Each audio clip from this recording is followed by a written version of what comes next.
Hey everybody, welcome to another round of Canje Plays, and Last week was great. We played a lot of games. We learned a lot of games, and we got through it. Today, we're going to be playing through Dawn of Madness, and I set out 3 day span, but I think it, depending on timing, it may take two. But I set out a 3 day span for us to go through all of Claude's story for Dawn of Madness. In the base game box, there are four different wanderers, and which comes with four completely different stories, and each story has four different endings. So you can see there's a lot of there's some decent replayability in it for people to try to see all the different endings.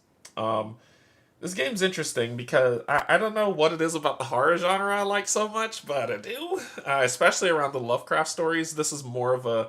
I think this has that weird, twisted mix of horror and Lovecraft in it that really, really make me like this game a lot. Plus, it's a sandbox game, so it scratches a lot of different itches for me to make things work.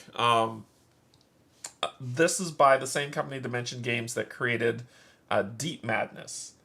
Deep Madness is definitely very slated more to the Lovecraftian side. However, while the story made the game weird for me to where I couldn't. It just got very disjointed in my opinion, and then the combat itself started to feel very samey, to where it was okay. It's the monsters go my go, the monsters go my go, the monsters go my go, and it became very difficult to do. Like, fighting against the monsters was already tough because there wasn't a lot of dice mitigation, and then the dice pretty much meant whether you were successful or not. So if you failed, it was almost catastrophic. And then there were some levels in that game that just didn't make sense. So while the idea of Deep Madness I think is very, very cool, especially with like you're finding the different journal entries. But after you find all the journal entries, all you're doing is reshuffling and finally finding the same journal entry again.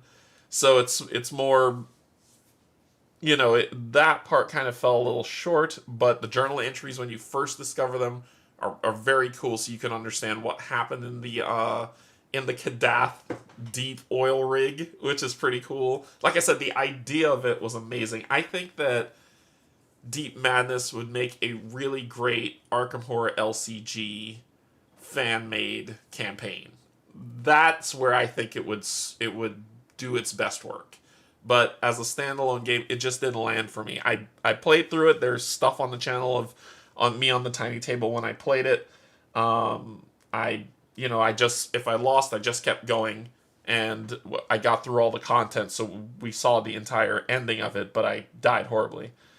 Someone's making a Bioshock Arkham fan made PNP. Oh, that's gonna be amazing. Yo, that's gonna be awesome. That's really gonna be cool.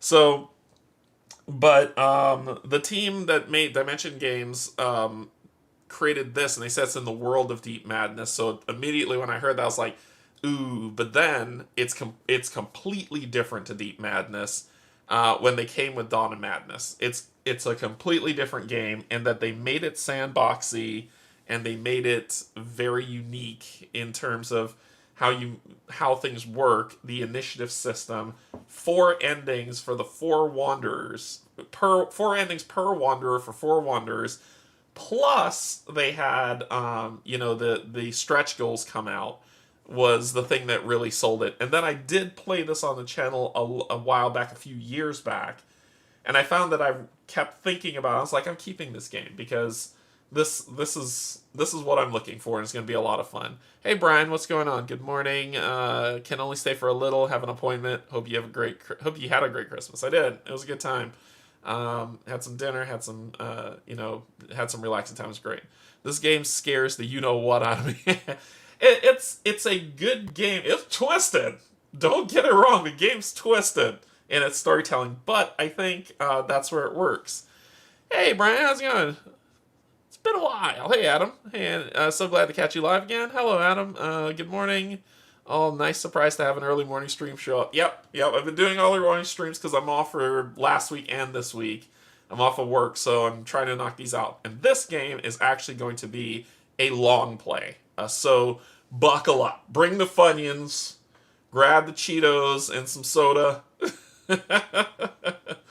and just grab the cozy blanket and yeah, this one's gonna be this even with the long play. I think it's gonna span 2 days to get through Claude's story, but I think you might enjoy how it plays, barring my dice rolls. However, this game has a lot of mitigation for dice rolls. I'm talking about it a lot now because there is a lot to it. So there's a lot to it. There's a lot of stuff we got to go through. I'm gonna spend. I have my coffee. Yeah, I'm gonna be spending some time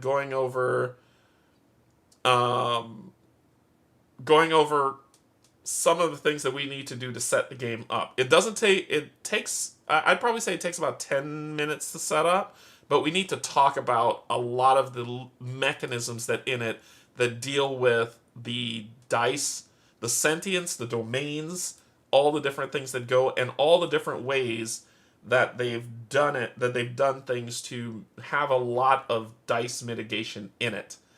Now, if that works, it works. If it doesn't, it sucks. And not the game sucks, I suck, because I roll terribly, and you just have to deal with it. So, before I begin, I just want to say thanks to my patron subscribers. If you're neither coming in to hang out, thank you and welcome as well. I haven't set up the BGG scene, which I would love to talk about the BGG scene, but let's go ahead and get down to the table and run through so many things, and then we'll start playing. Like I said, this is going to be a long play today, and I'm going to talk a great deal about this game, but I like it. I'm letting you know I really like it. Alright, so let's go ahead and get down to the table, and oh god, there's a lot to do, so let's do it. Okay, so we've got the board here that's set up that you're seeing, and you're like, what the hell is this madness? It's the dawn of madness, man. So it's going to be, I will run through everything. I didn't want to do all the setup because some of the setup you need to see. But I did do some of it already to take care of a few things, okay? So we're not going to be doing a full setup, but we'll be talking about a lot of things before we dive in. And I've got the zooms up, so I know you're looking here and you're like, man, that's really hard to see. I've got 4-quadrant zooms over here, so we'll zoom in so you can see some of that stuff as we play. Okay, so before we even go there, I gotta take you to the board here. So we're going to be going through story mode. There's 2 ways to play, and story mode is the official way, right? It is an official way to play, but you can not use story mode and play the regular way, right? So it will be good. Hey, thank you so much for welcome as a supporter. Welcome, Pumpkinhead. Thank you. Thank you for being a member. Join the Discord. We are few, but we are fun. So story mode is a way to experience, if you want to experience the story and not run in horrible fear, crying into the darkness of the night and rocking for the rest of your life. What you really want to dive into is kind of this mode. And this mode it's less monsters instead of the monsters completely overwhelming you, which they can still do in this mode if you're not careful. It gives you a chance to experience the story itself. So as it says, Dawn of Madness offers an unprecedented horror experience in tabletop gaming, immersing you in a world of intense terror and battles for survival. However, in story mode, you can better immerse yourself in a surreal nightmare crafted by Dawn of Madness without worrying as much about survival, making it ideal for players who are more interested in a narrative, this guy, or are new to the game, so you're not feeling like the game hits you over the head and shoulders with a baseball bat. Using story mode is simple. During each event phase of the Wanderer stage, replace the event entry in the storybook with the one included in this rule set. Alright, so there's a rule set that came with this. It's a very small little leaflet. And basically, as we go through the rounds, instead of reading that entry, we're going to read an entry from the story mode and go from there. Additionally, you can further streamline the monsters in story mode by replacing the standard domain riff rules with the chaos variant on page 10. So there's another variant that you can do with chaos to see what that is. We'll take a look. Now, each wanderer that you're going to play, there's, as you can see, I have 2 wanderers out, so you're like, oh, so you're going to go through 2 stories. No. you have a main wanderer that the story is about, and then you have a helper who's kind of saying he's experiencing this story with the main wanderer, he or she, right? There's 2 guys, 2 girls. It was weird. I thought I'd already subbed, but I guess now I got a shout out. No worries, man. You'll always get a shout out, Pumpkinhead. Always. So, that's the way to look at it.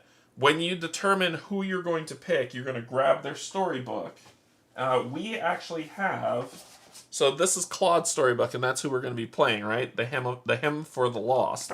And it has the different entries of what's going on in his story as you play. I have this book, but we have the app. We have the voiceover app that is set up that we're going to use to go through all of this, right? And that was done by the Dimension teams that's built up. Hey, Steve, how's it going?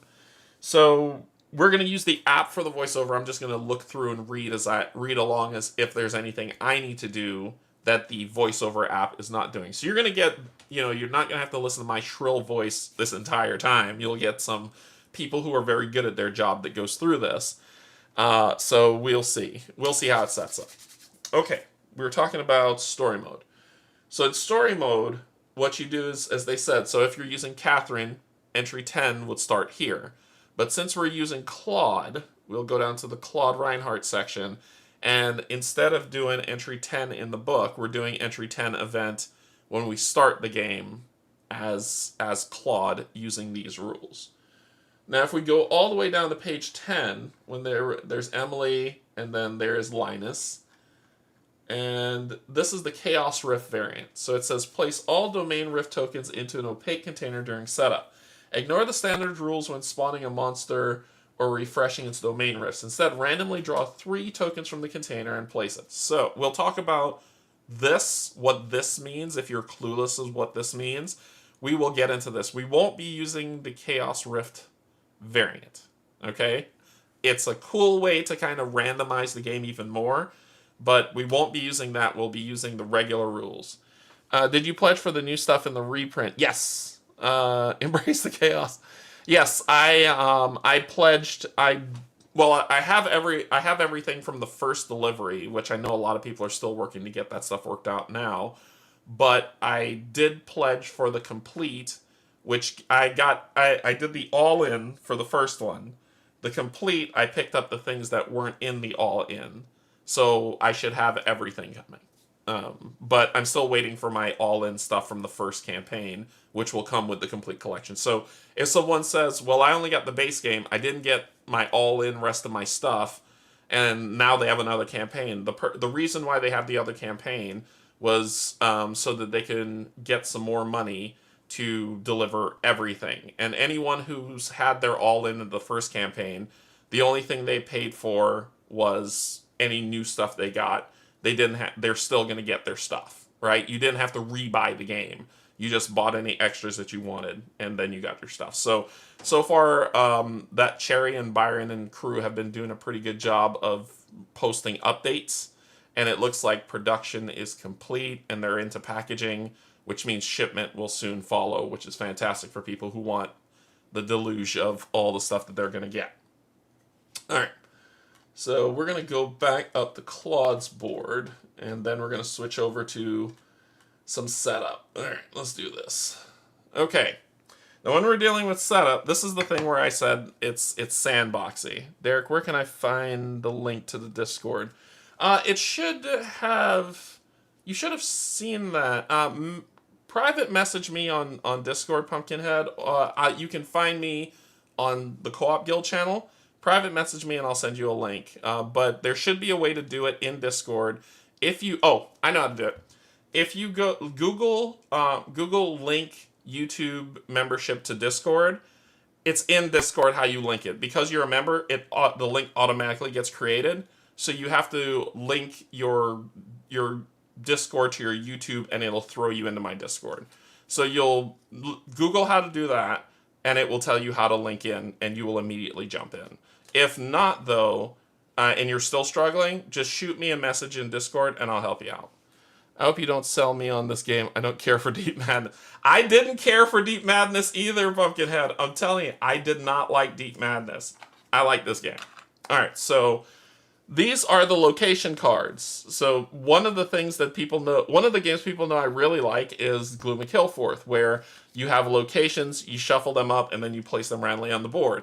You do that exact same thing here. And what's pretty cool is that every single Wanderer comes with their own location cards. So it's not, I'm using this location for every Wanderer. No, each Wanderer gets their own set of location cards because that is specific to their story. So you give these location cards a shuffle, and once I start placing, I'll just grab one and kind of explain what these location cards look like. But there's 16 of them that you're going to place on this board, which randomizes the game, right? So here's another thing that goes to replayability. Yeah, there you go, Yogi. Thank you so much. Discord, gear, user settings, connections, add YouTube, and you should see my Discord there. And once you link to it, you'll pop right in. Thank you, Yogi. All right, so we shuffle this up. And then we randomly just place them on the board, just like you do in Killforth yeah, I think Killforth's the only one that kind of does that. So you just kind of place them anywhere you want, doesn't matter, just on any one of these spaces until they're all filled up. Ugh. And there is a game mat that comes with this if you don't like the fold-out boards that lets things stick. I know Barrett over at Co-op Guild, he did a playthrough of Emily's story when he first got his copy that he used the playmat, I believe. So it works itself out. And boom. Okay, so let's grab one of these locations and we'll talk about what's on it. So here is a location. You have the location number, which is 13. When you have to randomly place a monster, you're going to roll a d16 die, which they created one for this. And whatever number it rolls on, that's where the monster goes. So that's the significance of this. Some story elements will tell you to place something on a specific number. So there's your significance.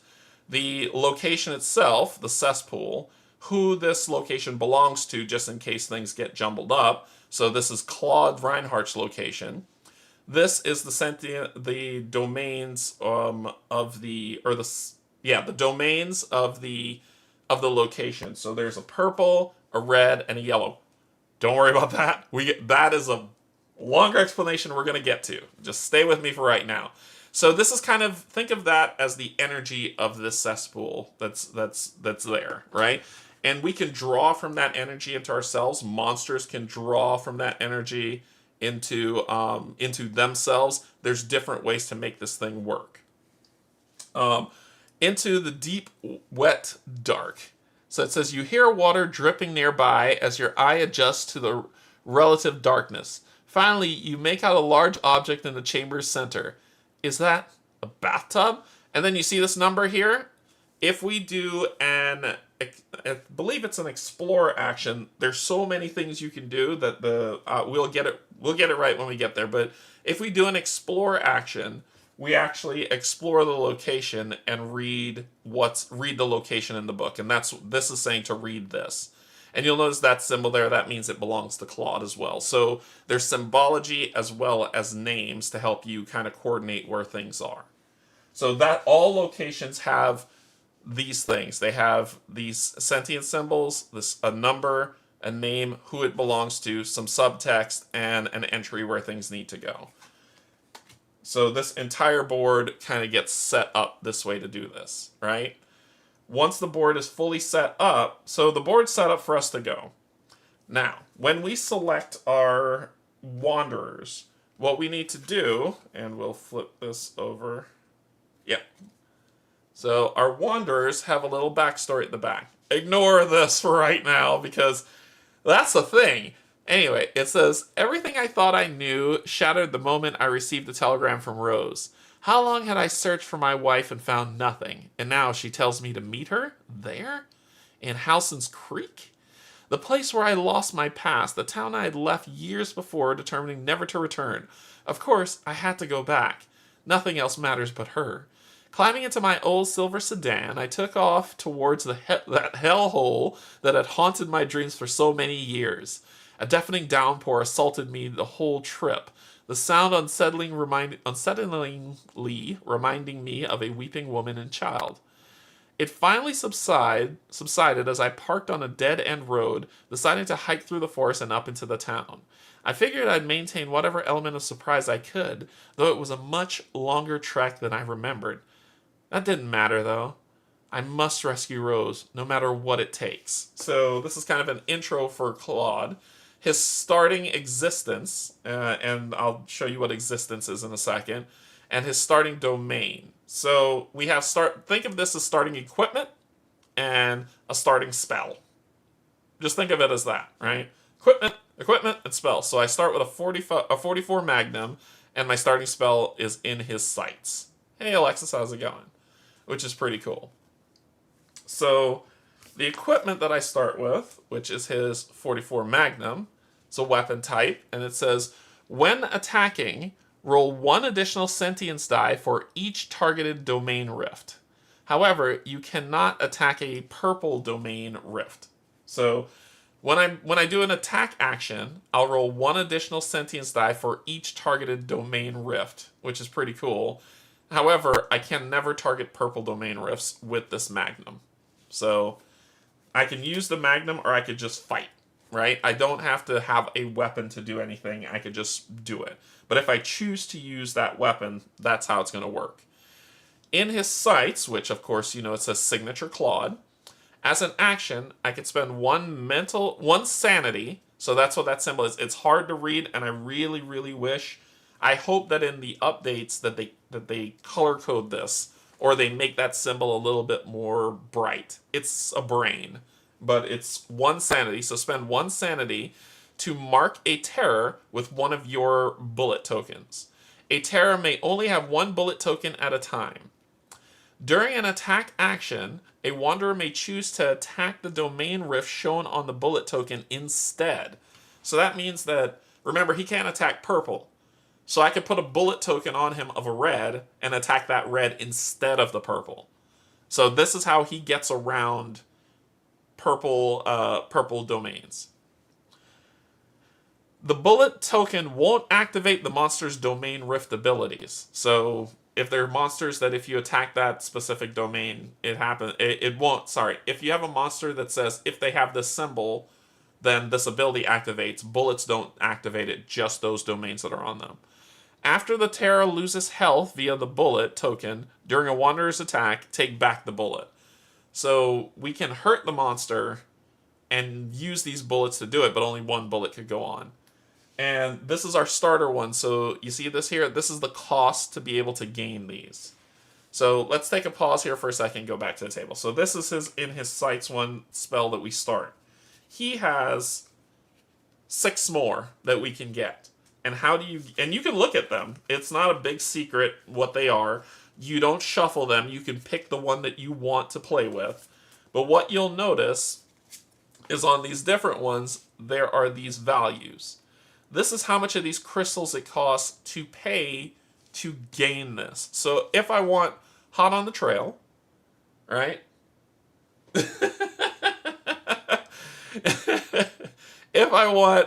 If I want hot on the trail, right, and I want this to be another, then I would have to spend 2 of these crystals, and then I gain this new ability and can use it. There is no, I think you can only have up to 4. You can only have up to 4 of these abilities before as max on a specific wanderer. But you can, you don't have to use them all, but I believe you can only have up to 4. So keep that in mind. You can have an unlimited number of items, and you can find those items by doing search actions. Anywhere. You could do a search action, and if you do, we'll come over here, and I'll shuffle these when we do. You draw from this deck of equipment. You can only do 1 search action per turn. So don't go nuts saying, okay, well, I'm going to spend all my actions to search. You can only do 1 search action per turn. All right, so we talked about him. We flip this over. The other thing we could do with this, and this is the thing that is really impressive to me, is that we can discard this item. So if we say, okay, well, this weapon isn't really going to do anything for me, or I have something that's not really going to do much for me, you can discard this item and gain and basically use these three symbols when you discard it. So the bottom one is kind of saying, I discard it to gain this, right? So if you think about, I'm going to draw correlations to Arkham for people who know Arkham well. You know the symbols that are on the left where you commit to a test? That's that, right? That's what these are. So you can use it for this, or you can discard it and gain those as part of your test. All right, we'll flip this over, and this is our investigator, Claude Reinhardt, the detective, and that is his symbol, which is the gun, right? So this is him. He has 11 health, and he has 6 sanity. So of course, health is health, and if you go below 0, things happen. You don't lose the game, but things will happen. This is important because this is your initiative number. Your sanity is your initiative value. So if you look over here on the left, that you see on the left of the screen, if you notice his token is here on the 6 value, is because that is every single time we finish a round, he will return to this value. This value can be adjusted based on specific existence cards that you find, items, right? Items can boost it up. You can find some coda cards, which we'll talk about in a bit, and that can boost it. Some story elements can boost it. So, but just know that this is where he starts is 6. And the highest you can go on this board is 10, right? So keep that in mind. Then we come over here to this. Okay, I want you to just take this in for a second. And the only thing I'll tell you about this before we get into the long talk about what all this means, because this is the heart of the game, right here. This is where I think they did a really good job with all the different mechanisms. It's just a lot of mechanisms to remember. If you're good at remembering that stuff, it's fantastic. If you're not, stay with me, rewind if you're watching this later, and watch it again until it clicks, because it still hasn't clicked for me fully, but it will. So the one thing I want you to keep in mind here that I'm going to talk about, so this is hand, spear, sphere, brain, skull, and eye, right? That's all you got to take from that. These colors, red, green, yellow, blue, and purple, that's all you got to take from that. We're going to put all those together in a second. The thing that I do want you to understand about these numbers are the base number. So once again, we'll go with Arkham, right? For people to understand, we'll go with Arkham. Your base stat values, that is what those are, but think of them as how many dice you roll. So in Arkham, it would be I'd be a 3, 3, 1, 1, 0 as a base stat. In this game, this is my base dice roll. So that means whenever I have to do a test for red, if any red, whatever it will be, and we'll get into that in a second, because you're like, what do you mean red? Red skull, red eye, red? The answer is yes. If I have to do a test that is red skull, red brain, red sphere, red hand, or red eye, I'm going to at base roll 3 dice. If I have to do a green one, I'll roll 1 die, yellow one 1 die, a blue one 3 die, and a purple one 0. And people are like, man, a 0, that could really hinder you. But remember, I have the bullet tokens to help with that, 1. And 2, it goes to a theme. Because Claude is more pragmatic, he doesn't believe in the mystical stuff. So that's the reason why. But this is what I want to keep just from a visual perspective. Now, here we go. Buckle up. Buckle up. All right. Now, we're talking about those different symbols and all the things they do. So they're sentient. The colors are what's called sentience, and the symbols are what's called domains. You put them both together and you have a domain. Why it has the same name as the domains, but that's what it is. So when we talk about sentience, and when I said red, blue, green, yellow, or purple, red reflects actions, violence, and anger. However, it also means passion, love, courage, and strength. Red heavily favors the hand domain. So red is an emotion. You see what I mean? So this is why I said this is really cool. Red is an emotion, and its emotion is violence, anger, action, passion, love, courage, and strength. Blue reflects intelligence, intellect, coolness under pressure, strategy, and logic. It is largely emotionless and unfeeling, focusing on cerebral pursuits. Blue favors the brain domain. So now you understand why Claude's red is a 3 and blue is a 3. Because he doesn't care about the bizarre, he cares about logic, and he has a lot of built up like emotion in him. So those are his highest stats. Green reflects awareness, defense, reaction, and agility. It can be high strung and envious while also standing for nature, new love, and growing things. Green favors the I domain. So if you're playing this 2-player, do I say I am taking this angry action Falcon Punch? You'll see. So green is more awareness and defense. He doesn't have a lot of awareness, and since he's bullheaded red, he doesn't care a lot for defense, so his green is a 1.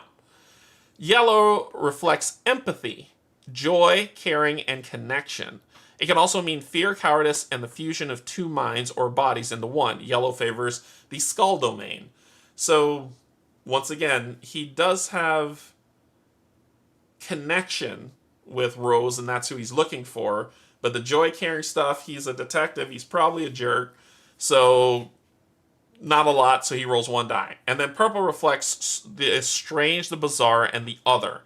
It is a channel for the other world's energies, for good or bad. It stands for dreams, nightmares, and consciousness. Purple favors the sphere domain. So keep that in mind with colors. Colors are emotions, right? And that's how you build those things out. Then we go down to the domains. So remember those symbols that were all on? I said, so now you understand the colors. Now we do the domains. The hand. The hand stands for action, attack. So when you attack something, you do through a hand action. So attack, manipulation, and activity. This is why it can manipulate dice for rerolls. It appears twice on red sentience dice. So I'll get to the dice in a second, but these dice are also specific based on what's there. The brain stands for thought, inspiration, problem solving, and logic.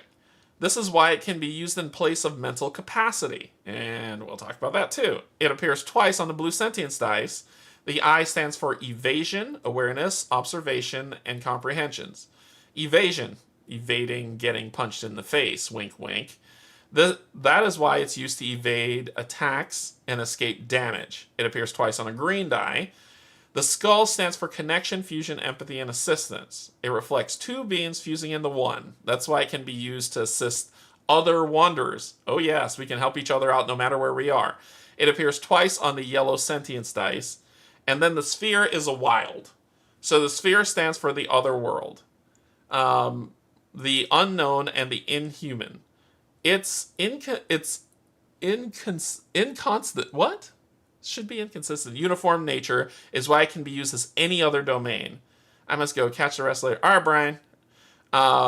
It can be used as any other domain. It appears twice on the purple sentience dice. So when you roll purples, you have more of a chance to gain a sphere, and spheres can be anything. All right. So now you understand that if we put a sentience and a domain together, we get a domain, right? And that domain, based on color, determines what you can do. So, before we dive further, we have to do our setup of what that is. And how you do setup here is that you're going to roll all those dice and gain that initial sentience to start. So for Claude, remember, he has 3 red, he has 1 green, 1 yellow, 3 blue, and no purple.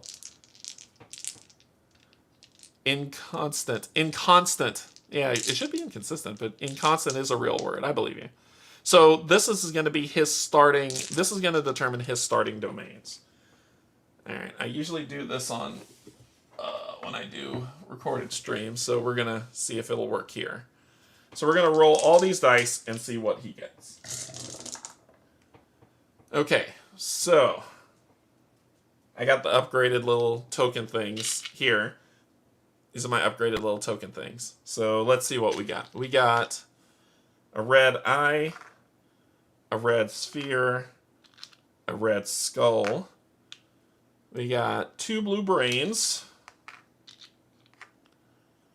1 blue skull, and one yellow brain.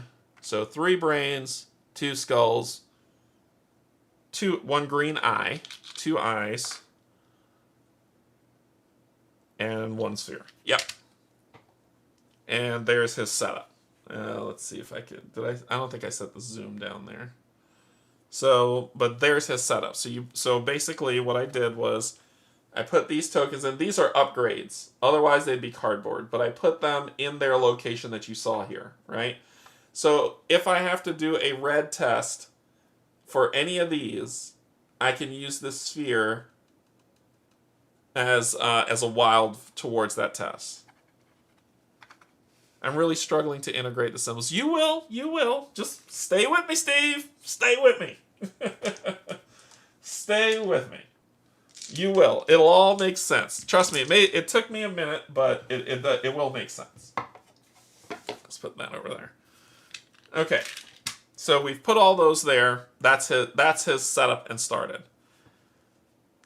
Right. They go into domains based on symbol. Exactly, Yogi. Yeah, I thought it was just colors. Colors and symbols makes it hard to read. I know. That's why this big thing is here, right? So, let's talk about what all this means. And it all means something. I just gave you that info.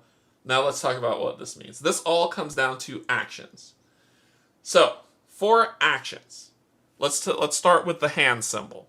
It says you may spend a hand domain of a specific sentience color to reroll any number of identically colored dice you just rolled during its test.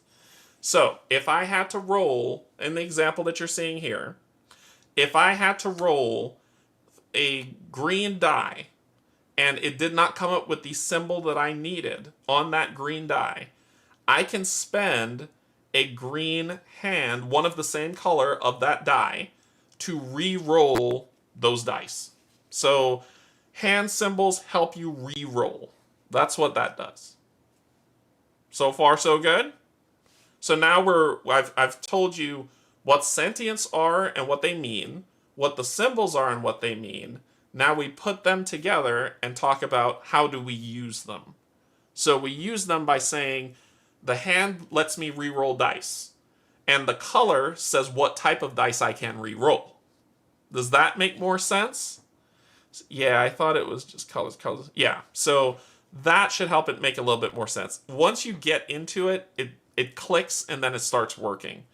The eye, so when receiving damage, so I do a hand test and roll 3 green dice. I can re-roll all 3 dice with a green hand. I can re-roll all 3 dice by spending a green hand on the domain board. Spending it. Not just, so you have to, if I had that green on the hand, I would spend it, put it back in the pool, and then I can re-roll those dice. Correct, Yogi. It's not, oh, I have it, so then I could do this, and then I could keep doing it. You have to spend it to do it.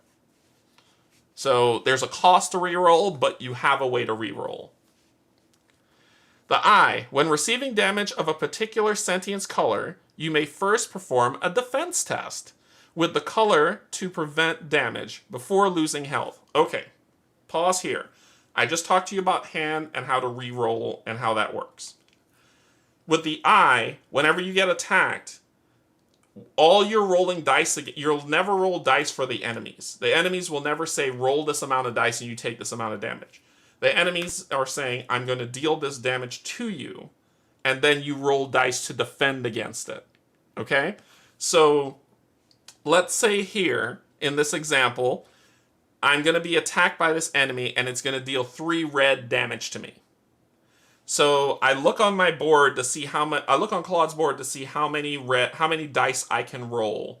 And remember, Claude's red is 3. So I'm going to roll 3 dice. And what I'm looking for are eye symbols. Right? So I'm going to roll these 3 red dice, and I'm looking for eye symbols. So I roll the 3 red dice, I roll a hand, I roll a brain, and I rolled an eye on the 3 red dice, right? Then, if I have a hand symbol, if I have a red hand, I could spend a red hand, a red domain, like a red symbol on the hand, to re-roll those 2 dice. Ooh, so you can prepare if you know it. Yes, exactly, Yogi. So you can spend that red and re-roll those 2 dice. So I re-roll the 2 dice. Once again, I get, so I keep the 1 eye. I gain a brain, another eye, and I have an eye. So now I've got 2 eyes and a brain. I'm out of red cubes to re-roll, so can't do it again. So what do? I look on my board, and if I have a red cube in the eye symbol, I could spend that red cube as a success. So now the red cube helps me mitigate the dice roll. The domains help me mitigate the dice roll, so I could potentially block all damage if I have the red symbols in the eye to block that damage as well. What happens if I have 3 red eyes on my domain board? So for example, if on my board on the eye I have 3 red eyes symbols on my domain board, I roll my dice and it's all crap. I could spend those 3 to say boop boop boop, I block all the damage. So these are basically instant successes if you can match the color of the dice that you're rolling. Just think of it that way.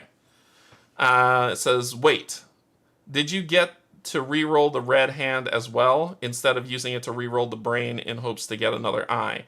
You can spend this. We'll get to brain. Don't go for brain yet. Just stay with eye and hand. I'm slowly ticking you around this board. So eye lets me re-roll. Hand lets me re-roll. Eye lets me block damage. So I'm getting attacked for 2. I'm getting attacked for the monster's hitting me for 2 damage. Claude gets to roll 3 dice. If I roll an eye, I block it. If I roll 2 of these or 3 eyes on the dice, then I don't need to spend anything because I blocked all the damage. However, if I don't, right, then I can spend sentience of that color as an additional block, as a success. And I can spend as many as I want. If I have it, I can spend it. There is no limit to the amount of color of, I keep calling them sentience because it makes sense to me, right? There's no limit to the amount of these that you can gain. You can fill this board to the brim, it doesn't matter. The reason being is you're going to be spending this so much that you will never run out. You will never have a board completely melted with a ton of stuff that you can use forever. You will be spending these things constantly. So that's why there's no limit to amount that you can have here. All right? Okay. Hopefully the eye makes sense. If it doesn't, let me know and I'll explain. So you can't spend the dice you're currently rolling. You need to spend the sentience dice you rolled earlier. Wolfie, I don't follow. So let's run through an example. Let's run through an example. That's probably going to help make sense. Let's see if... There we go. We'll put it over here. Okay. Yes. The dice are separate from the sentience. I call them sentience because if you look, it's just the color. That's all it is. It's just the freaking color. Yeah, you see? It's just the color. It's not a symbol on there. The symbols are meant for the board. So, I'm getting attacked, and because Claude has 3 for his red dice, he's going to roll 3 dice. I roll them. I get a hand, and a skull.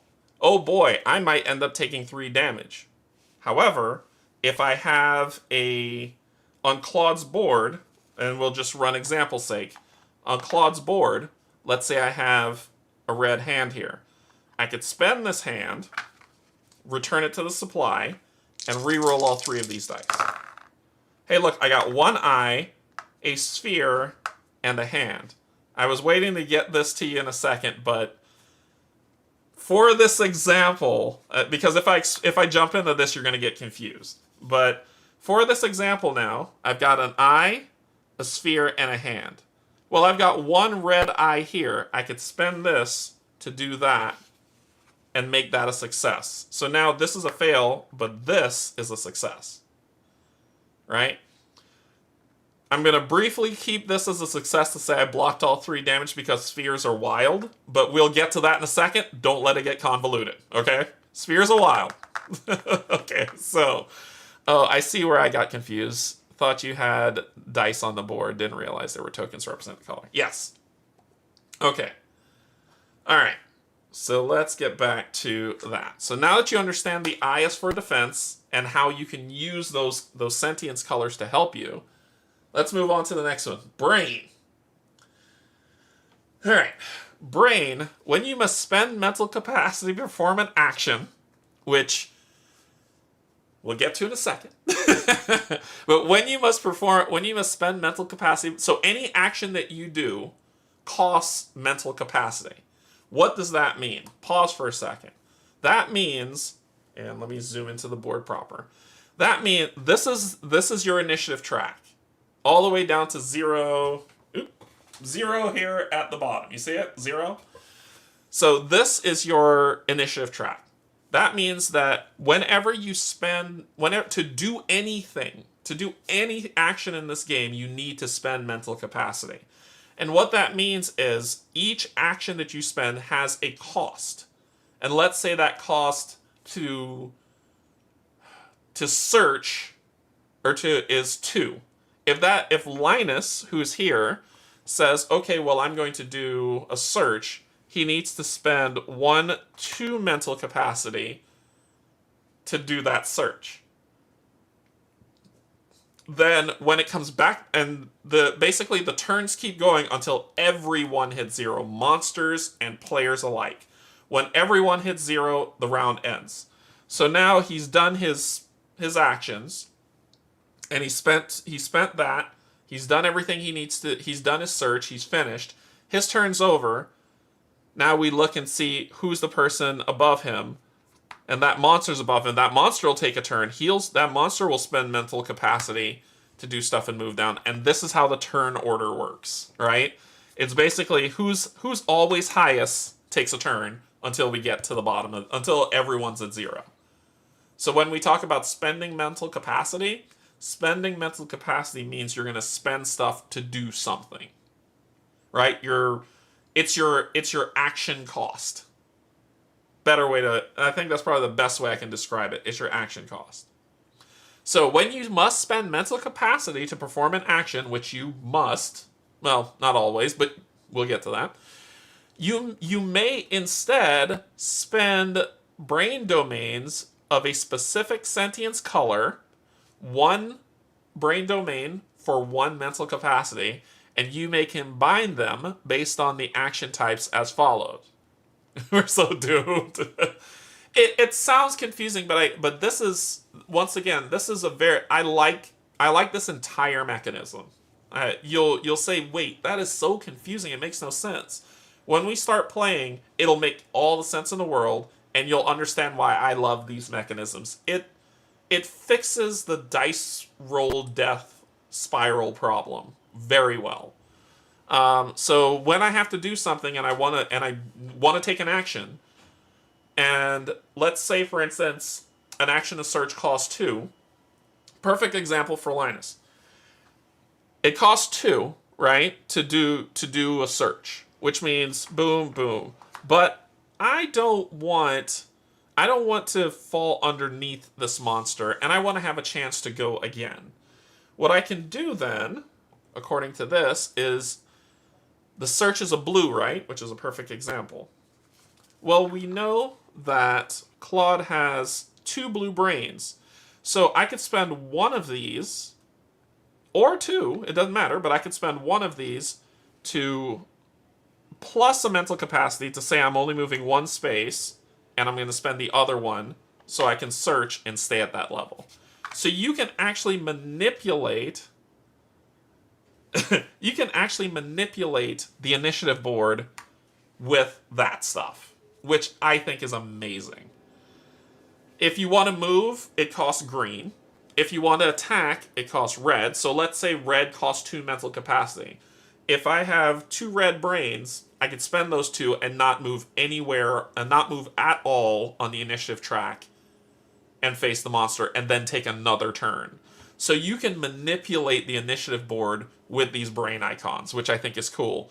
You can search or do a domain action for blue, encounter or component action for yellow, and any type of action you want at all for purple. So if I had purples, which I don't, but if I had purples, I can use that to do anything, which is pretty cool. So what? Now I'm manipulating dice rolls.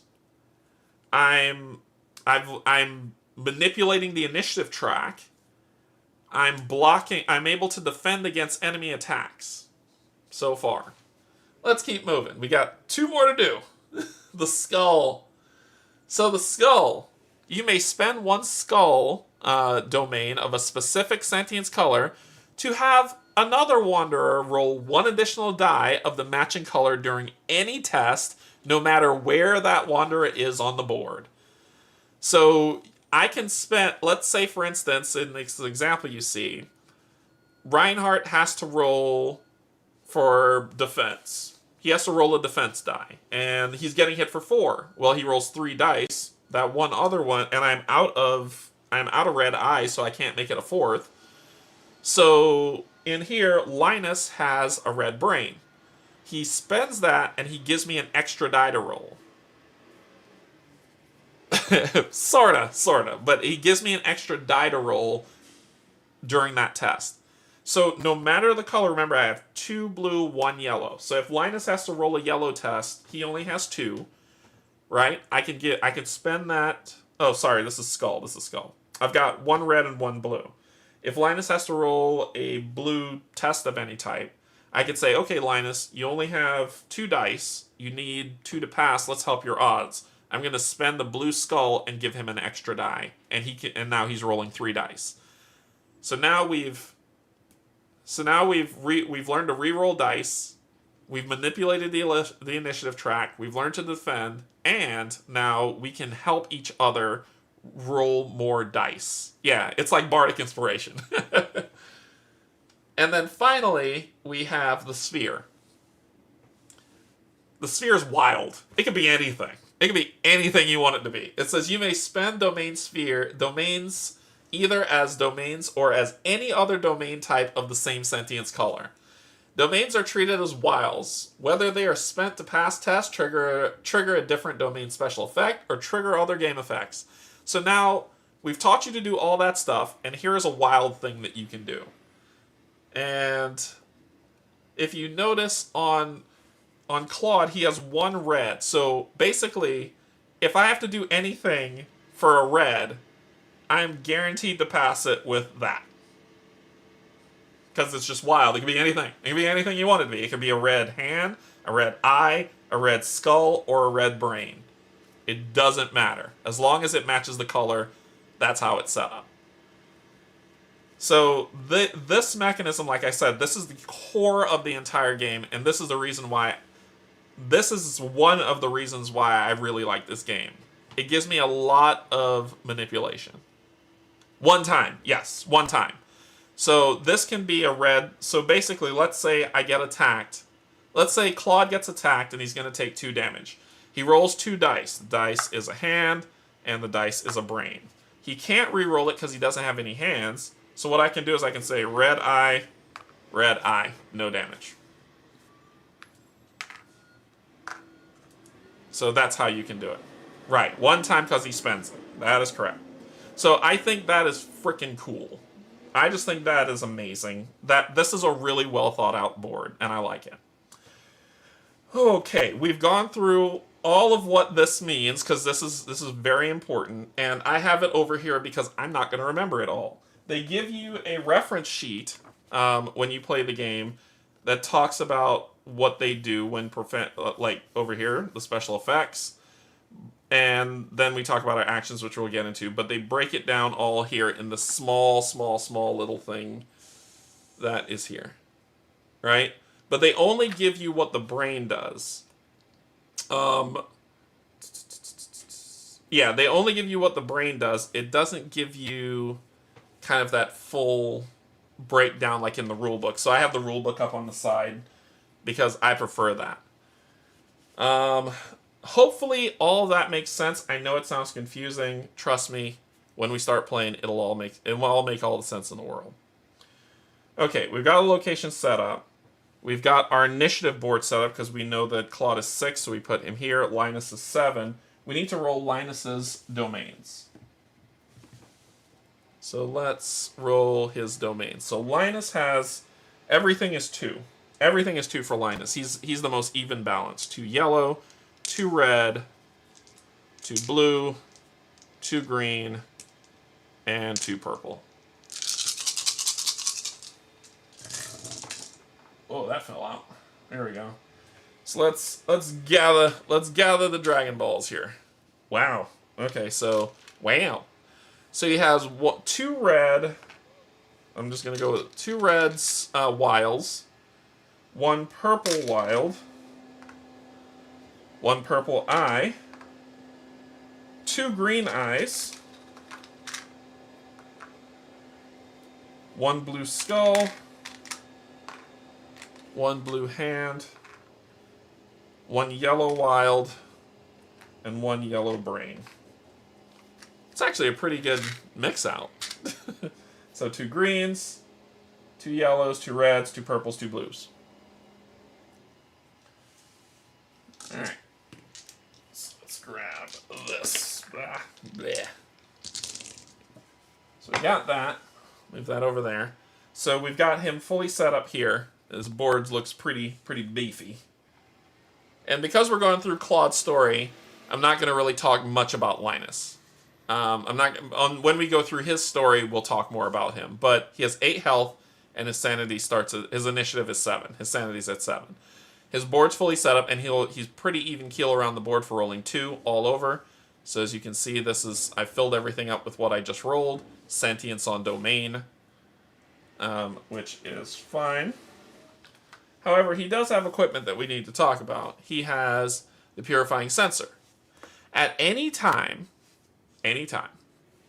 remove a domain card in a wanderer's possession from the game to gain the domains printed on its bottom section, storing them on your dashboard. Limit once per round. So basically, if I need to gain more of these things, then I could do this as an ability, limit once per round. Or, he has the spell, You Have My Blessing. Action, spend 1 mental capacity, right, to give a wanderer in your space a random fate token. It could be yourself. That wanderer's matching sentience value then gains +1 for that token. Limit 1 fate token at a time per wanderer. Wanderers must replace their first token when receiving a second. So basically, if Linus ends in a space, Linus can spend 1 mental capacity to give Claude a purple. And that's what we can do, right? So we can get Claude a little bit paying more attention to the mystic through this ability or through other ways. And then he has his 6 of different types of spells that he can gain. Remember, max 4. Now, the first question, now I've explained all that to you. The next thing you're going to ask is, man, we're spending these things. How do we get more?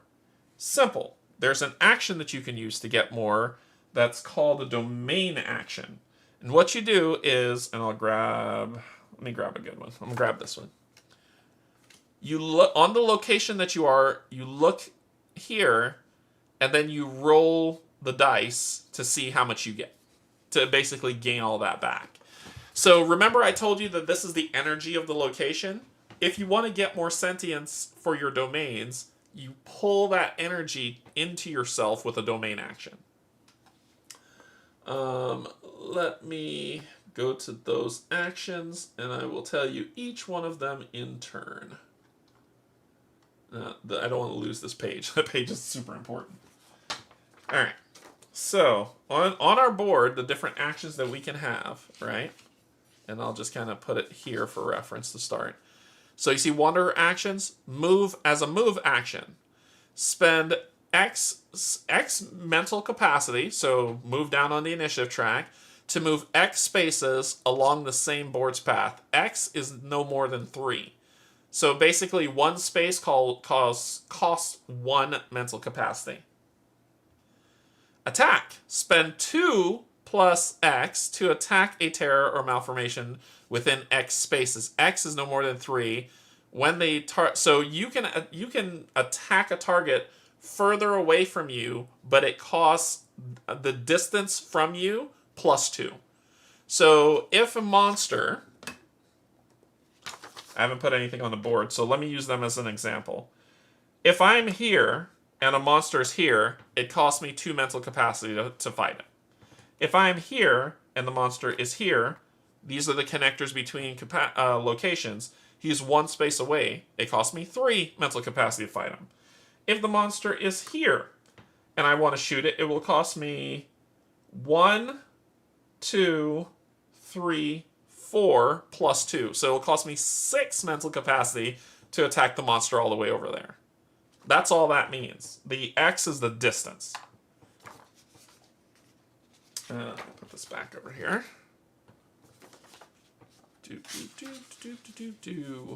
Confrontation. Confrontation can only be done with the abomination, so we'll skip that for now and we'll come back to it. An encounter action. Spend 2 mental capacity to resolve the encounter listed on the world shard you're currently occupying or an encounter card placed on it. That encounter is the story. So I'm going to encounter the game, right? So I'll spend 2 mental capacity. I can encounter the story. Domain action. Spend 1 to roll 3 dice matching the sentience color printed on your location, the world shard. Then gain 1 copy of each domain you rolled. So this is how you gain more of those sentience to put on your domains. You spend 1 mental capacity. You look at the colors that are of its location, that energy that's flowing that we talked about. You roll 3. You roll the 1 die of each color, and then you gain that into your pool. So that's how you gain more.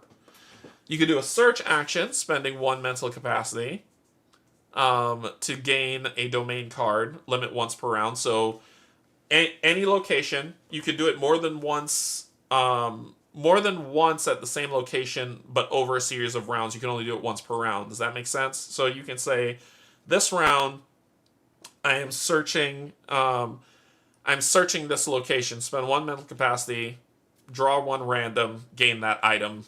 That's what you have. Next round, you can do it in the same location again if you want. But you can only do it once per round. Trade action.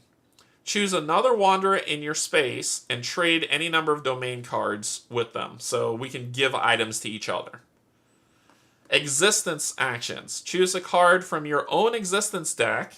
That is the spells. Then spend the number of existence tokens, crystals, to gain it. So that's how you gain new spells with an action. And then component actions are on the items that you have, right? So these are the different actions that you can do. And that explains kind of how you can get more on your board as you play. Hey, how's it going? Morning, this is Rex. Looks cool. Can't stay, but I'll watch the replay. No problem. Hello, Rex. Okay, so hopefully, like I said, I'm giving you a lot of info because when we start, you'll re-ask me, but then you'll be like, oh, that was that thing you were talking about. All right. So we've talked about actions, initiative. We've gone over the locations. We've gone over all that. What the hell's this thing? This is your ending. So basically, as you go through the story, A, B, C, D, these clocks will tick, right? So it'll say do +1 to D, so you'll do this. Do plus 2 to C, so you'll do this. And you'll tick these things around, and when you hit 10, you put 1 in here, and then you put another D at 0 and keep going. What is the purpose of these clocks that are here? The purpose is twofold. 1, it determines the ending you will get when you go and face the final boss. And 2, you need 50 to be able to face the final boss.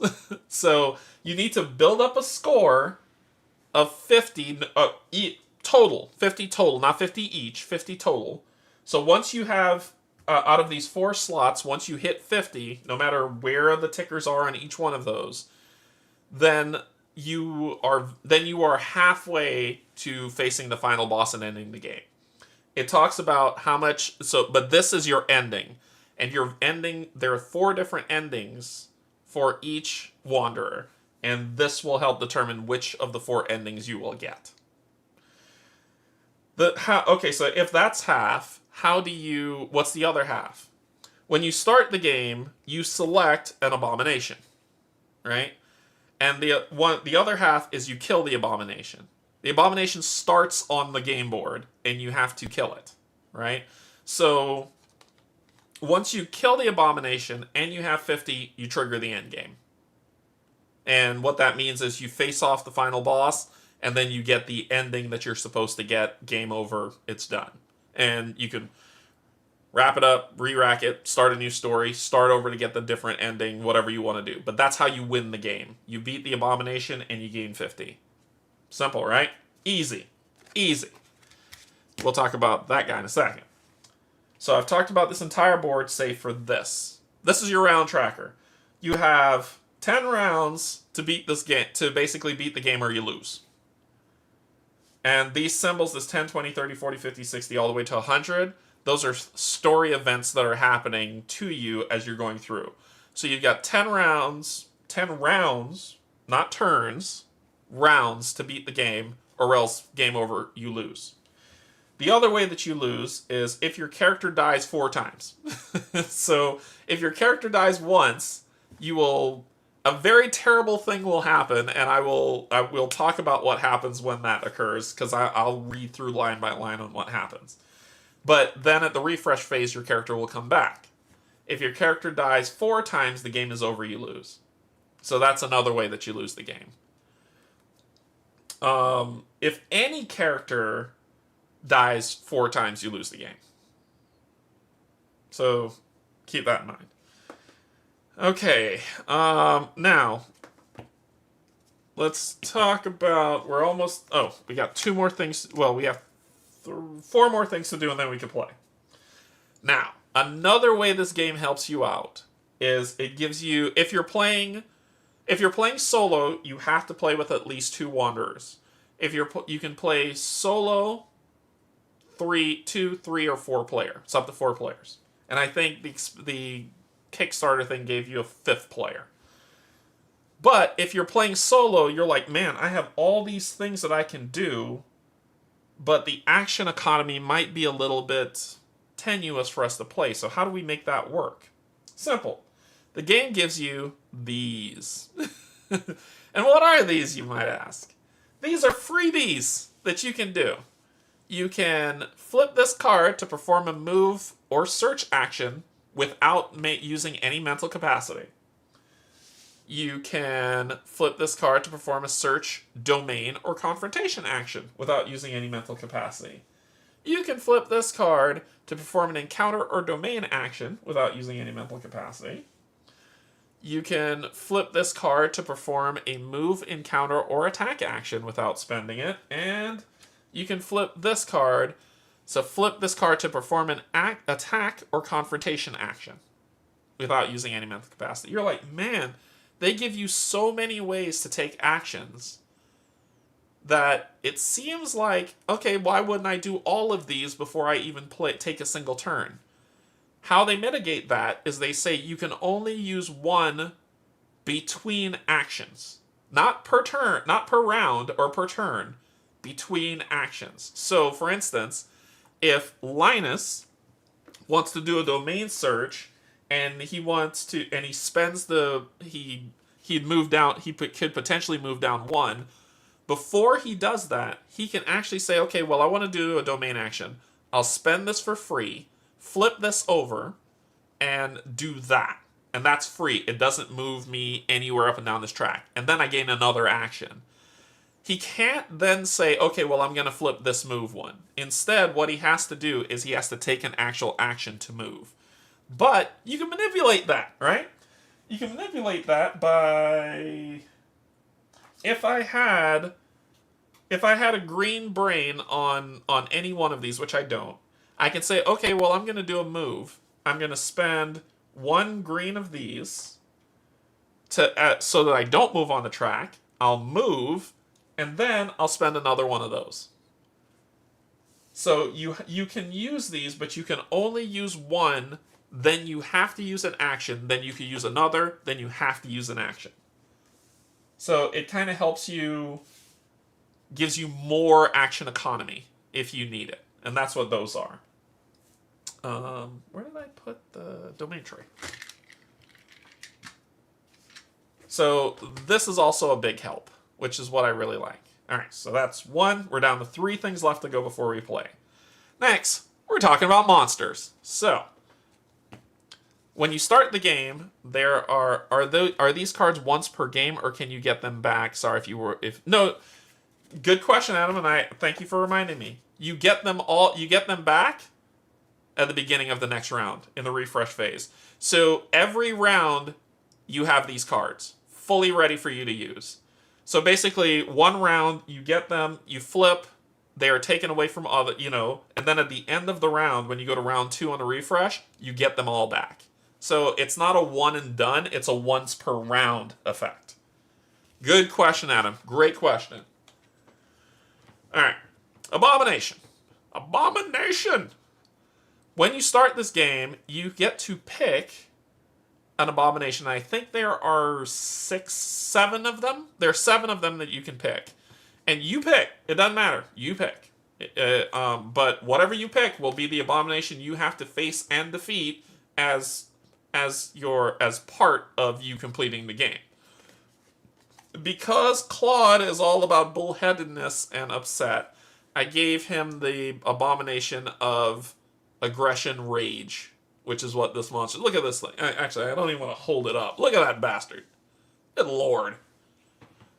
Alright, so this is the abomination rage, and it's called aggression, and it is a rage type. So, a lot of aggression in Claude as he's going through this, and this is the abomination we have to defeat to win. This is only relevant if you are playing a legacy game, which means that once you won one, something happens to make the game either easier for you or more difficult for you based on your outcome. Right? So the game actually evolves with you. But this is the abomination. He has 20 health. He has 10 mental capacity, which means that's his starting initiative. And then we'll go this way. Well, let's do passive, go up, and then around. So this is what he looks like, his picture. That's his health, that's that. He has a passive. During their activation, wanderers may spend X amount of... Sorry, I gotta look at that symbol. Oh, crystals. So these, I think they're called essence. I think that's what they're called. Or existence, one of the two. I just call them crystals because the naming seems silly. So during their activation, wanderers may spend X amount of crystals to discard X envenom cards. Oh, so we have some cards that might affect us called envenom cards, and we can spend crystals to get rid of them. Bad things might happen if we keep them. This is what happens when a wanderer dies. So immediately when a wanderer dies, no matter who killed them, it doesn't matter. But when a wanderer dies... So think of it as in Marvel United, when a hero is KO'd, this thing happens. When a wanderer dies, aggression recovers 3 mental capacity. So if he's at 1 or 0, and a wanderer dies, he's going to move up 3, so he's going to take another turn. You see what I mean? So this helps his initiative. Crazy. This symbol here is if you want to play on Yogi mode. So if you want to Steve the game and say... Hey, this is my first game. Throw everything at me. You get to use this, right? However, if you're not crazy, and you say to yourself, I don't want to play on hard mode, then you can just ignore this, which is what we're going to do. But if you're not, and you're going to play on hard mode, it says each time aggression loses health, spawn 1 Devour token on a random world shard. And that's what this Devour effect is. So every time you hit it, it spawns a Devour token. And Devour tokens are bad. Super bad. Alright. This is what the monster does. And if you notice, I don't know if you can see here, But if you notice, there's like an arrow pip that's down here that's pointing down and a divot there, and the same here and a divot down here. The monster activates from top down. So it says, resolve the active confrontation card. If it cannot be resolved, check the action below. Boom. He will spend 2 mental capacity.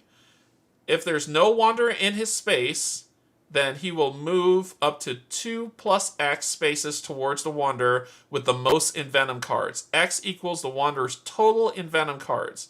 If it ends in a wanderer space, immediately check the action below. So basically, this capacity is only spent and only done if there are no wanderers in his space. If there is a wanderer in his space, we skip this and we go to the bottom one.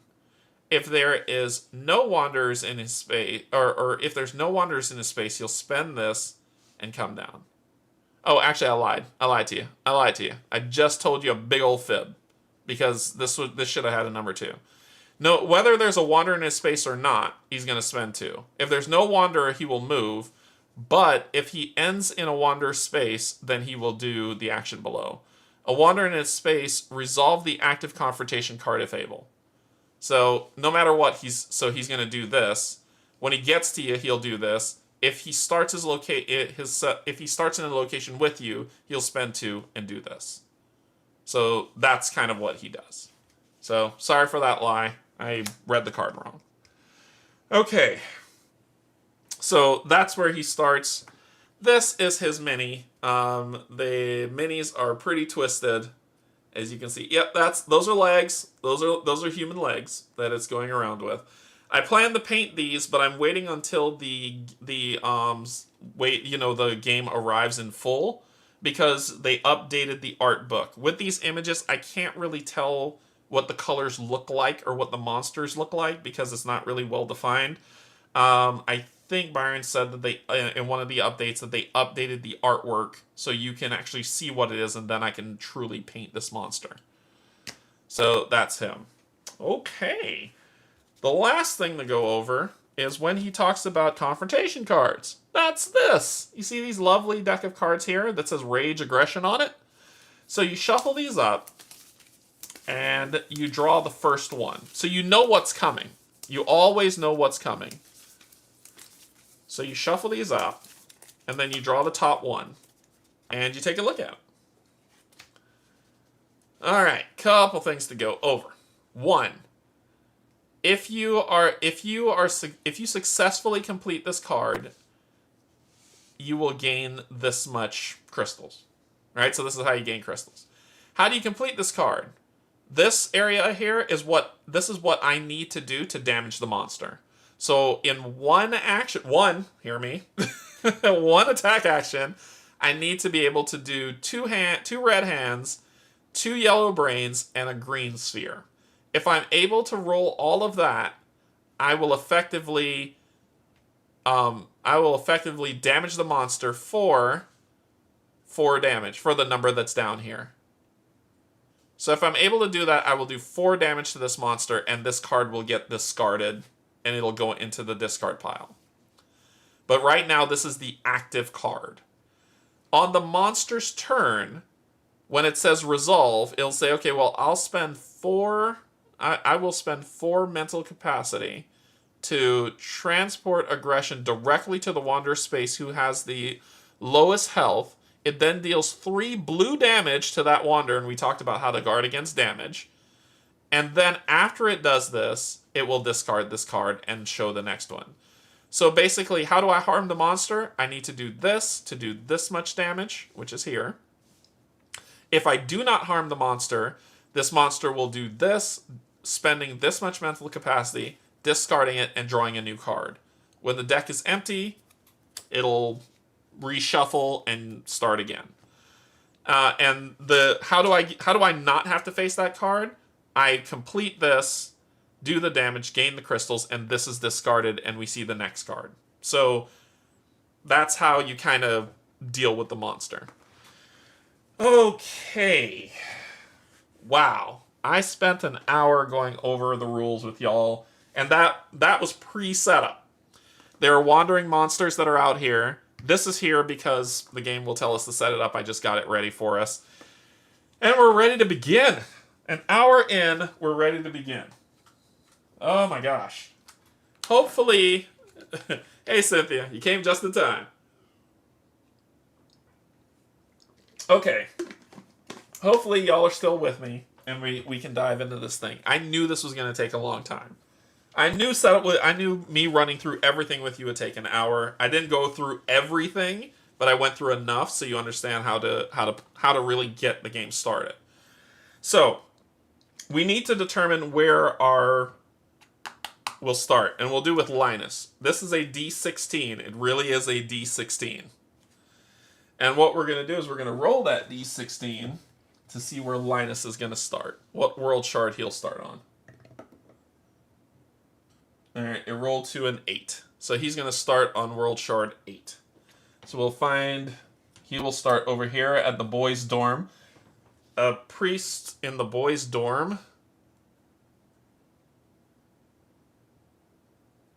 Okay. Yikes. And then we will start with Claude's story.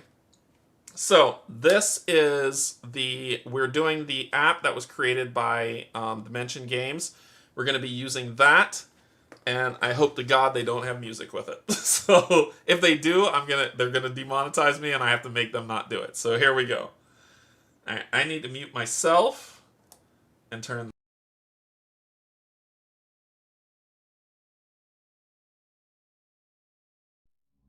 Everything I thought I knew shattered the moment I received the telegram from Rose. How long had I searched for my wife and found nothing? And now she tells me to meet her there, in Halson's Creek, the place where I lost my past, the town I had left years before, determining never to return. Of course, I had to go back. Nothing else matters but her. Climbing into my old silver sedan, I took off toward the hellhole that had haunted my dreams for so many years. A deafening downpour assaulted me the whole trip, the sound unsettlingly reminding me of weeping women and children. It finally subsided as I parked on a dead-end road, deciding to hike through the forest and up to the town. I figured I'd maintain whatever element of surprise I could, though it was a much longer trek than I remembered. That didn't matter, though. I must rescue Rose, no matter what it takes. Alright, so then we go to the story mode, and it says entry 10. So we're starting. Spawn the Terra Vessel Herald on a random world shard.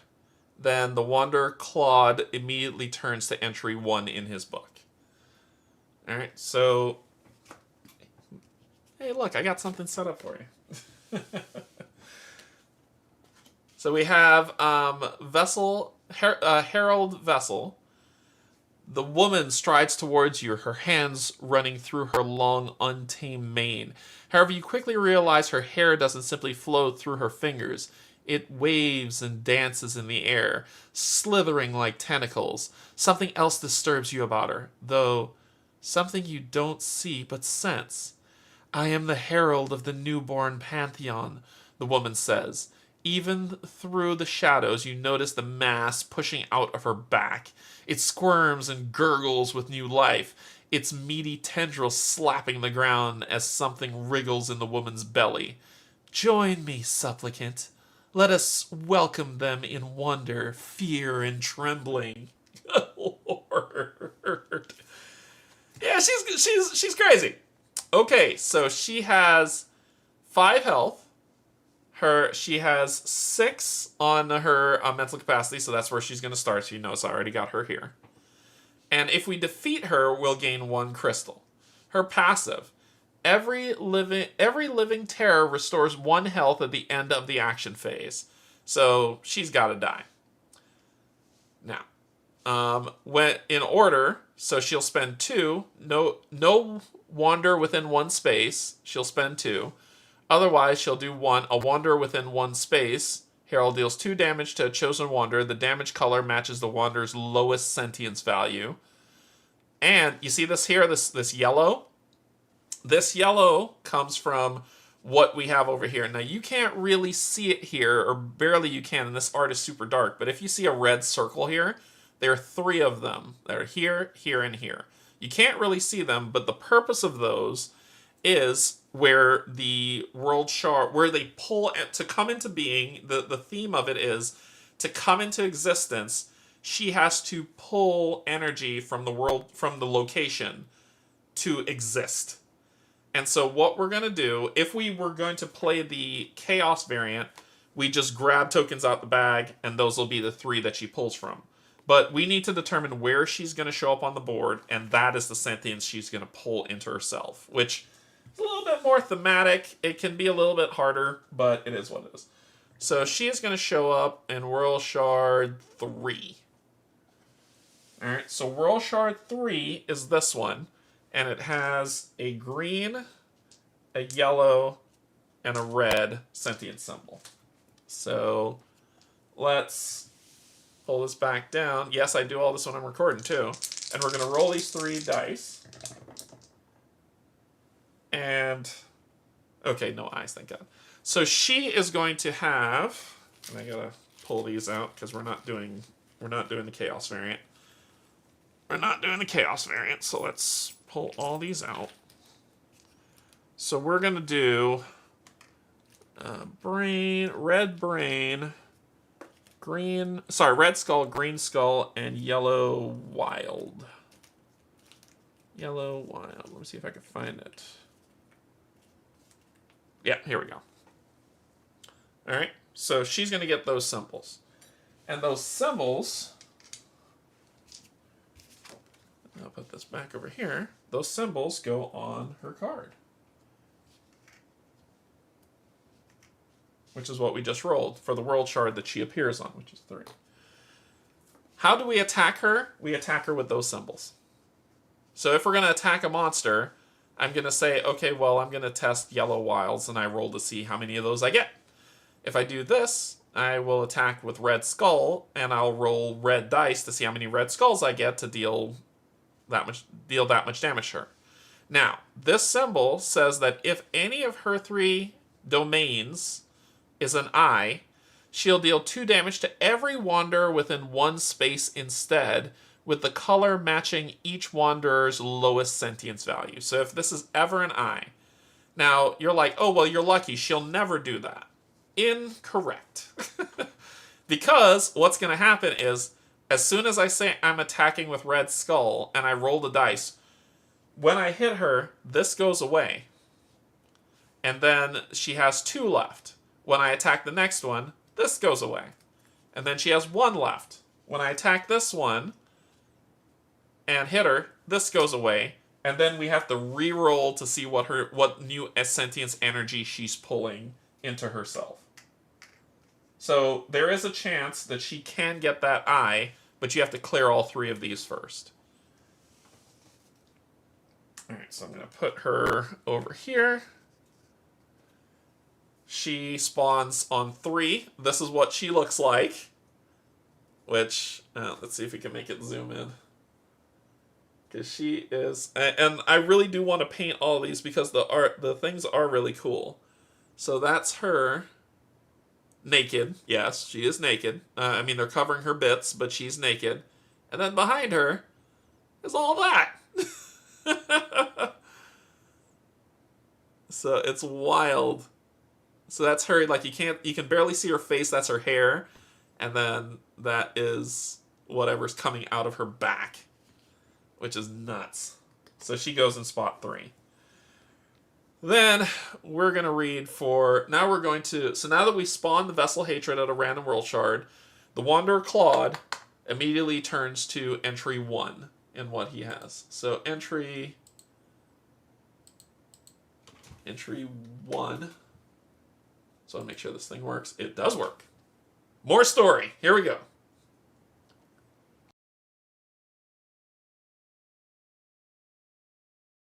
You double over in exhaustion as you reach the hill's summit, resting your hands on your knees as searing breaths ravage your lungs. Sweat drips lazily off your nose, mingling with the condensation on the path's uneven, dirty stones before trickling back down the incline. That had been a more challenging climb than you anticipated. Finally straightening, you gaze down into the valley sprawling below you. The town's ratty roofs barely pierce the thick, crawling fog creeping methodically up the hillside. Between the mist, the dark roiling sky overhead, and the soft glow of the old iron lampposts, you'd never guess it was actually 10 in the morning. As the fire in your lungs subsides, the unease returns. You never did like small towns, but this place... it doesn't matter. You have to find Rose. The trek down is far easier on you physically, but you feel your heart catch in your chest as the fog opens to swallow you whole. Finally, you reach the first houses. How strange. Although you could practically reach out and touch them, the buildings' blurred, hazy outlines seem to lie across limitless gulfs of space and time. As the damp air chills you to the bone, you move forward with your hands shoved deep into your jacket's pockets. The mist rolls in lazy waves, allowing some light to creep between the shadows. You haven't spotted a single sign of another human being yet. Has anyone even left in this town? Why does part of you hope there isn't? A breeze's low hiss tickles your ears, though after briefly listening to it, you pause, frowning. The wind's rhythm is wrong. It would have a natural ebb and flow even if it were short little gusts. But this is too staccato, too consistent. Honestly, it's more like breathing. Looking around, you strain to see through the fog.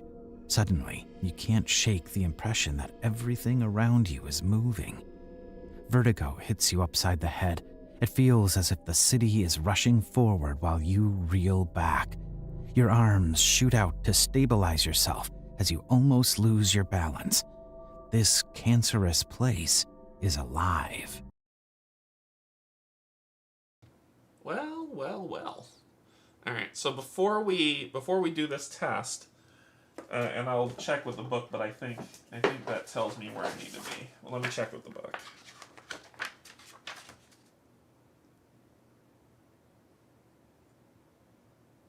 Yeah, there's more to go through.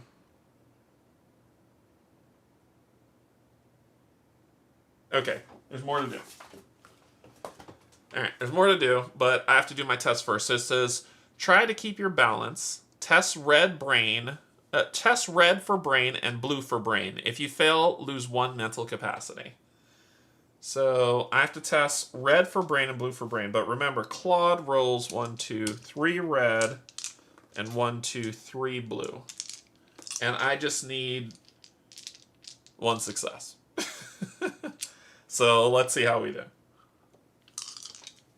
We need 1 success on red and 1 success on blue to pass. Jeebus, is Derek about to roll? I'm about to roll some dice. I could do a blue you can't help me. Skulls, if Skull, this is the reason why I have this thing up. I'm trying to remember if Skull gives me more dice. Alright. I have a success on red already, so blue is the big one we need to worry about. So let's hope we can get a blue brain. We got a blue brain. We have a blue brain. We have 2 blue brains, but we don't have a red brain. So we don't have a red brain, and you would immediately say, oh, I lose. I have a choice. So, if you notice, I have a red wild. So to pass this test, I could spend this red wild, boom, to say I have 1 success on red. I don't have a hand to re-roll, so I can't do that. And I don't have a red brain here to use that to help. So we're going to use the wild, and we have 1 blue brain, 1 red brain. We succeed. This goes back to the pool.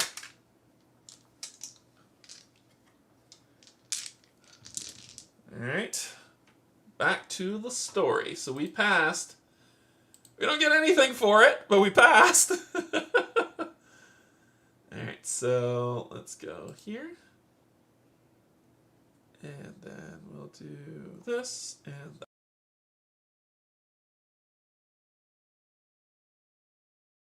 What started as a nuisance is quickly spiraling into outright nausea and panic.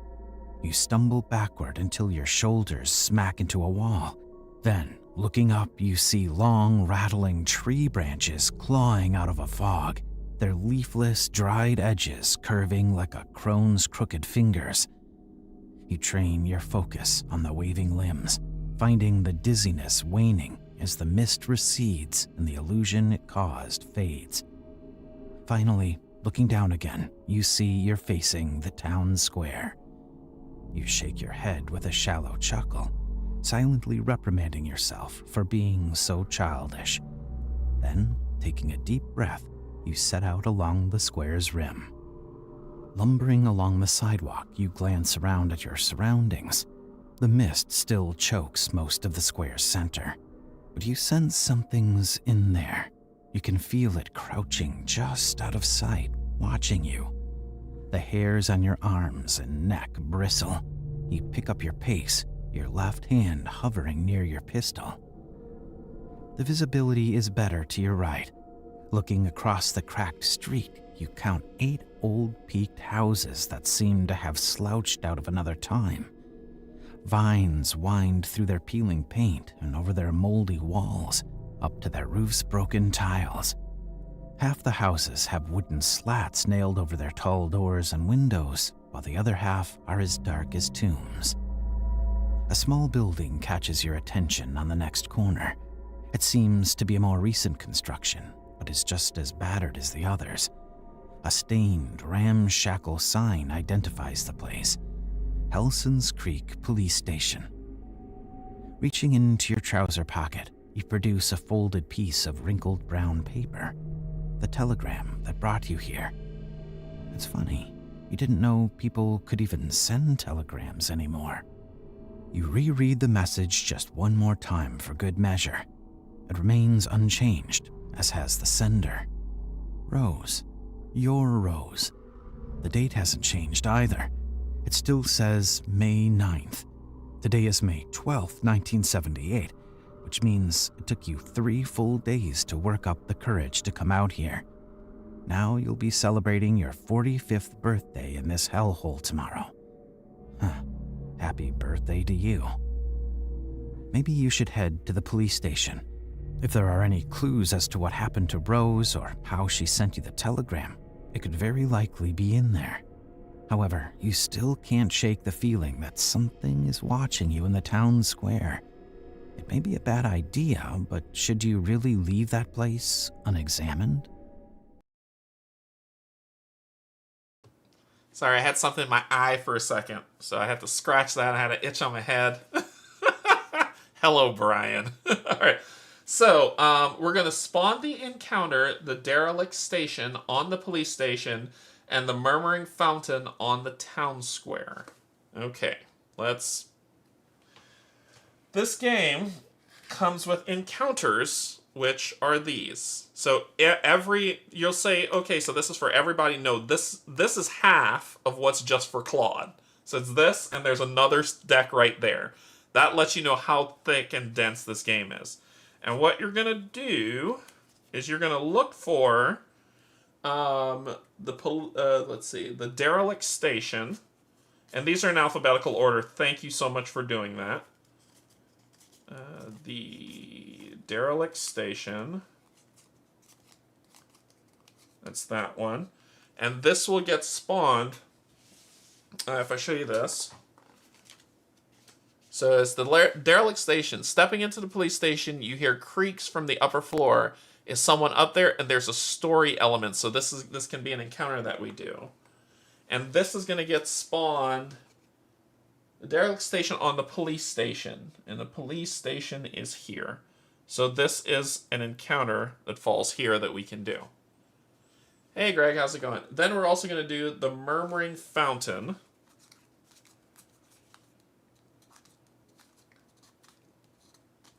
which is this. You hear the fountain's soothing murmur as you approach. You also hear something else, a man weeping. And that is, that's going to get placed on the town square, which is here. So now there's story encounters for us to do. This game is so cool. And then the wanderer Claude must place his figure on either the police station or the town square. We're going to go on the police station.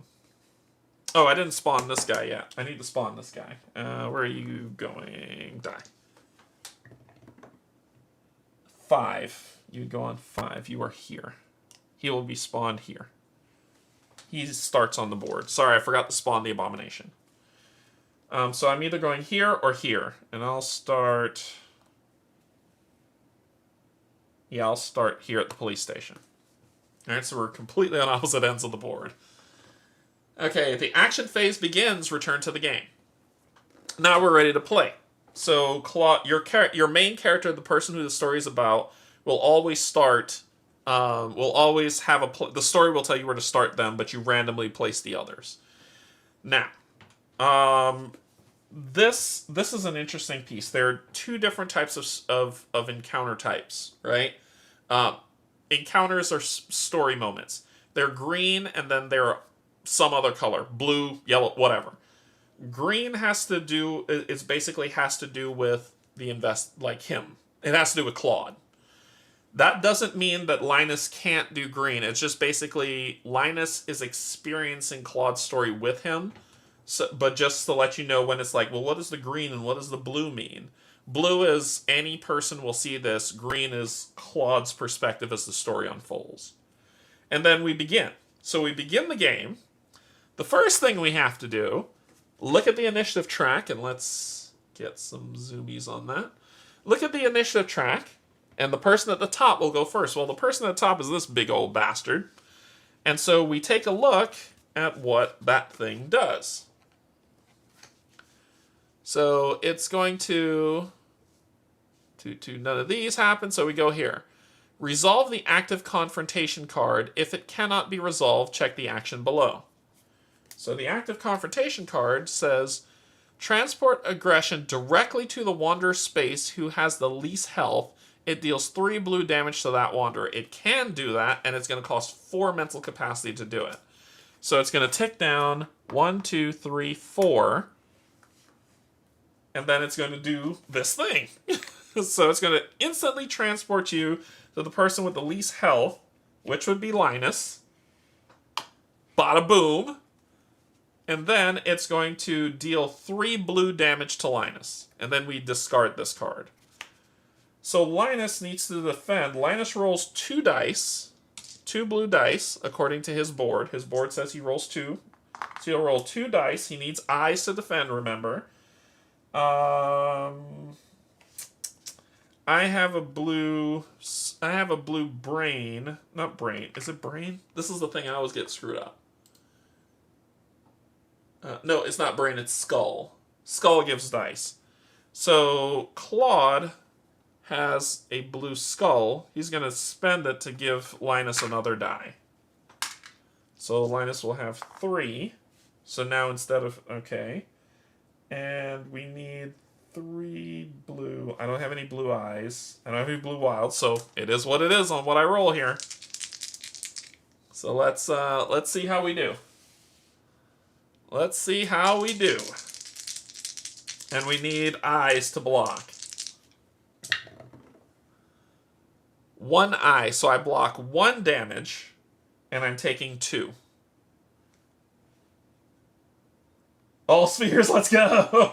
That would be amazing if it was. But I blocked 1 eye damage, but I did not block the other, so I'm going to be taking 2 damage. So Linus starts the game out by taking 2 damage. Zoom. So Linus is going to take 2 damage, so he's down to 6 health.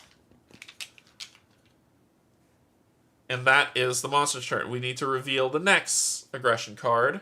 And oops, sorry, wrong thing. Next aggression card is this. So we know what's coming. So it says a wander in the aggression space. If there is one, it will do this. And it spends 4 for that. I need 2 greens and a purple to be able to damage this, and I'll damage him just for 2. And you can damage this monster straight out the gate, right? You can damage him. You don't have to say, oh, I have to do this, then I can fight him. At the beginning of the game, you could just start fighting. You can kill him to start and then continue and try to get your 50 points. You don't have to wait to fight him. You could just fight him, right? You don't have to wait on anything. So that's this card. That's the next one that's up. And that is his phase. Next person up is Linus in the track. So Linus, oh boy. Linus, what are you going to do?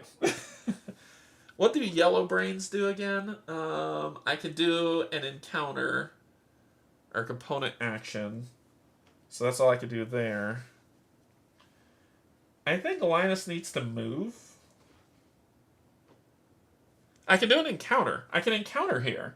So I can spend this to encounter without spending a mental capacity. I could use one of these cards. Or I could use one of these cards, and then I could use this, and then I could use another card and get the hell out of there. So, okay, so we're going to do... Do I want to search and find an item?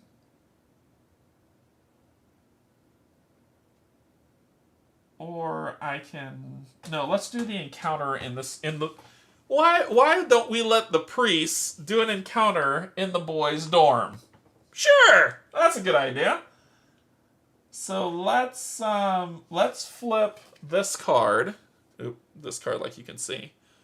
So flip this card to perform an encounter or domain action. We're going to do an encounter action, and we're going to flip this card over to do that encounter action. And that does not cost mental. That encounter will be 86. Actually, no. We're not going to do that. We're going to move. We're going to move. We're going to move. We're going to move. We're going to flip this one to move or search. So we're going to move.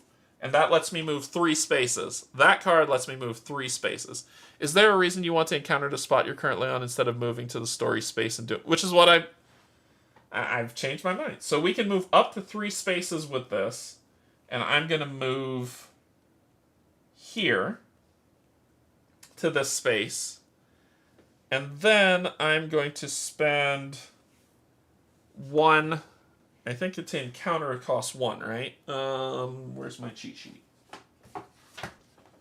To encounter it costs 2. So then we're going to spend 2 to encounter. So he'll do 1, 2, and encounter this, which is 123. No, it's okay. My brain's I'm just running through things in my brain. So 1, 2, 3. And let's do some story. Story time.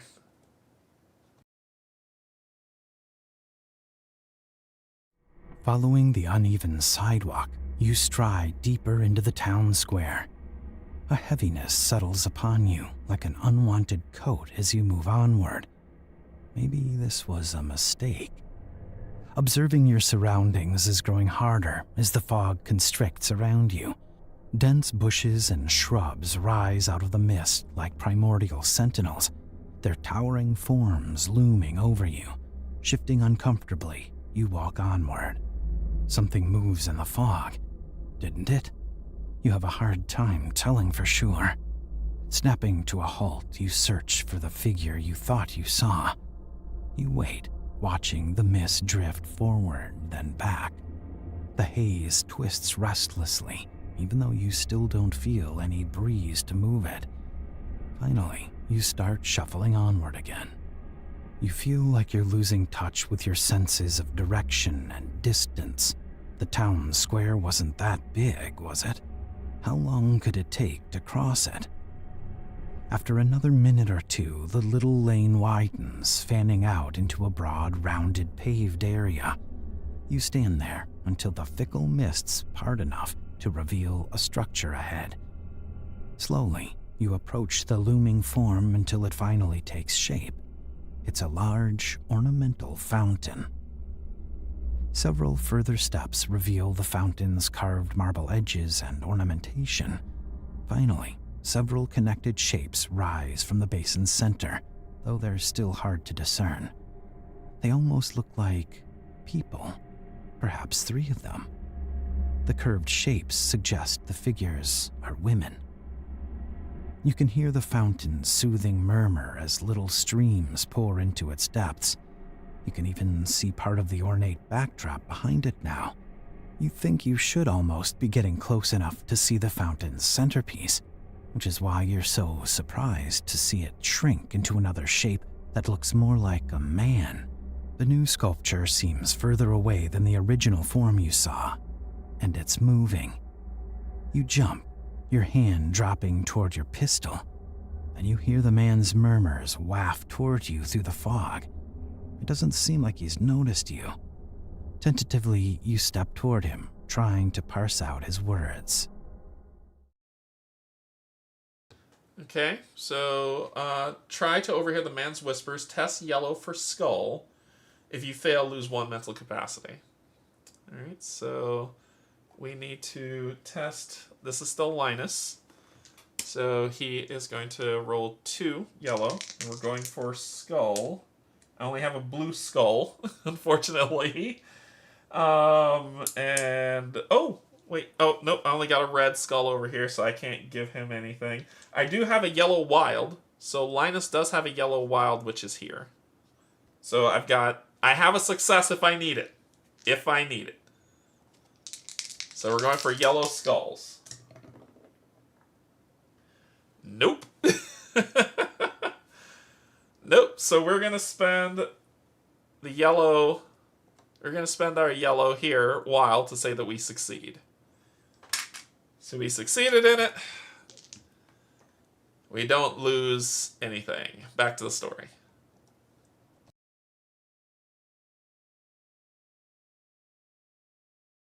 Why?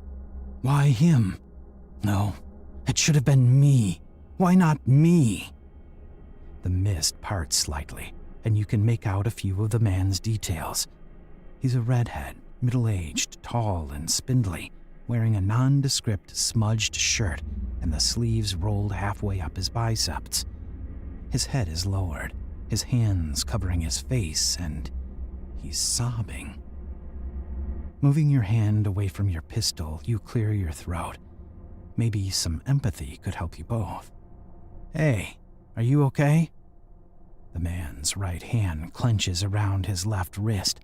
His tense words tumble out between muffled, uneven sobs. No one ever chose me. What did I do wrong? What did I do so wrong? You step closer. What happened here? Are you... The fog thins enough for you to see that his fists are redder than his hair. Suddenly, he jerks, facing you. There is no hope, he shouts. Don't you get it? Hope abandoned us all years ago. The man appraises you fiercely, his face wet with tears, before turning back toward the fountain. He rubs his hands up and down his forearms, streaking the blood oozing from the multitude of cuts across his fair skin. You feel sick. It should have been me. I'm looking for someone, you persist. A woman. She's not from here. The man's arm snaps upward, pointing through the fog. Try your luck at the maternity hospital. Then he returns to his blubbering murmurs, rubbing his bloody wrists. Feeling heavy and tense, you start walking away. But not before you hear the sobbing man's next words. Why? Why did you leave? Why did you leave? Why? This game's awesome, isn't it? Anyway, so ending A1. So what we do is we come over here, boop, boop, and we find A, and we do +1. So we go A1. Remember, we're trying to get to 50, so that's A1. Then it says, place a red consequence token on town square, spawn the intermittent wails on the maternity hospital. So let's do those two things. So consequence tokens, red is bad, blue is good. So we're doing a red consequence token on the town square here. Then then spawn the encounter intermittent wails at the maternity ward. So intermittent wails. All right, grab that. And I'll just put it in here. Intermittent wails. Is anyone even left in this forsaken place? Oh, there must be. You see a figure passing by the hospital's room's window. So we're going to put this in the maternity hospital. Over here. So that goes there. Then remove the encounter card, the murmuring fountain from the game. So that gets removed from the game. Did I get anything? Oh, gain the coda card, the middle-aged man, and 1 existence. So gain the coda card, the middle-aged man.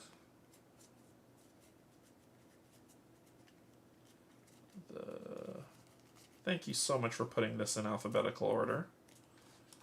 Okay.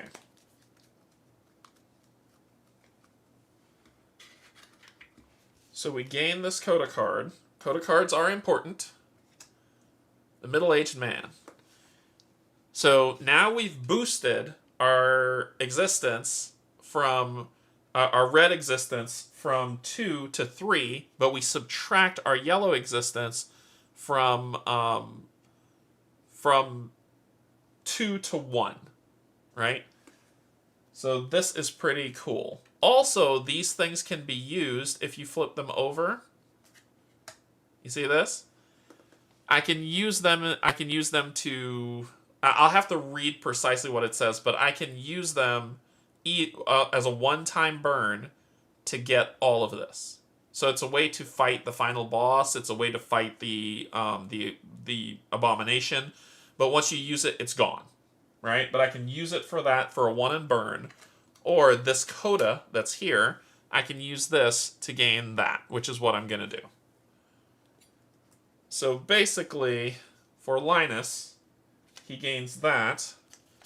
And now, if we look on it, I have a sheet that keeps track of it. I didn't tell you all about it because it kind of makes sense. It's not something to add on. So now I'll roll 3 dice for red instead of 2, but I'm only going to roll 1 dice for yellow going forward. And there's the coda cards do that. They push and pull on those numbers to improve or remove them. But I can spend, once again, I can say, okay, I'm going to hang on to that. Or I can say, hey, in a confrontation, I can flip it over and gain all this. Basically gaining all that stuff. But it's gone afterwards, and then my stats go back to normal. Okay. And so I gained the coda card to middle-aged man. I did A1. I placed the red consequence token on the town square. I spawned the intermittent wails on the maternity hospital. I removed the murmuring fountain from the game, and now I return to the game. Cool. And let's talk about... where's that book? All right, here you are.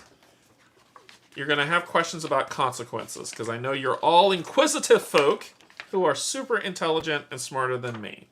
So I'm going to tell you exactly what a consequence is, but I'm going to do it from the rulebook so I don't say something and you're like, yeah, that's a whole lot of crap. You don't know what you're talking about. I know what I'm talking about. Smart. Let's see. All right, let's talk about coda cards.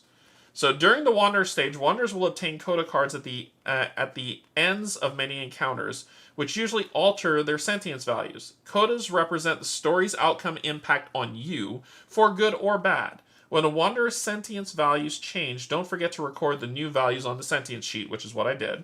Wanderers may also use a non-exhausted coda card back to help pass a confrontation test and harm the abomination. So after that, the coda card becomes exhausted. A coda card's front side still takes effect after it's exhausted.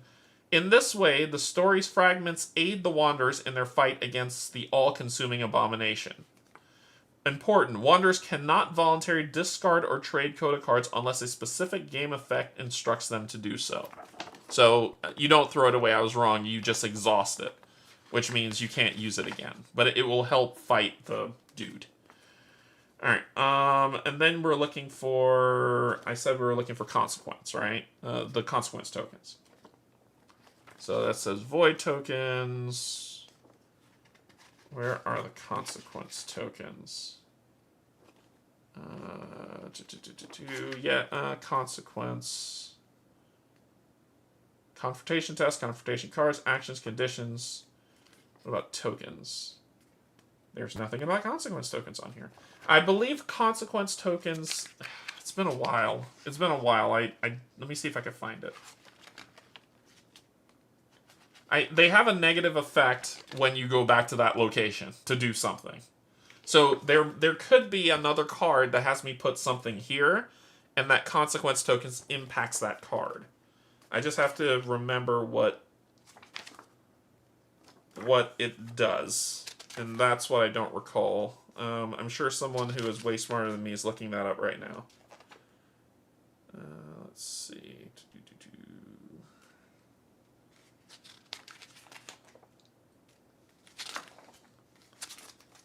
It doesn't say in the rule book. Cool. Let's see if it says so online. Story mode. Yeah, here. And I'll pull this up. And let's see if they... Alright, I was on page 22. 22 helps me a lot. Let's see if they updated the rulebook. See, they have void tokens, but they're not talking about consequence tokens. Let me go to the index.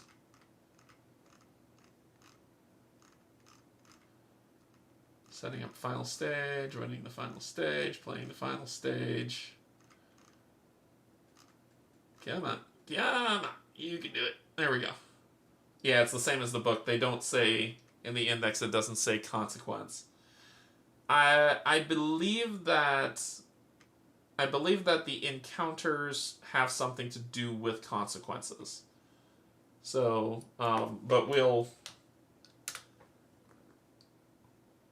look that up. Let me do BGG, Dawn of Madness. Consequence rules.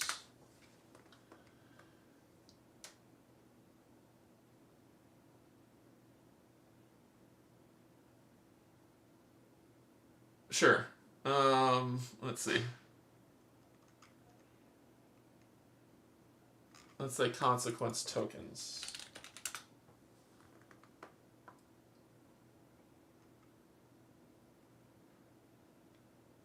What does the unofficial FAQ have to say? Yeah, I'm unsure. We'll figure it out. We'll figure it out. I'm gonna spend all day searching that. Okay. Anyway, that ends line because he's fallen below. So now we come back up here, and we come back up here, and the first monsters always go first before Claude. So Claude's been in it. Claude's been in it. So it is the monster's turn. Alright, well, both of them are going to go. We determine, and usually the abomination goes first. So resolve the active confrontation card. If it can't be resolved, check the action below. A wanderer is in the aggression space. It is not, so therefore it can't do that. So the next thing it's going to do is it's going to spend 2, 1, 2, to move up to 2 plus X spaces towards the wanderers with the most envenom cards. X equals the Wanderer's total in Venom cards. If it ends in a Wander space, immediately check the below to resolve the confrontation card. Ugh. Linus could take some damage. Alright. In terms of targeting, it's going to target... Let's talk about targeting. So, Abomination targeting. Is it the closest? Because I think there's a way to play this so it's not... Linus doesn't get mauled.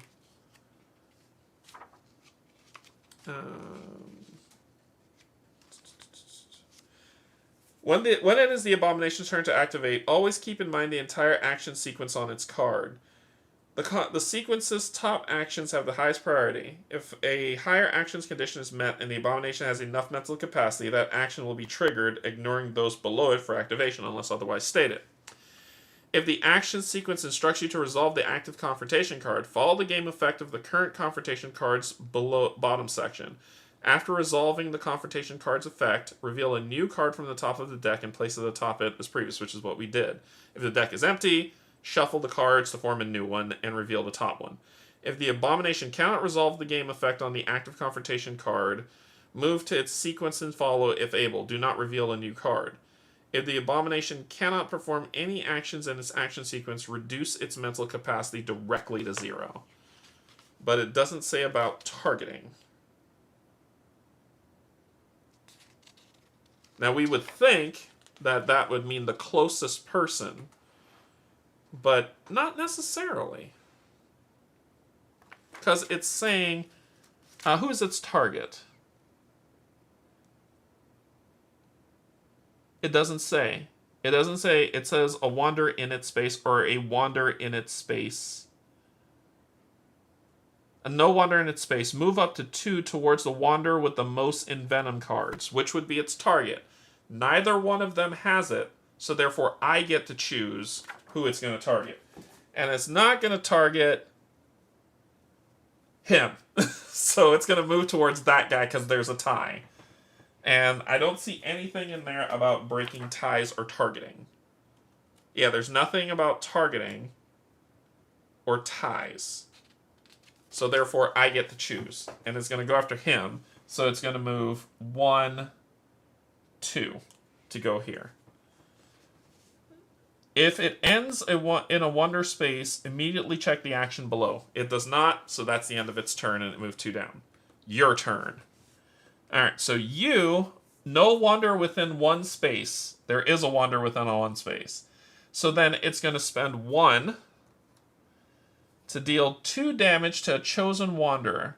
The damage's color matches the wanderer's lowest sentience value. I think it can't target them because no envenom cards. Well, but it would move 2. Oh, you're right. It wouldn't target them. You're right. It wouldn't target them. Because there's no envenom cards. It can't move to the most envenom cards, which means it would drop to 0, right? I think it means it would drop to 0 if that's what I read properly. You're right. No one has an envenom card, so it can't target it, so it wouldn't do anything. You're right. So it says, if the Abomination cannot perform any action in its action sequence, reduce it to 0. So basically, it can't do anything.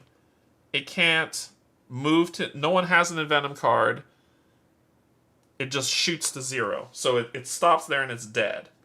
This guy, though, or girl, so it's going to do 2 damage to me with the lowest sentience value I have is yellow because that just dropped. So I have to roll a yellow to defend an eye for 2. Okay, so I'm doing 2. I only got 1 die, and I don't have skulls to help. I don't have yellows or yellow eyes to work with, so I'm only rolling 1 die. Alright, so roll. I blocked 1 at least. Okay, so I blocked 1, which means I'm going to take 1 damage going to 3. 3 of 8. And that's all it's doing. So now it's Claude's turn. Alright, Claude. Let's go to the derelict station. And we're going to do an encounter action. We're going to do the free encounter. and to do the derelict station on 74. What do y'all think of the game so far? What do y'all? I like it, but what do y'all think of it so far? So we're gonna go to 74, the derelict station, and let's see how we do. You stride briskly along the uneven sidewalk toward the police station. Nothing moves apart from the fog, but you still can't shake the feeling that someone is watching you from inside the mist. Finally, you reach the police station on the corner. A town member may have painted it white at one time, but the only remnants of that color are a few moldy, peeling patches dangling on the walls. Otherwise, you observe only exposed concrete, bare brick, a dirt plot that may have once been a garden, and a steel fence wrapped around the precinct's rear lot. This place is abandoned. You step up to the front door, expecting to see signs of vandalism. Instead, you surprisingly notice a faint light through the thick glass. You try the door handle. It's unlocked. Turning it, you open the door and step inside. The wooden floor squeals as you enter a small reception area followed by a hall. A fallen cabinet blocks the way into the next room, which looks like an office with 3 brown desks. More cabinets filled with dusty boxes slouch against the next room's walls, accompanied by bowed shelves stuffed with yellowing files. Maybe there's a way to get by the fallen cabinet. You step forward to examine it, passing a stairwell on your right. Your nose itches from the musty dust.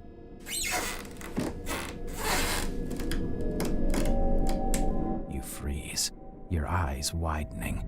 Then, slowly, you swivel to the right, toward the stairway.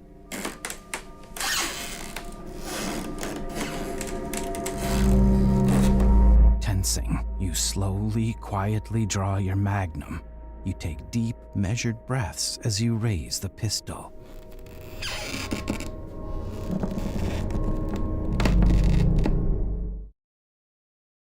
I scream. I scream. I scream really loud. Steady yourself for what's coming. Test blue for brain and red for hand. So once again, we're 3 and 3. Blue for brain and red for hand. I have a blue brain, so I need a red hand. I need a red hand to help me. This is going to be a tough one. If you succeed, go to entry 168. Should you fail, spawn the encounter the vanished on the police station. You are now trapped in the police station and can't perform any actions apart from entering the vanished. Other wanderers cannot enter the vanished. Remove the encounter card in the derelict station from the game and return to the game. Oh, I'm gonna vomit. Okay. Alright. Okay. So I need a red hand. Yeah. Oh, gosh. I got a red hand, and I got a blue wild. Blue wild. Red hand. Woo! Oh, my gosh. This game is great. I played through Emily's story so far. It was gruesome and fun. Oh, my gosh. I didn't back it twice. Yogi, this game's good. I think you would like it a lot. Alright, so it says, if you succeed, go to entry 168. So we'll go to entry 168.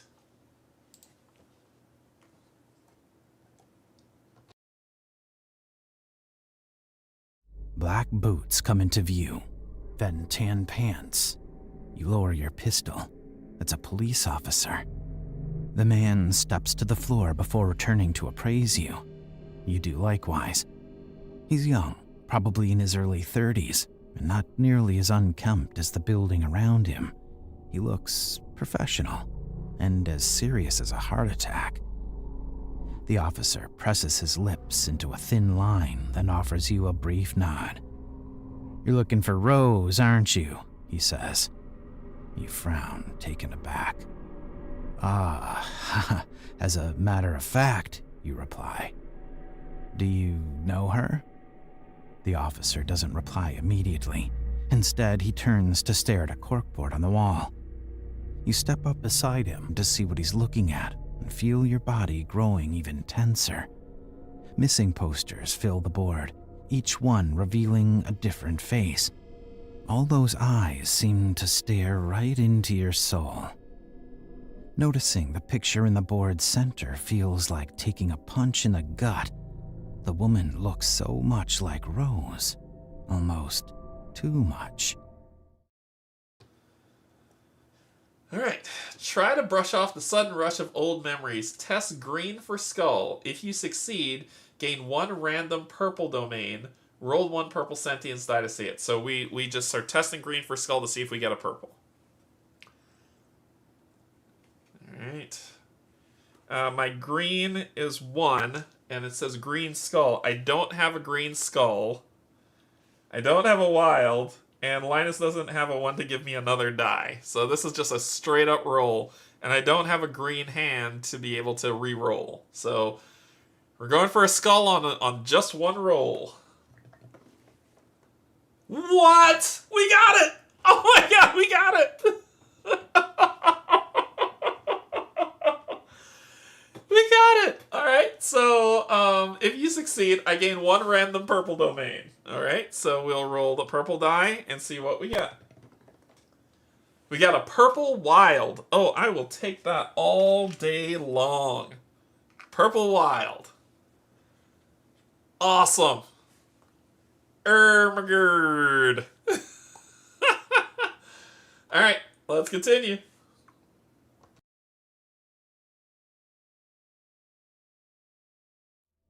Finally, you tear your gaze off the pictures and back to the policeman. He too is staring raptly at the pictures.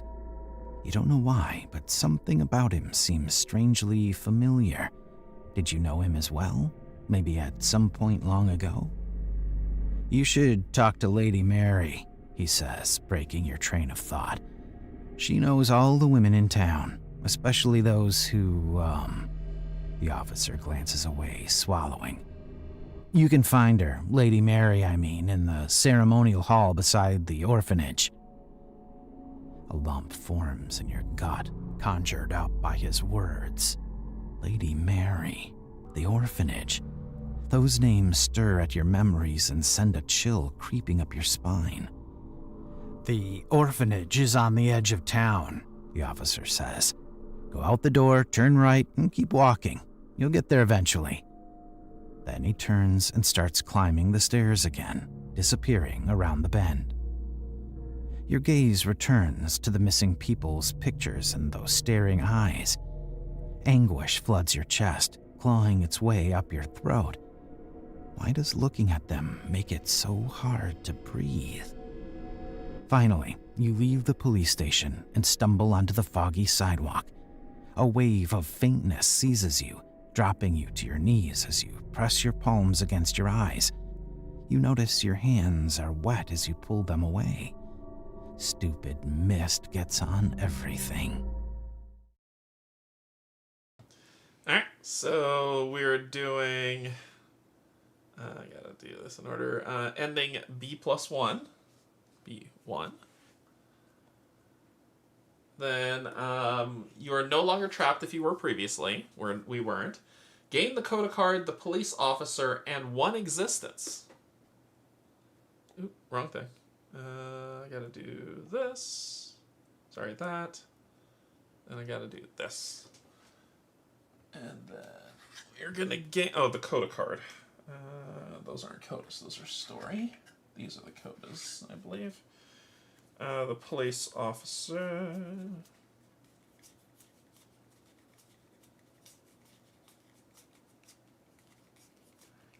The police officer. Okay. Police officer gives me 1 blue but -1 green, so I need to do your 2. Oh, sorry, 1 blue -1 green. Green is now 0, and blue is now 4. Alright, and should we exhaust it to use this ability, that's what we will get.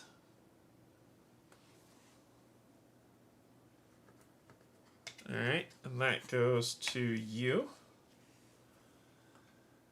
then it says, and one existence. And I think the existence... Oh, did I not do that for what's his face? 21. I don't think I did that for Linus when he was supposed to gain an existence. Yep, that's a crystal. Existence is a crystal. So, where did I put the crystals? Here. Linus was supposed to gain one too, and I forgot to give him one. So Linus would gain one, and I would gain one. And remember, these can be used to buy these, but I think the cheapest one on these is 2. So if I want another one, I need another existence to get it. Alright, then spawn the encounter enveloped in warmth on the ceremonial hall. So enveloped in warmth.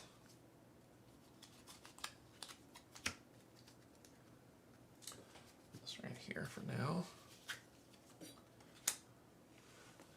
Finally, sweating and out of breath, you reach the orphanage. There's a light in the chapel. Could someone be waiting for you inside? And this is going to be in the ceremonial hall here. Remove the encounter card to vanish from the game. It should say remove the the derelict station's still there. It didn't say remove it in any of the stories, did it? Did I miss that? Let me look back. No, it didn't say to remove it. I'm assuming that's a typo, but I'll leave it there. But I feel like that's a typo, where it should have said to remove the derelict station from the game because it's the same story. So I'm going to remove it. Now there's a story to read there, but that's the new thing to do. So that was my free action to do that. Now I need an action to do something. Let's...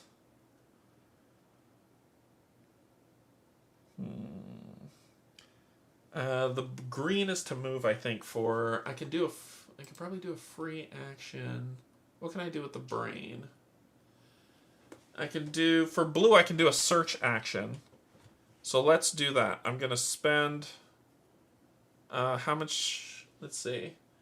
1 for 1 mental capacity. So how much do I need to search? Search costs... Doing a search costs 1. Okay, so I'm going to spend 1 of these to search. So that means I grab these cards, shuffle this up.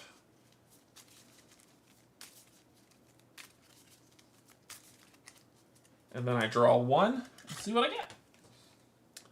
What do I get? Cross pendant as an item. When discarding a condition card via its removal effect, spend 1 less required domain. Or I can get those symbols at the bottom if I need them. Alright, so that is my next one that I use. I'll put this over here.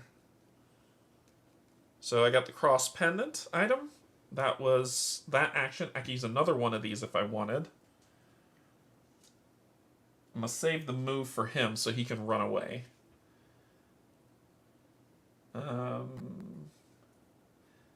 Let's gain some stuff.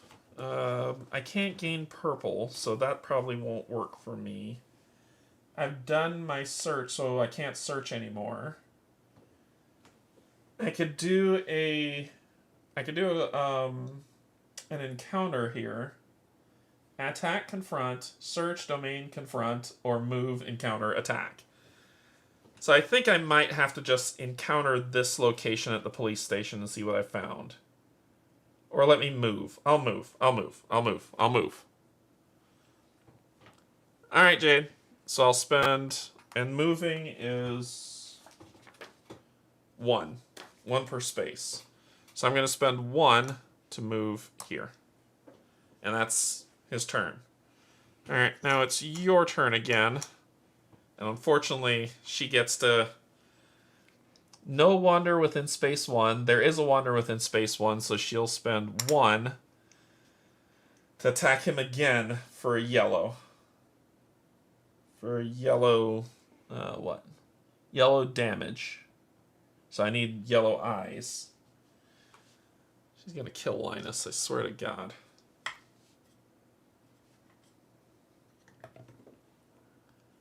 So that's a failure. Alright, so Linus is gonna take 2 damage. Going to 5. Linus is not looking too good! Alright, then it's Claude and Linus' turn again. Linus is going to run. Linus has had enough, so he will use this to remove 3. Let's see. 1, 2, 3. 1, 2, 3 to move all the way up there. Let's run far away. And then Linus has an action. Let's gain some sentience. Let's do a domain action. So 1. So Linus will spend 1. And he'll roll 2 green and 1 blue to pull some energy. Alright, so he's got green wild, a green eye, and a blue brain. And that is his action. Okay, Claude's turn.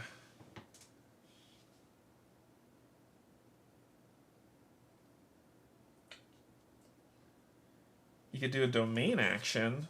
Let's do a domain for free. And he'll roll 3 yellows.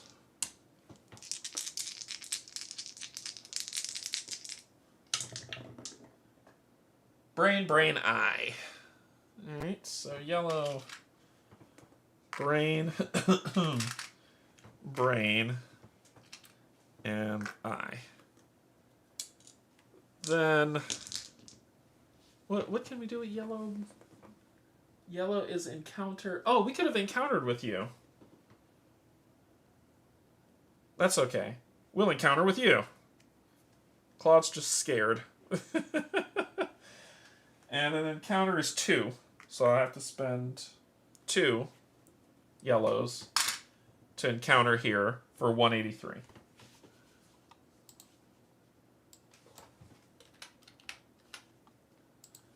More story.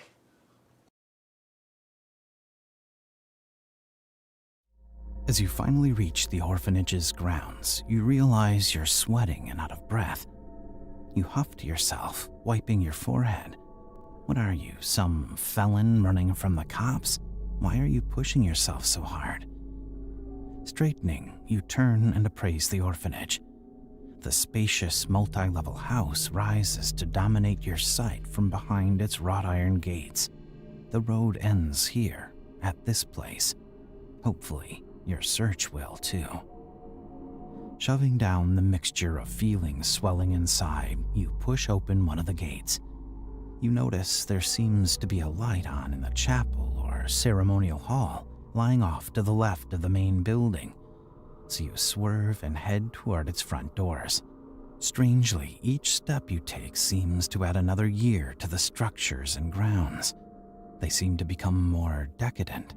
The brick red color drains from the cracking paint as dust cakes thicker on the windows, the grass withering, the trees shriveling as their dying leaves twirl away in an errant gale. You shake your head violently, forcing yourself to get a grip. At least the fog hasn't arrived here yet. At last, you reach the front door and ring the bell. Nothing happens. You knock at the door. Birds chirp as the breeze returns, whistling through the dead, rattling trees. You knock again. Come in, a woman's voice says softly, drifting through the wood. You oblige. Inside, you find a tall, domed room, its interior surprisingly clean and well preserved. You step lightly across the hardwood floor, glancing briefly at the cream-colored walls, paintings, and the meticulously arranged furniture. The atmosphere elicits an otherworldly feeling in you that swings between cozy warmth and icy emptiness. 2 richly engraved structures, either curio cabinets or altars, stand sentry against the far walls, facing a large shrine bookended by an elaborate copper bathtub and a pulpit in the room's center. Lit candles flicker atop nearly every flat surface, lending the room a soft yellow glow and revealing the white dress and gray scarf of a woman kneeling before the right-hand altar. You can't see the woman's face from this angle, only her long white hair that she has meticulously woven through an ornamental pearl-studded silver barrette. You almost feel like you shouldn't disturb her meditations. There's something austere about her, a commanding presence you don't want to cross. Somehow, you know deep inside that this is Lady Mary. "You're back, Claude," the woman says, her voice echoing through the hall. You jolt, frowning. How did she know it was you? But then again, how did you know she was Lady Mary? Try to deduce what's happening. Test blue for eye. If you succeed, gain 1 blue brain domain. If you fail, lose 1 blue brain domain from the dashboard if able. So remember, we upgraded our blue, so now we roll 4 blue dice, and we're looking for an eye. He could help give me another to make it 5, but I'll stick with 4. So we're just going to roll 4 blue dice. And let's see if we can get an eye.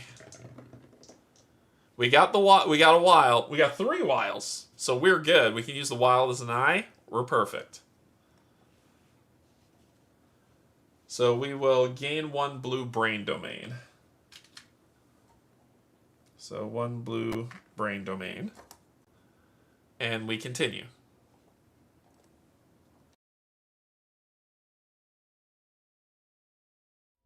Warmth is spreading through your body. It's not unpleasant at first, until it brings back the same dizziness you felt upon entering this town. Clutching your head and squeezing your eyes shut, you stumble backward. As you do, a soft melody worms into your ears. It sounds vaguely familiar, like a children's lullaby you forgot long ago. Then you hear something else, a sound like flowing, pulsing liquids. Opening your eyes again, you see fissures ripping the paint on the walls, a reddish liquid seeping out of them. The effluence oozes onto the floor, pooling and spreading across the hardwood.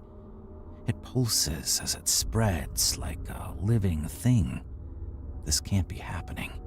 It's not possible. The walls, the floor, and the ceiling swell as the quivering jelly completely engulfs them.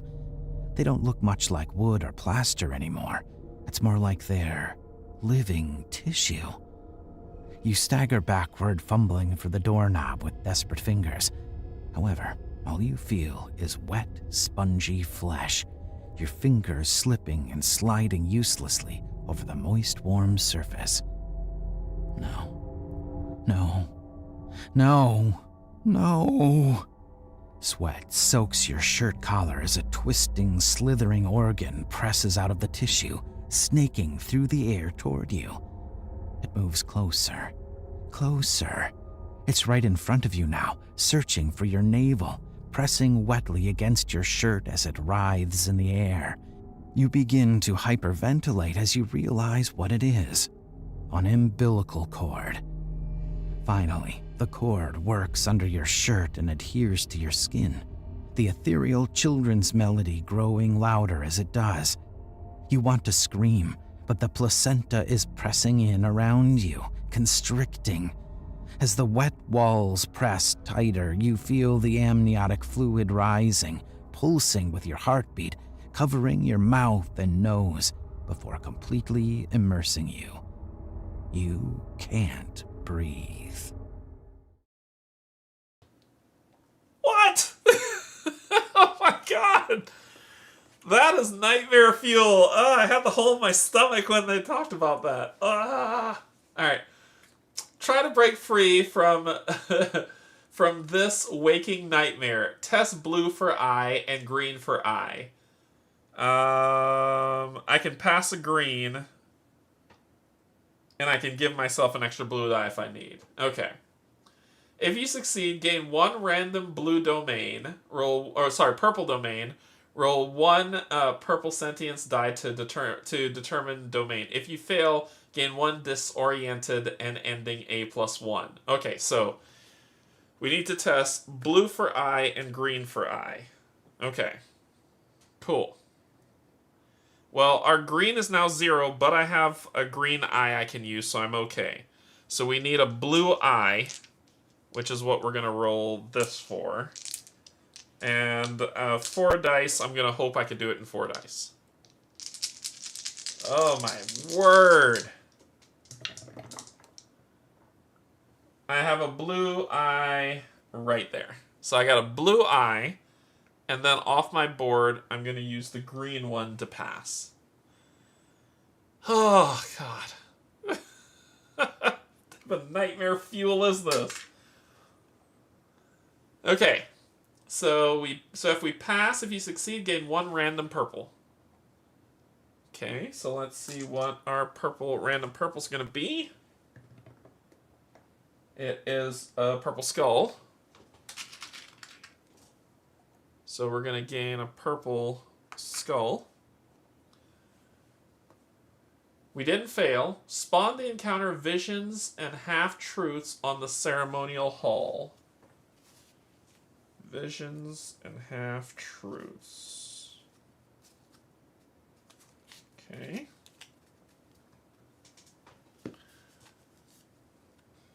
This says, Lady Mary stands before you, staring at you with her soul-piercing gaze. You're worried about Rose, aren't you? The woman says.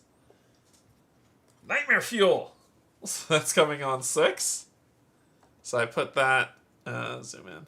So I put that here on 6 on the ceremonial halls. Ceremonial halls, it goes there.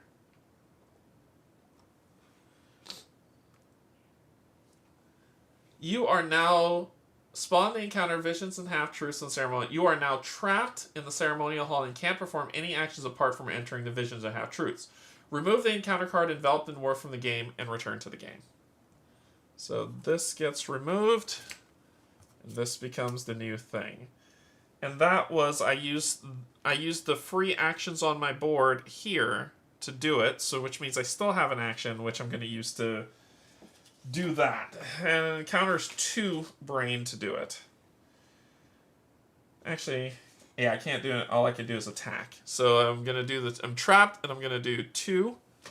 So 1, 2 to deal with 6. So we will go to 6. Oh, God. Here we go.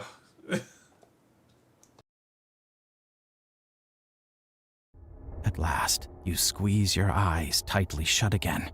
Strangely, you find that you're finally able to scream. You shrink down, folding into a fetal position. Your eyes snap open. The placental sac is gone, as is the umbilical cord. All that remains is the ceremonial hall. Wild-eyed and sweating, you breathe deeply as you slowly regain your feet. Someone standing behind you. Whirling around, you prepare to strike. Lady Mary stands there, staring at you with her soul-piercing gaze. Her dignified sense of presence takes you back. She must be in her 60s at least. So how does she seem so capable and energetic? A soft smile touches her lips, her eyes glinting. For just a moment, you glimpse the woman as somehow younger. You think she may be in her 30s, old enough to have seen some of life, but not too much for the scars to show yet. She wears something on her head, too. Is it of a bonnet? She looks so vibrant. Why do you feel like you recognize her? You're worried about Rose, aren't you? The woman says, aging again. She's been here for a while. Yes, you say, trying to compose yourself. I'm looking for her, but you are going to find her. You find yourself trembling at her words. Sweat collects like dew on your upper lip and the tip of your nose. Am I? You finally manage, your voice cracking. The woman doesn't answer immediately. Instead, turning to the side, she returns to her altar. "You've been away for far too long, my dear," she says.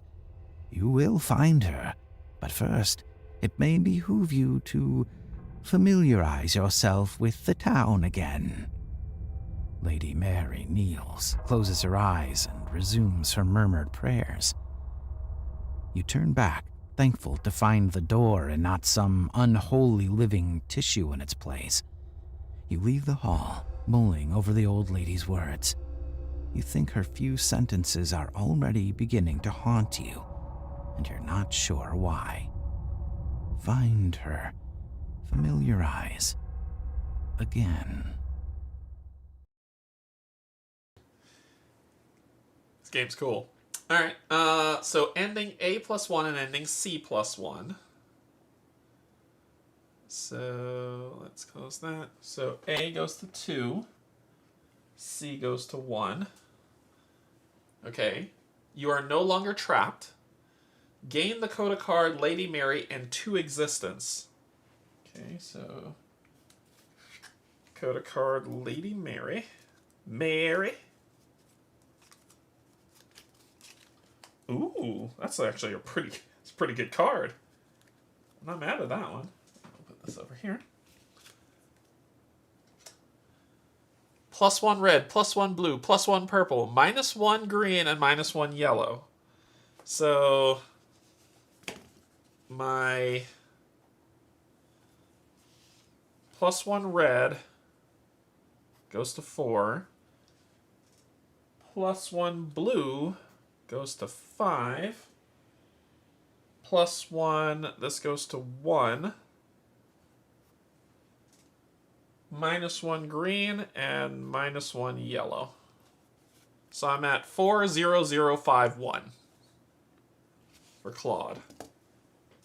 And if I flip it over, lots and lots of red and blue. So he gets that. He's losing a lot of his green and yellows for sure. And I gain 2 existence.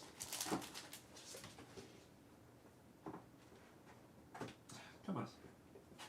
Come on. Give it. 1, 2. Alright, so I gain 2 existence, 2 crystals. Now I could probably buy another thing to upgrade with.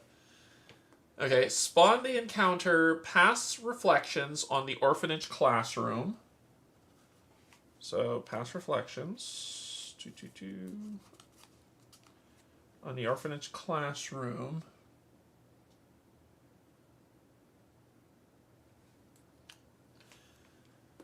The crying boy on the boys' dorm.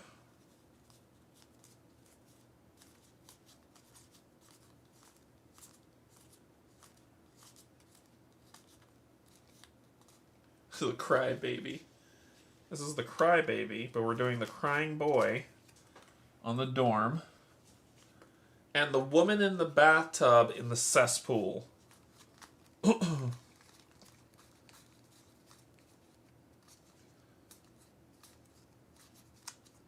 This game just opened up.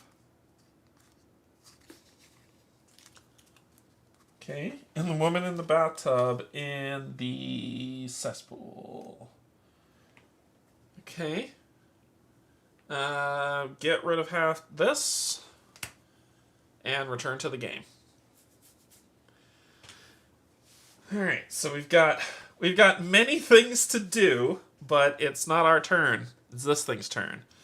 So it says no wander within 1 space. That is correct. So it will spend 2. 1, 2. Each wanderer rolls the other world die. Reroll to break ties. Transport Herald to the wanderer space who rolled the lowest result. Each wanderer in that space loses 1 crystal. Okay, so we're going to roll the other world die, which I believe is this. And the lowest one she's transporting to. Okay, so hopefully it's Claude, but let's roll and see. Linus. Linus got a 16, which is the highest number. Claude.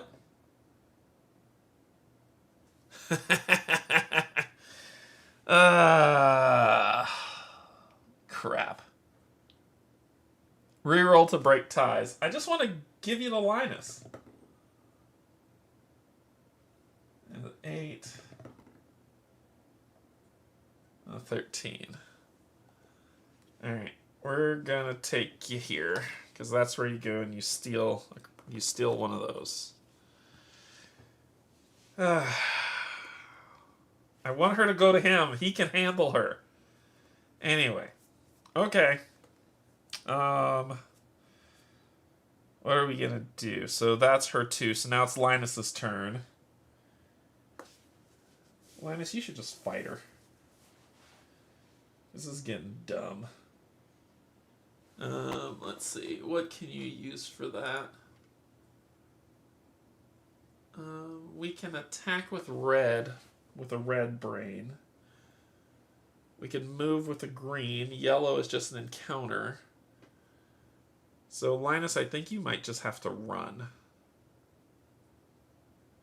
Because she's trying to kill him.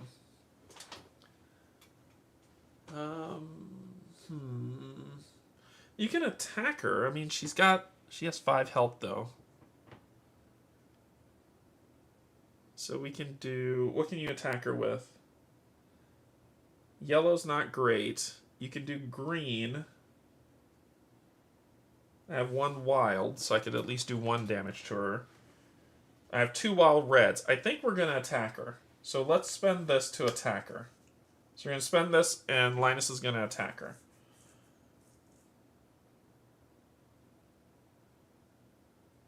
Yep.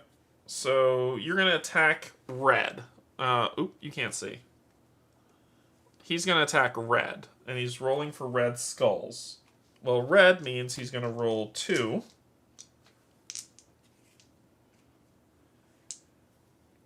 Claude is going to give him 1 to give him another red die for 3. And I've got 2 wild, so I at least can do 2 damage. So we're sick of this thing. We're going for red skulls.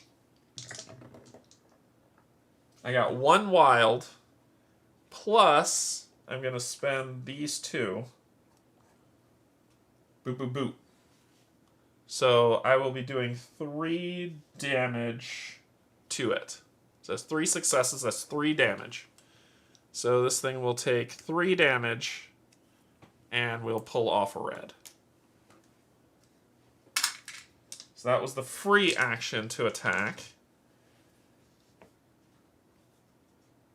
I mean, you could do green. We'll attack you again with green. I'll roll 2. And then an attack costs... What's the cost of an attack? An attack is 2 plus the space, so 1, 2. So attack is 2. We're rolling that, and I have 1. So I definitely need just 1 skull. Let's see if we can make it work. Let's see if we can make it work.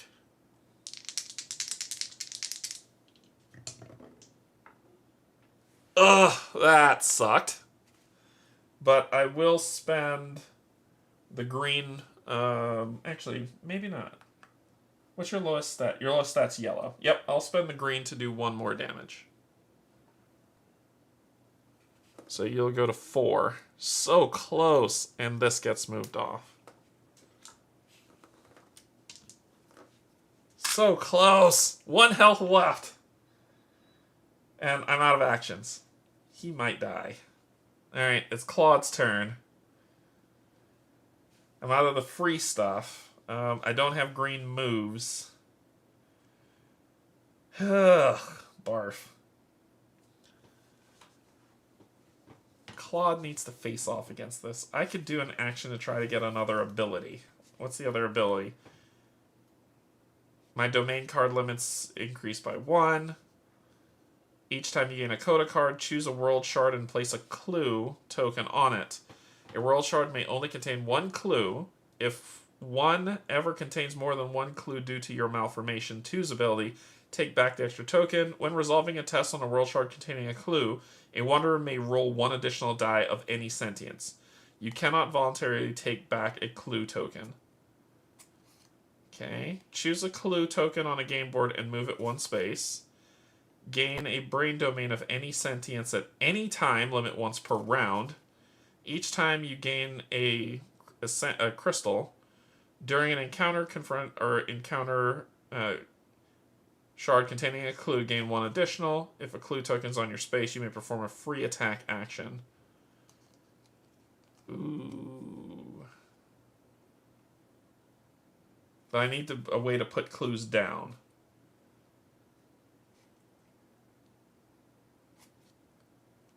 Choose a clue token. The only way to do that is with Hot on the Trail. Alright, so...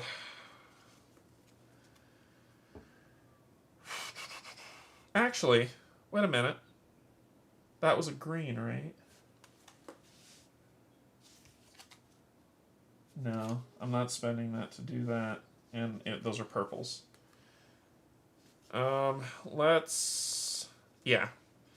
I'm going to do this action here, which is an existence action.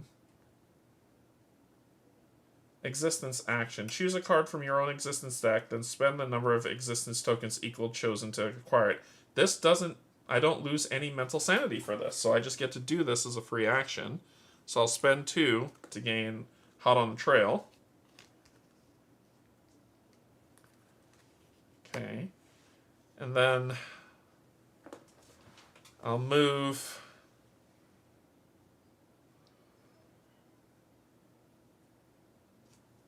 I'll spend 1 to move here.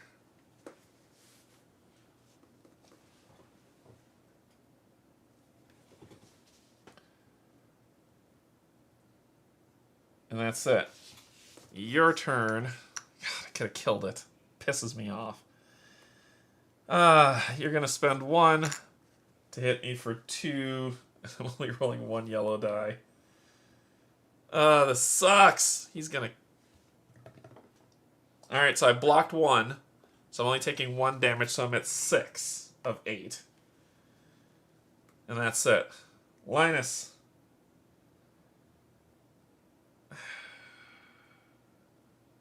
Should I try to kill this thing?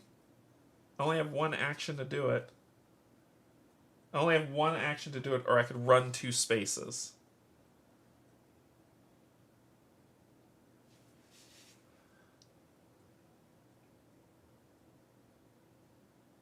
I'm going to run. I'm going to spend 1, 2 to run. 1, 2. So now 1, 1, 2, 1, 2, 3. Oh shoot! No, I'm not far enough away.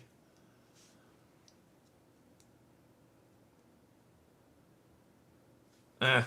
We'll do it. We'll do it. We'll do it. We'll do it. We'll be that far away. Maybe Claude can kill it.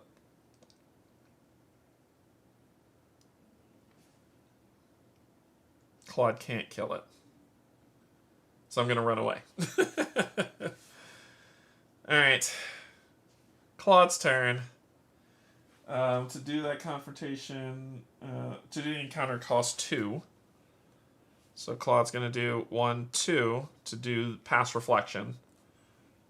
Or I should step up. I can't. I should step 1 up, actually. I could step 1 up and then do a domain action. Yeah, that's what we're going to do. I'm going to move to the maternity ward. I want to be closer to you. And no matter what, I'm 1, 2, 3 away. Actually, your 1, 2 would be here, not there. Alright, now I could step to you for 1, and then I'm going to spend 1 to do the... That's to the move. That's to do the move. I just did the move. That's it. That thing's turn. We need to roll the dice. And see where this thing's going. Linus rolled a 2. Claude rolled a 13. So you're coming to me. You spent... Oh, you can't spend that. It costs 2 to do that. You can't do it. So you're done. You only have 1 left. You can't do that anyway. Okay, so you can't... No one's in your space. You can't do that. You drop the 0. So it is Claude's turn. And Claude... Yeah. I'm going to do my domain action. And I'm rolling a blue, a red, and a green. How are we doing? Finally, a hand symbol. Jeez. All right. Green hand. Blue skull. Red skull.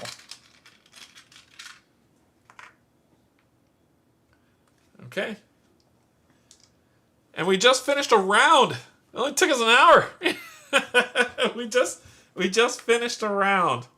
So the round's done. That's what 1 round took. The round's done.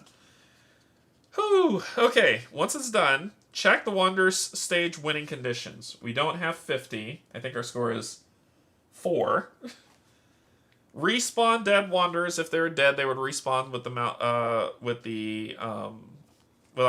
a malformation spawning with them. Restore mental capacity of all characters. So this one is 6. Claude is 6. Linus is 7. And this thing is 10. Refresh support cards. So these will all refresh. These all come back. Resolve Devour cards if we're playing with the Devour rules. We aren't. Spawn Devour tokens. Wander stage only if using. We're not. Flip the game round tracker, which we did. And we start round 2, which goes to the storybooks. Now we're starting on story 20. So the story's intensifying as we go through it. Well, this says, on 20, check the spawning conditions on each unspawned encounter card's back. So each unspawned encounter card... No. Nope. No spawn conditions. So we're okay so far. But we're going to spawn the Terror Vessel Muse on a random world shard. That is this lovely lady. Let's see what her lovely story is. So that's her.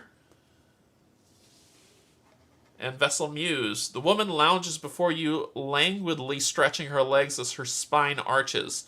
One arm reaches back to run through the wild mass of hair, concealing her eyes, while yours drifts from her human form to her perch. Oops, sorry, I can't read this. Hold on, sorry. The thick, serpentine entity pulses rhythmically, its skin wet and glistening. Don't you feel it? She asked, gently stroking the tail wrapping around her legs. Inspiration grows within me. It turns within my belly.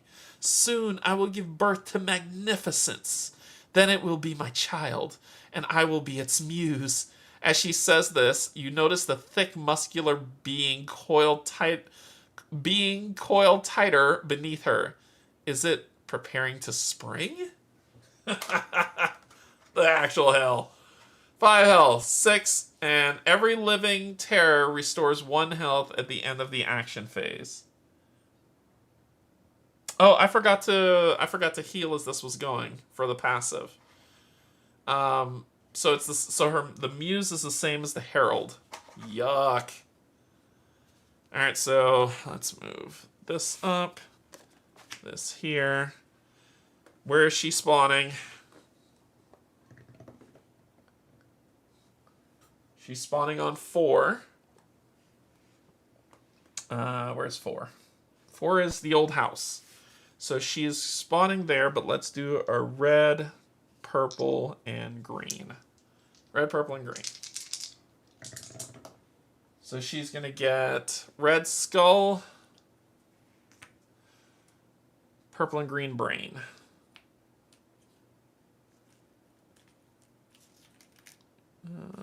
Green brain, purple brain. Alright, let's find her mini. And she goes on the track. What does she look like again? Weird haired lady. Alright, I gotta find her initiative and her mini. And she is Muse Vessel. Muse Vessel. Vessel Muse 12. Okay.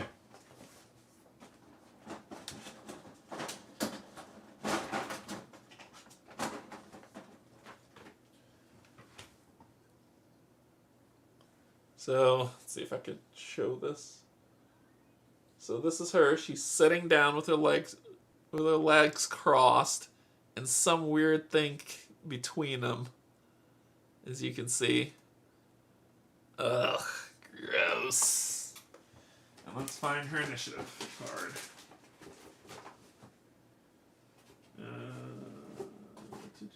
There she is. What do you look like? Oh no, that's your token too. Not that one.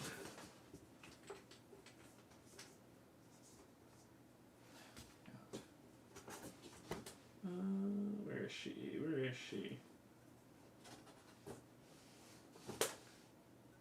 There you are. Found you. That one. Alright, gotcha. So you are also a 6.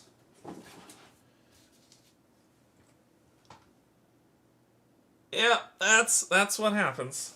That's what happened. Okay, then we start the next round. That thing's going first. So it says, resolve the active confrontation card. If it cannot be resolved, check the box below. A wander in its space, so it can't. Then it is going to, no wander in its space, aggression moves 2 plus X towards the wander with the most envenom cards. X is equal to the envenom cards. So it does do that. So it's going to go 1, 2. Oh, no one has envenom cards. Oh, X is the number of envenom cards, so it's going to move 2 anyway. So it's going to go 1, 2, and it's going to move 2. 1, 2.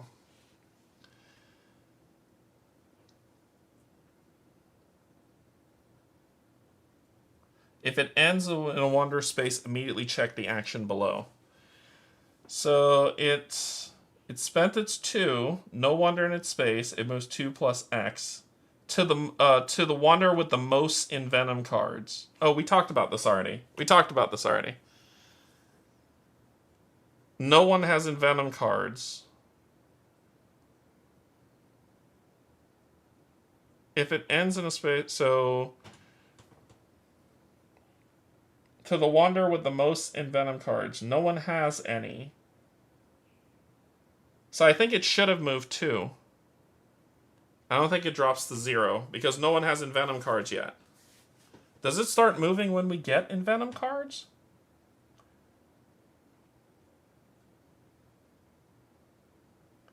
If it ends in a wander space, yeah.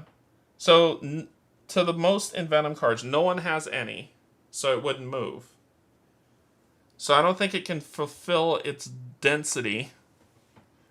You'll have to let me know if I missed that. No one has envenom cards, so it can't move. However, this is how you get envenom cards, is by these things that it does. So I think it would move. I think we screwed that up and it would move. But no one has it, so they're tied. The number is 0. So they're tied, so it would move here. And drop 2. Then no wonder is in its space. It will spend 2 more, 1, 2, to move here. And then it does end in a wander space. So a wander in its space, resolve the active confrontation card, which it would spend 4, 1, 2, 3, 4, going down to 2, to deal 2 blue damage to a wander in its space. The targeted wander then gains 2 envenom cards. It's going to be Claude, because Claude rolls 5 blue dice. And right now I have 4. I have more in the box, but I'm going to just re-roll 1 after I do this. And I need eyes. I'm rolling 5 against 2, so let's see what happens. Blocked them both, but I need to roll one more anyway because I got the wild. Yep, so I blocked them both. So I don't take the 2 damage. So it says the targeted wanderer then gains 2 envenom cards. So I am going to gain the envenom cards, though.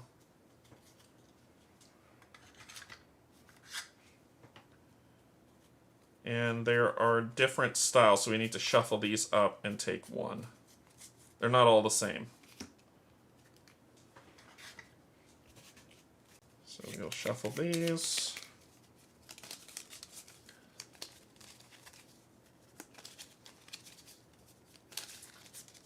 And he'll gain 2 envenom cards.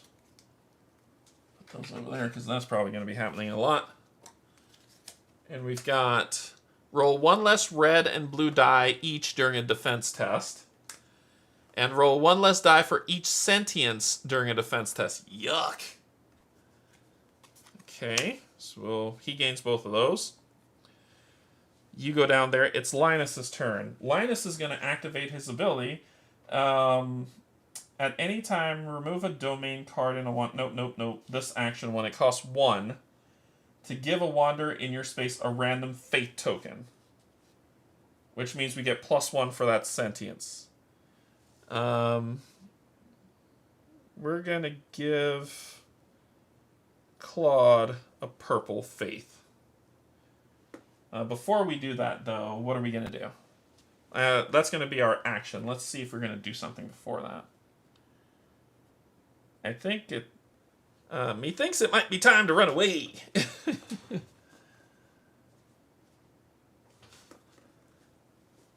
So at the end of the action phase, you would have healed 1, going back to 3.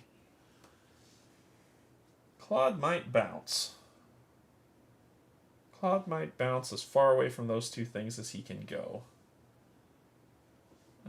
So he's going to come here. Actually, let's do this first. I have to do that first before I drop. Or I think they're interchangeable. So I have to do this before I leave.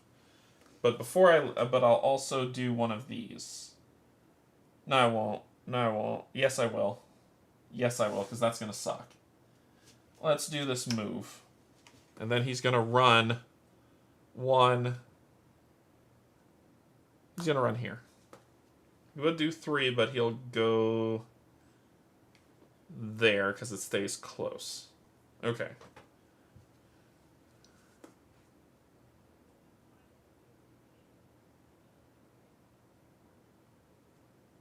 Yep, that'll do it. He's running there. Okay. That's where he'll go. So that's the end of his. Lovely lady here. No wonders within 1 space. That is correct. So you'll spend 2. 1, 2. To deal to... Let's see. What are you doing? Each wonder... Okay, so it's teleporting. Oh, boy. Okay, so I can't get away from her. I see how this is going to play out. Linus got a 12. Claude got an 11. So she is going to teleport Claude and steal this. That thing. Oh, actually, that's a lie.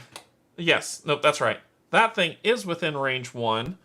So you will spend 1 and deal 2 damage to a chosen wanderer. The damage color matches the wanderer's lowest sentience. She has a brain, so it says deals 2 damage to every wanderer within 1 space. So it's just 1. With the lowest sentience, my lowest sentience is yellow or green. I'm going to choose yellow. I don't get to roll a die, so I'm going to spend this to block 1 damage and take 1.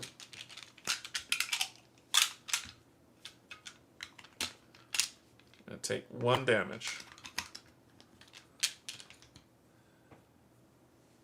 Alright. Well, it's our turn. Okay, so we're going to let Claude go first.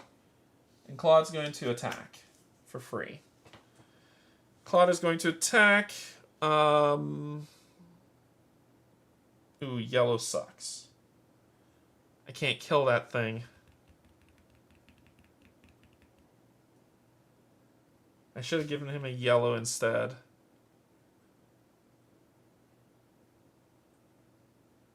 And it's a yellow of any type, too.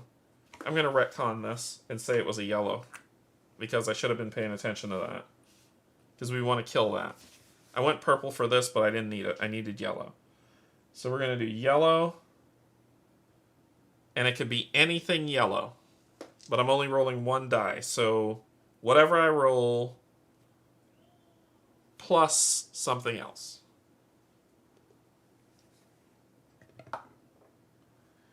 Hooah. Hooah. So that's 1.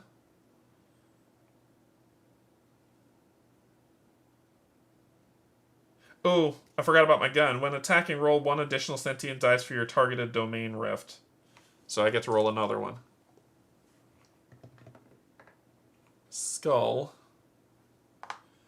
So when you're attacking... Let me check something. This is something I don't know. When you're attacking and it's that symbol, can it be anything or does it just need to be... These are the finite rules we must know.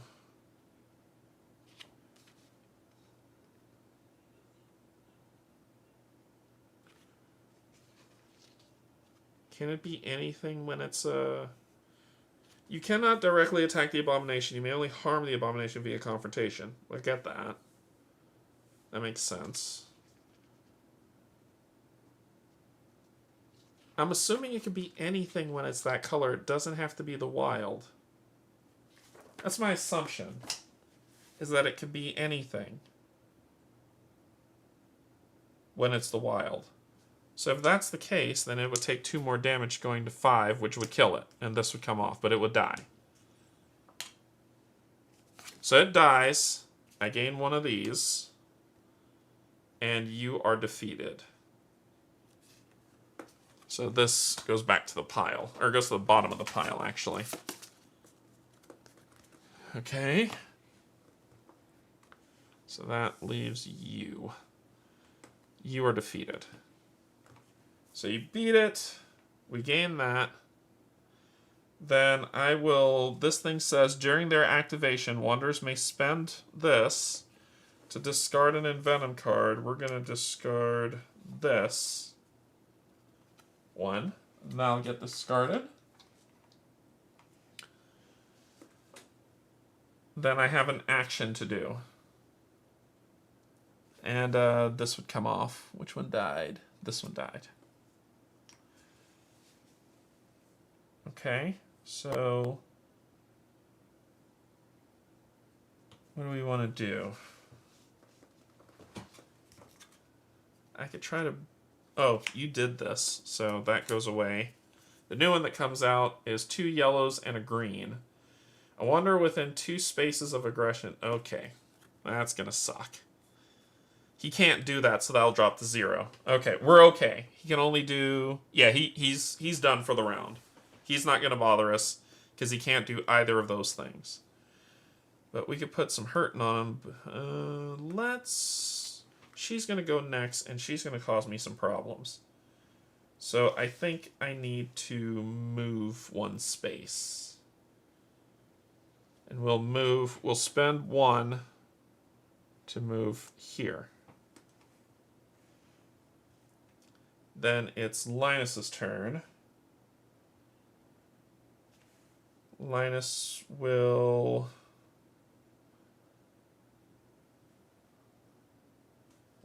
encounter 51.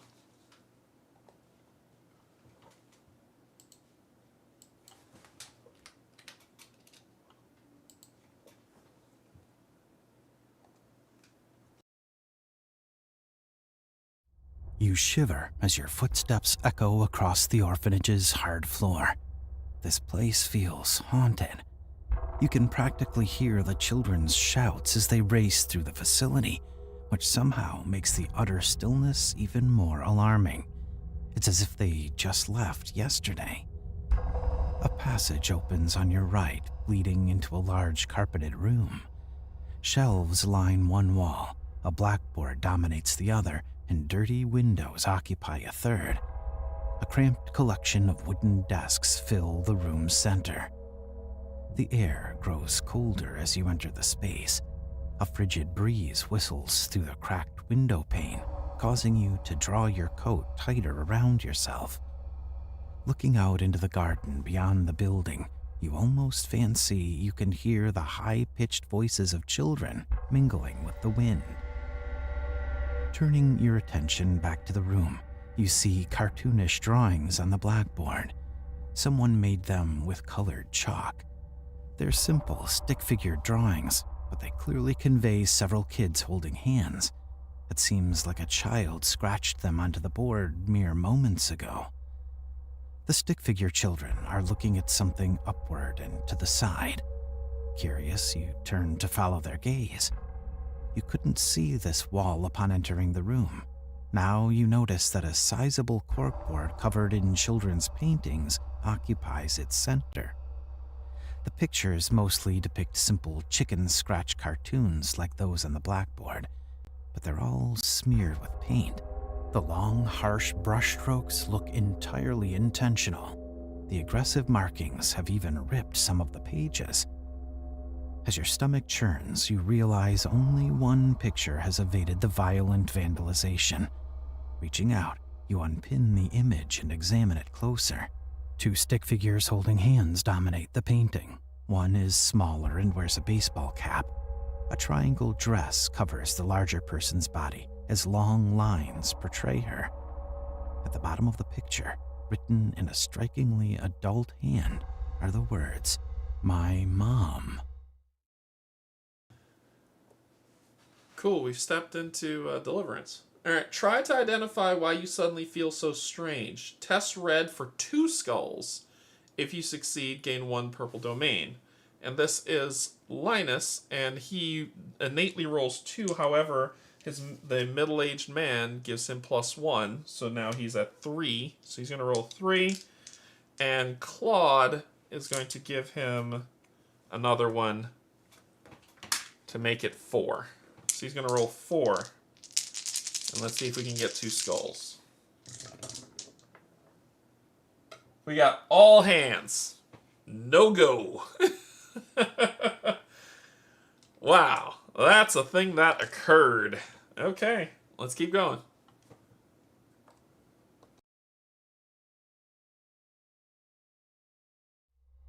Your fingers grow gray with dust. You frown. How could you miss that the artwork was this dusty? You blow off the image, then take it into the light to get a better look. It seems to transform for a moment, becoming more profound and complex. The woman almost looks real now. She has traits you recognize. Her smile, for one, is uncannily familiar. Her dress, too. Wasn't that the one you got her for her birthday years ago? Rose. Some scribbles may be a signature in the image's bottom corner, but as you draw it closer to your face, it blurs. Blinking your eyes to clear them, you momentarily look away from the art. You focus on your reflection in the window and see the painted woman detach from the picture, crawling out of it. You stand there transfixed as her reflection stands beside your own, unwilling to look away and break whatever spell this is. She doesn't look like Rose anymore, but someone else. Lady Mary? As you open your mouth to utter her name, though, Lady Mary changes back into Rose again. Or does she? Oh, it's all so confusing, like trying to capture a shape in a cloud on a breezy day. The woman is someone else now, who is somehow just as familiar as the other two. At last, you can't help yourself. You snap away from the reflected images, looking directly in front of you again. and see the original picture of the two stick figures standing hand in hand. You grimace, feeling tears welling over your lower eyelids. It's not fair. It's just not fair. Carefully, you fold up the painting and stuff it in your pocket. Then turning, you leave the classroom behind. Boy, this is twisted. So, ending A1 and C1. So let's do that. A1, C1. So we're at 3, 4, 5, 6. We're at 6 of 50. Okay. Then gain the coda card My Mom and 1 existence. So we'll gain 1 existence. Nope. For you. And the coda card My Mom.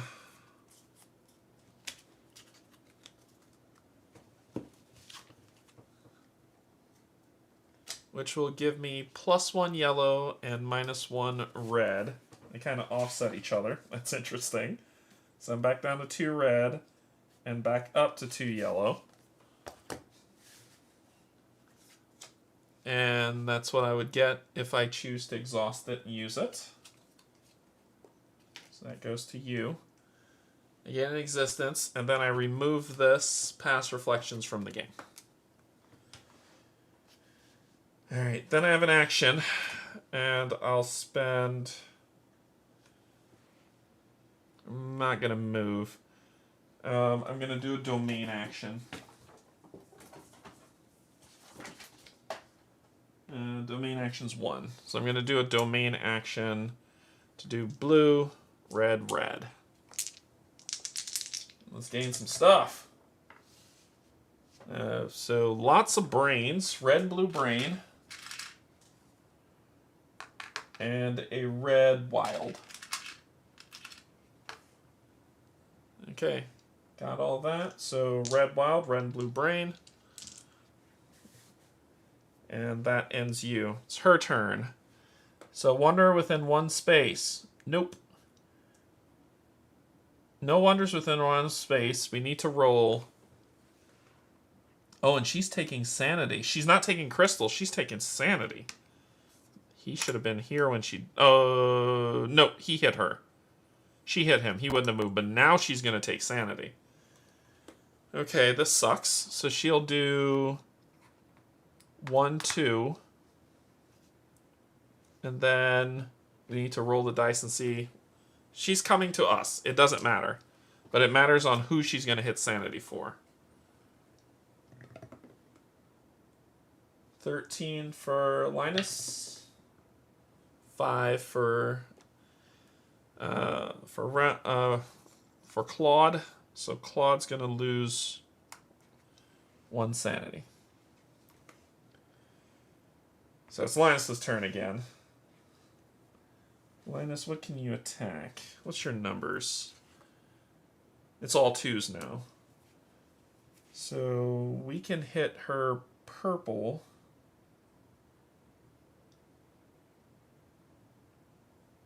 Yeah, purple's the best. I'm saving red for him. Because he rolls 4 red. So we'll do purple. So we're going to attack her, which costs 1, 2 to attack, because she's in our space. And then we're going to do purple. And we're only rolling 2 dice. And we need brain. Purple brain. Is purple the one with brain? Purple's the one with wild. This works. We need purple brain. You're going to give him an extra die. Purple brain. Oh, I rolled and didn't even show you.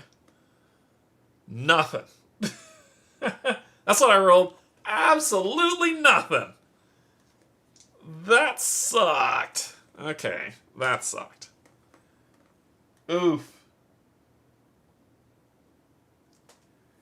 Okay, you... And that purple comes off. Alright, we're going to roll a bunch of dice here. I can't... Let's search first and see if we can find something. Let's pull. Let's see what we found.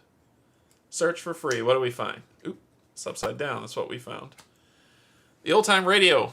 Item, gain +1 to green, so green will go back up to 1. When a terror, malformation, or abomination within one space is about to activate, you may immediately perform an action first. That monster then continues its activation if possible. Yes, this is awesome. This is awesome for you, sir. When discarding a condition card via its removal effect. Okay, so we are going to attack, spending 1, 2. We're going reds. My red is 4 plus the gum one is 5. So we're going to roll 5 dice to attack.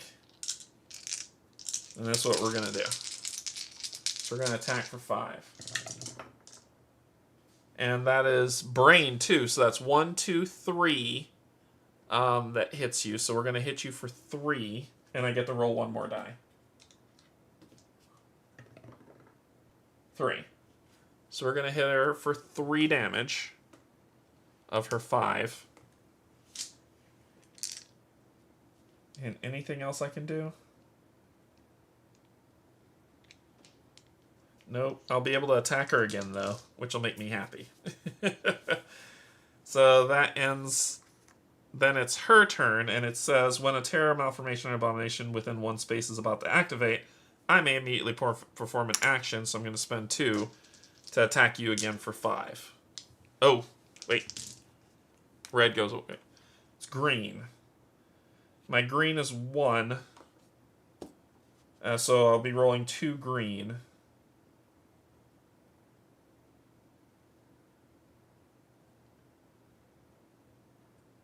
Or I could do something else. Yeah. Let's roll the dice on this. 2 greens. I have 1 plus the 1 from the gun. And that'll get rid of that brain, which will stop her from killing everybody. So let's see what she's going to do.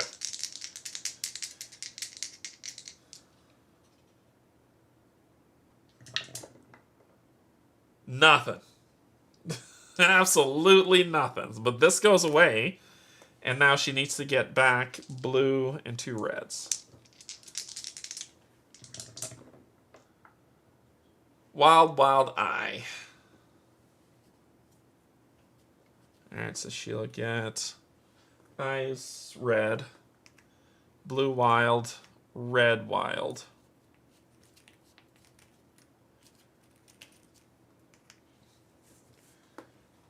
Alright, she's going to get a turn, but we'll be able to at least take her out.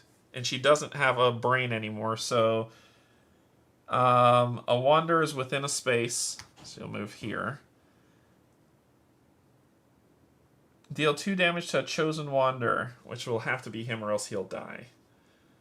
With the lowest stat, my lowest stat's yellow, so I have to take 2. I can't even block it. I got nothing to roll. Oh wait, I do have 1 to roll. I can roll 1 die. And I roll the eye, so it's only 1 damage. So I'm at 2. Okay. So that's your turn. Linus's turn. Linus, I'm going to need you to step it up, buddy. Your 2's all the way around.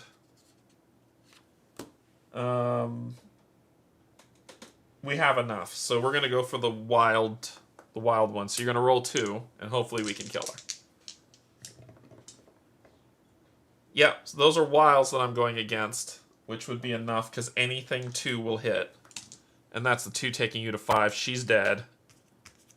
Get rid of this. Linus gets one of these. She is defeated. This comes off. Then Linus is going to use... Now it's his turn again. Linus is going to use... I'm looking for healing. Come on, you're a priest! Heal, damn it!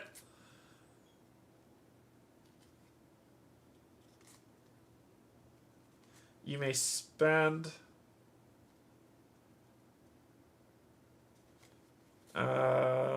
you can give me an enlighten card. I can live with that. So, boom.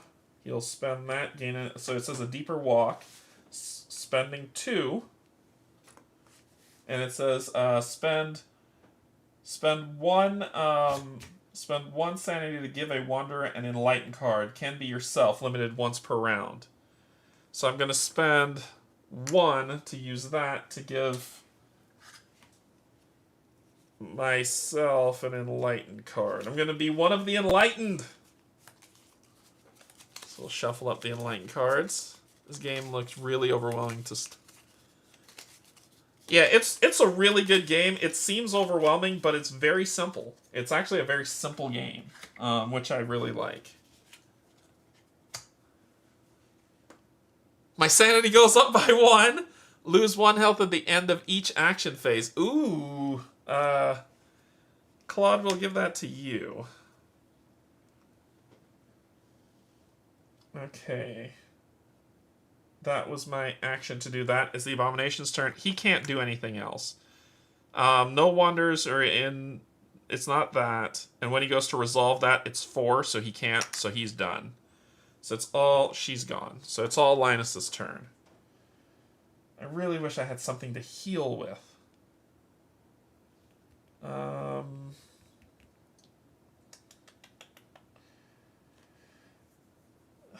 You can't heal, can you?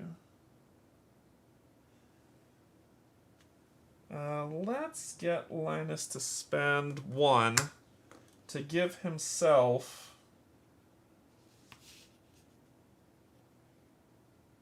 a red, and then he's going to spend his last one to do this and these 2 to gain some stuff. Eye, brain. 2 red eyes, 1 blue brain.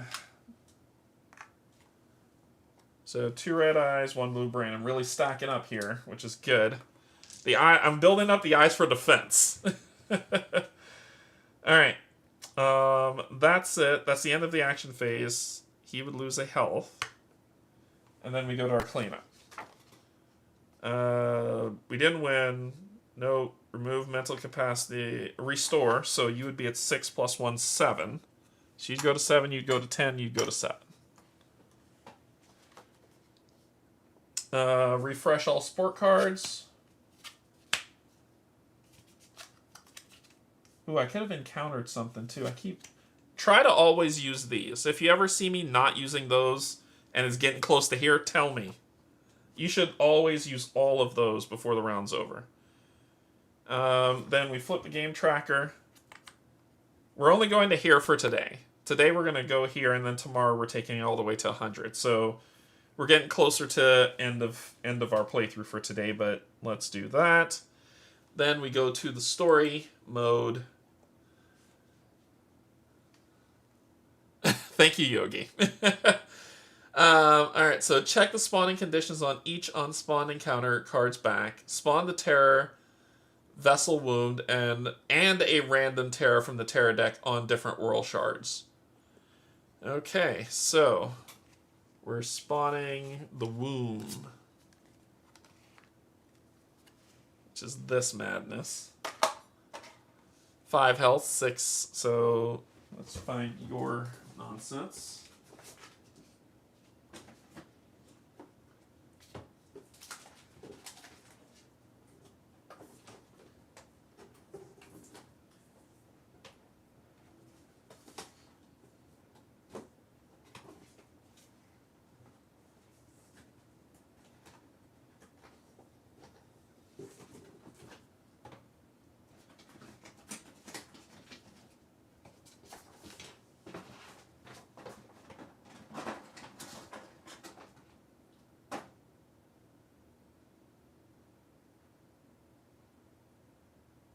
Yeah, that's you.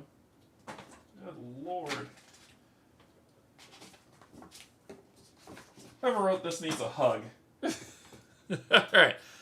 So that's her, the vessel. Let's talk about I've been holding off playing this one until they sent the physical save system thingy. It's not too bad. I mean, I plan to leave this setup, but I understand, Sean. And good morning, override, just in time for the end, it seems. Close. I have 3 more rounds. 2 more rounds. The woman kneels on the ground before you, her...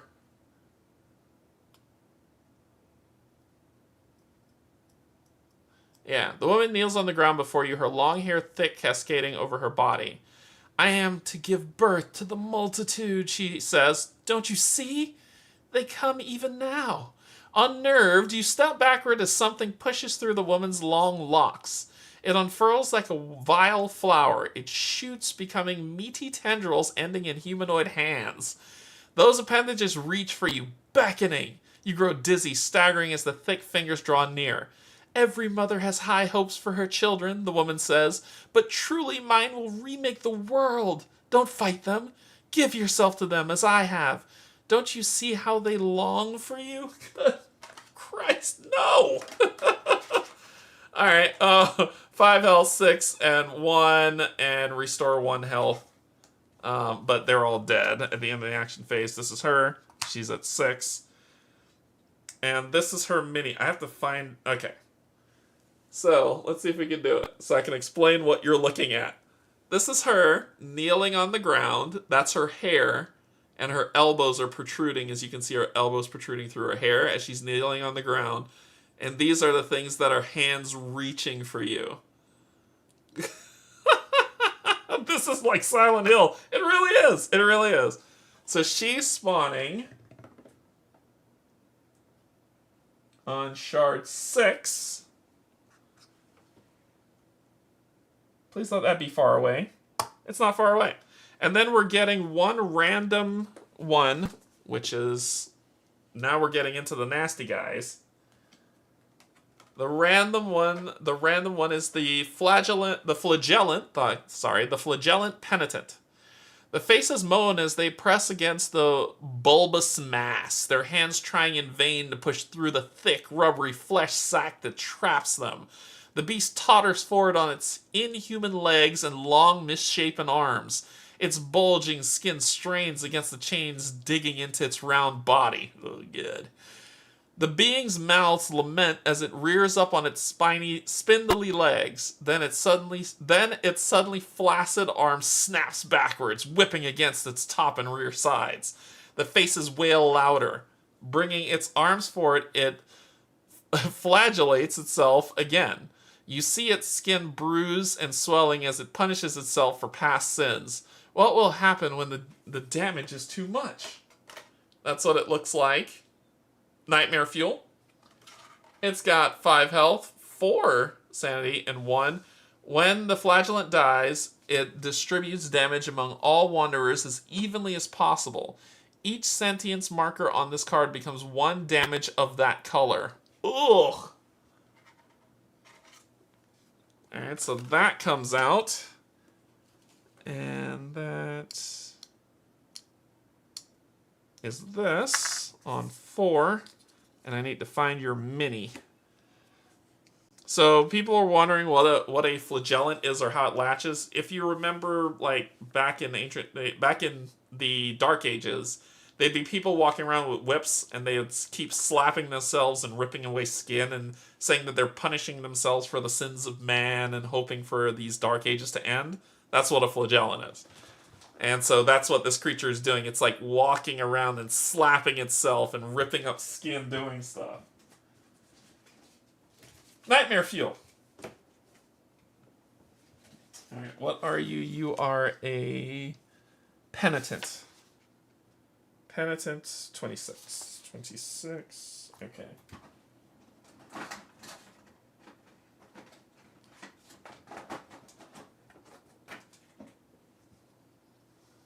That's what this thing is.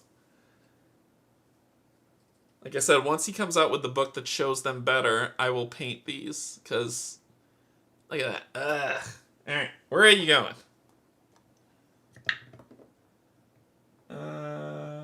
6.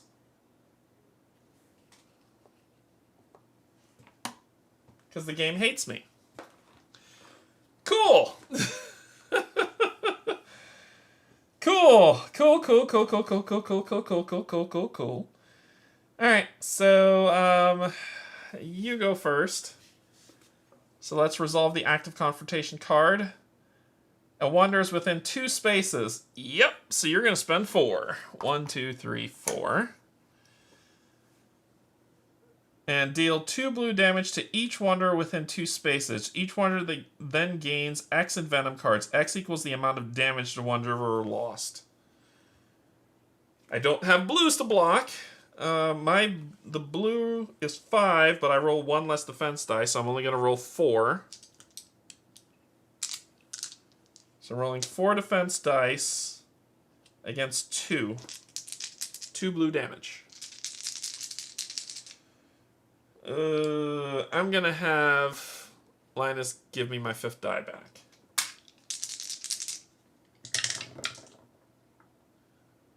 One eye, and I get to roll 1 more die.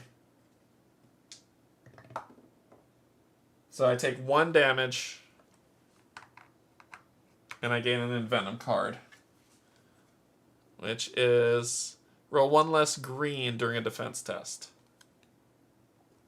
So I have 2 envenom cards, 1 enlighten card. And you, sir, are rolling 2. You're going to roll a 3rd. Let's see how you do.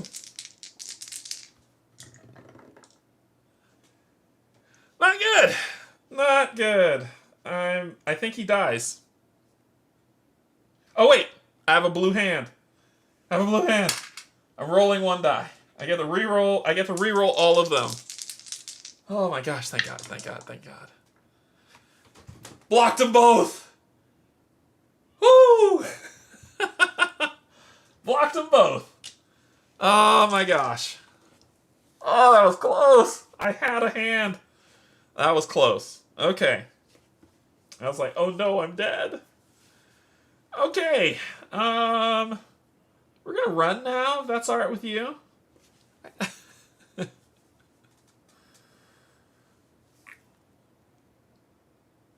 Yeah, we're gonna run. We're gonna run. We're gonna run 3 spaces. 1, 2, 3. Oh, I forgot to do theirs. I forgot to do their stuff. All yellows. All yellows. First, hers is skull, brain. Brain. Skull.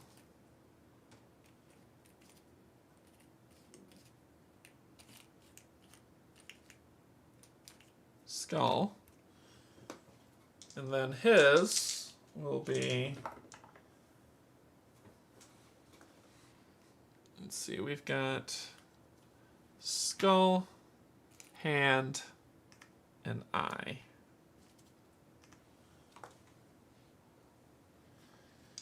Okay, now we're running away, right? Yep, we ran all the way over here for 3 for that. Then we are going to...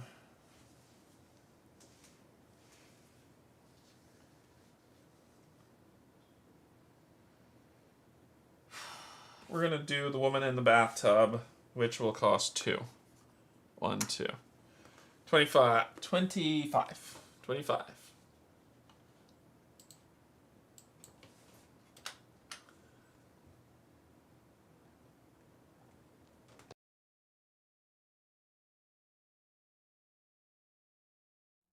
Something approaches you through the mist. Lights cut through the fog up ahead, moving implacably toward you. Of course, it's likely just a harmless townsperson carrying a lantern.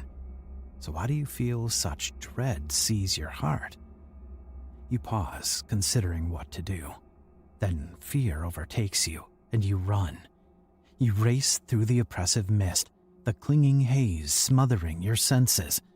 You flounder away from the approaching entity as it somehow moves closer every moment. Your foot slips. Rushing air buffets you momentarily. Then you find yourself tumbling down slick steps. How did you not know there was a stairwell here? You hit your back, then your head. White light flashes before your eyes, and still you fall. Try to protect yourself as you fall. Test red for 3 hands. If you fail, gain 1 slowed condition. Oh no. Alright, he is rolling for 3 what? Hands? I don't have any hands. So he's gonna roll 2. He's rolling 2 dice. Linus is rolling 2 dice for... I have a wild 3. I don't know. I don't know what's gonna happen. Let's see what happens. I got 1 hand, a brain, and I have a wild. Just 1 wild. So I do fail. I can't pass it with 3 skulls. So I will gain a slowed condition.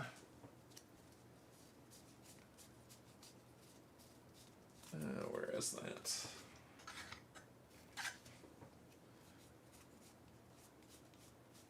Get these a shuffle. And pull slowed condition. What do I got? What's happening to me? Talk to me. Move 1 less space during a move action. At the end of the action phase, you may spend 2 domains of any sentience to discard this card. Okay, so that goes to me. But we continue our story.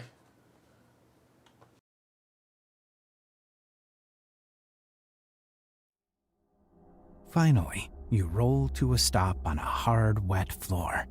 You force yourself back onto your shaky feet without even bothering to evaluate the damage inflicted by your accident. Shaking your head clear, you grimace as you feel your whole body protest. You inhale deeply to collect yourself and are instantly sorry you did. An awful stench invades your nostrils. Your eyes bulge as you clamp a hand over your mouth to keep yourself from gagging. You find that you're standing in an underground passageway made of ancient stone blocks that opens into a wider chamber. To your right is a ditch filled with murky water. It must be sewage. Some light filters down from what may be manhole covers in the roof above you. You look around tentatively while your eyes grow accustomed to the faint light.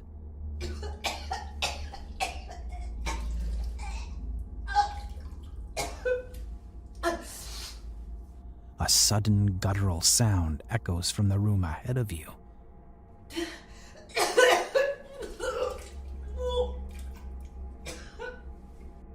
The sound comes again, interspersed with coughs, gasps, and splattering fluid.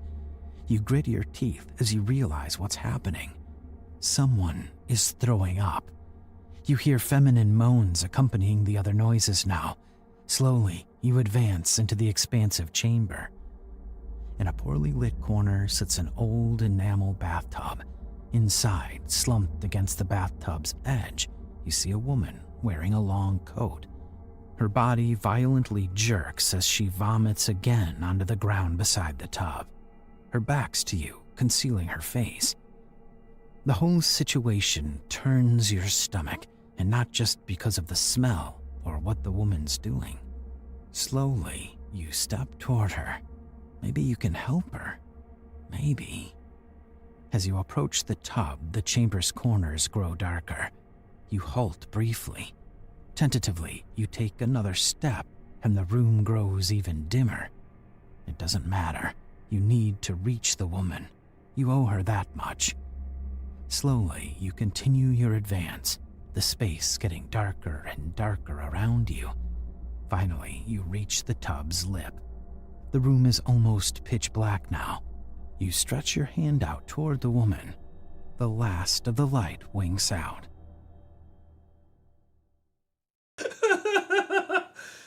Try to find the woman in the darkness. Test blue for 2 eyes. If you fail, lose 2 health, which means I would die. Spawn the encounter the vomiting dark on the cesspool, and then continue. Alright, so, no bueno. Let's see.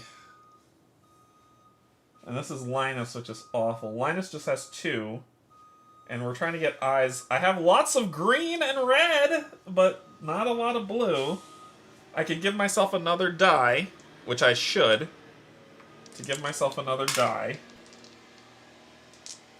So I'm rolling 3 dice, and I need 2 blue eyes. There is only 1 eye on this entire die. This die's more brain. And there's nothing else I can do about it. Yep. Nothing. Alright. Linus might die.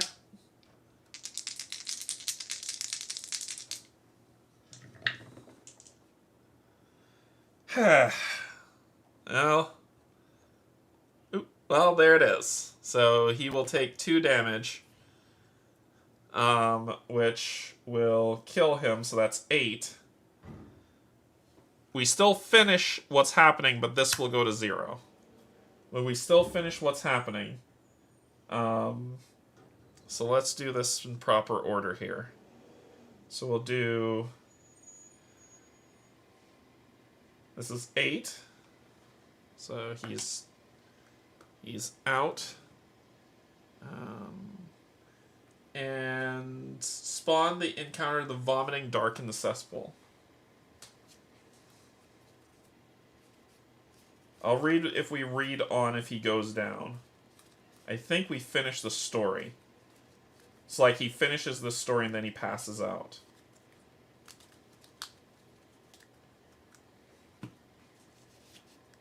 Vomiting dark goes in the cesspool.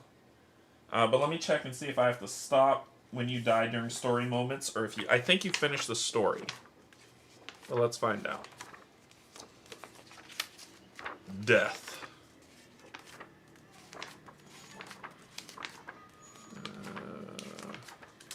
Lord. Death in encounters, 23. Let's see what happens in 23. Death in encounters.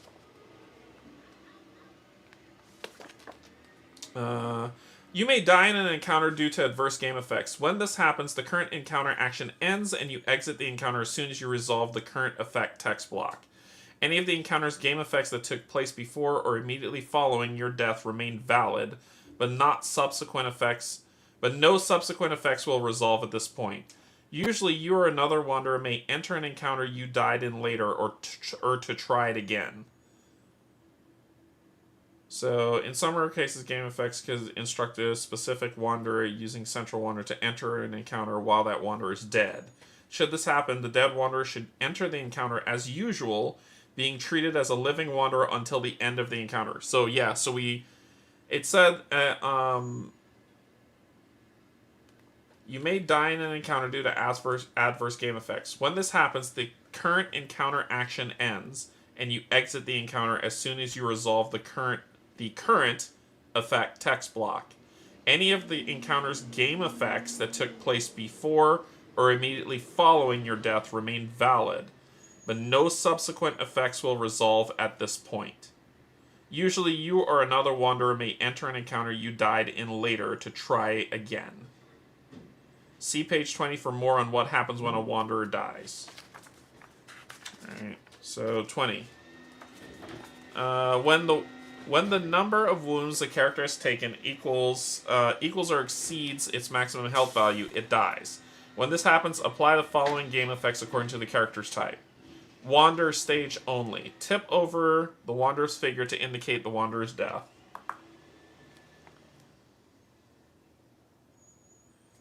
Receive a withered condition which reduces your maximum health by 1.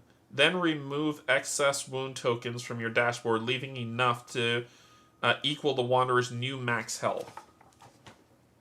Okay, so we'll get a withered condition. Nope. Nope.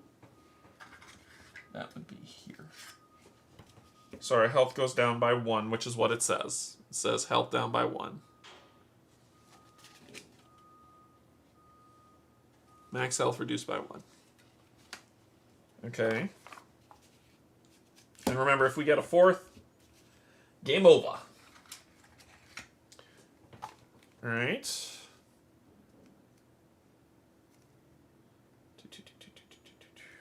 So our max health is 7 now. Next, spawn the linked malformation matching your current withered card total in your withered space. So we have 1, so we're spawning the malformation 1. Okay. So we're spawning his malformation. The embers of conviction. Which is you.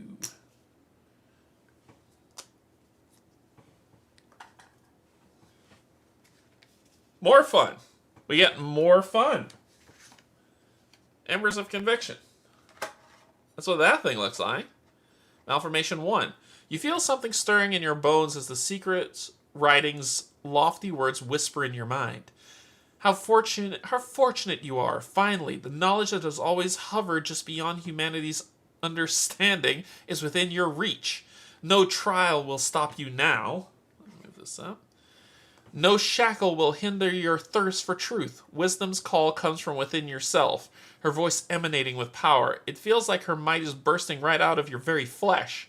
So why not let her? You have worn the facade of ignorance for far too long. It's time to put on a new face. That face. 6 health. 6. It's there. And you come in and we gotta build up your sentience. God, nightmare fuel. Okay, so let's see. Next spawn the next so it needs to spawn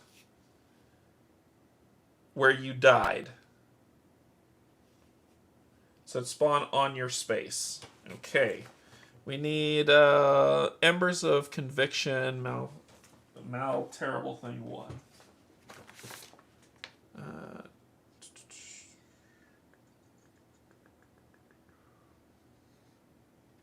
The hell, Mama's boy? No. No, that's bad. Embers of conviction, 23. 23. 20. 20. 21. 23.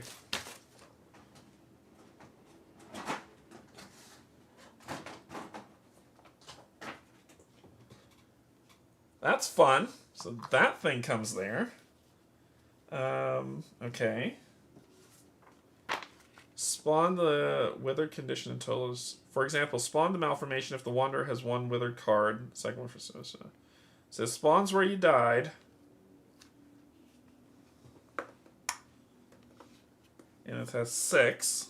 Lastly, place the newly spawned malformation mental capacity tracker in the same space on the tracker as its link wanderer's tracker. Oh, I went 2 down, so it would go here.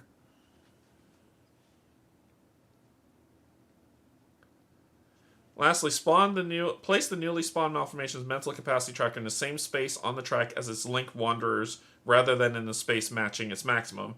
Then reduce the wanderer's mentally directly to 0. If the wanderer's current level exceeds the malformation's max mental capacity, place the malformation tracker in its space. Gotcha.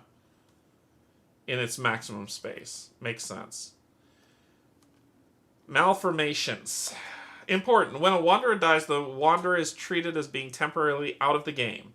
None of the wanderer's components take effect during this period unless expressly stated. When a game effect mentions wanderers, no dead wanderers are included. The wanderer who kills the malformation receives the existence reward listed on the malformation's card. Then remove the malformation figure and mental capacity tracker from the game board, placing its card besides its linked wanderer's dashboard. Cool, cool, cool, cool. That happened. That was a thing that occurred. Cool. It's not cool. Alright. Well, you're done. It's Claude's turn. Oh boy. Claude, I Lord knows I don't know how to help you.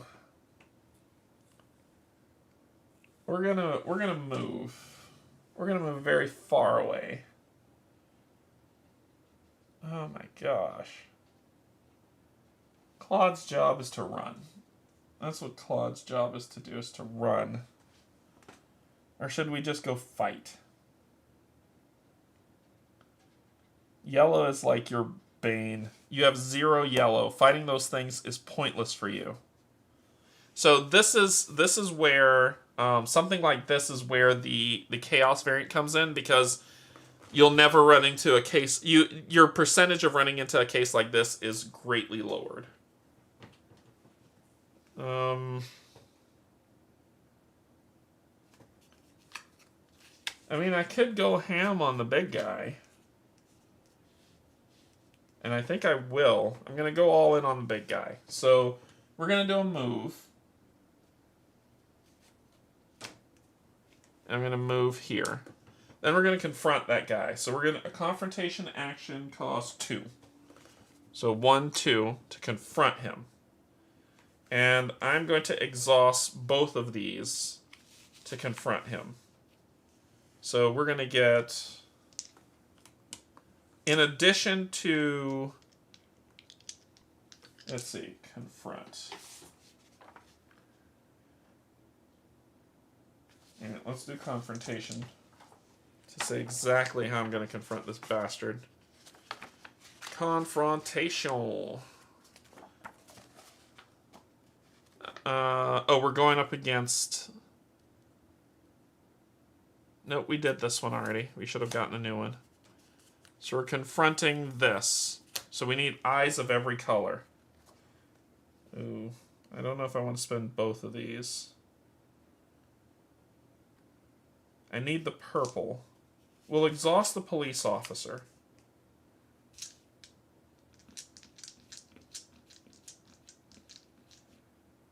The police officer gives me 1 purple. 1 yellow. 1 red. 2 blue. And then...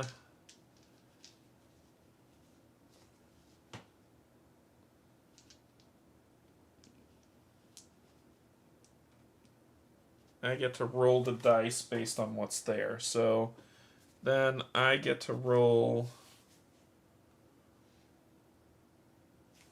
a blue, a red, a green, and I can't do purples, but I have a purple wild to cover the purple. So let's do this. So I'm rolling all this on you.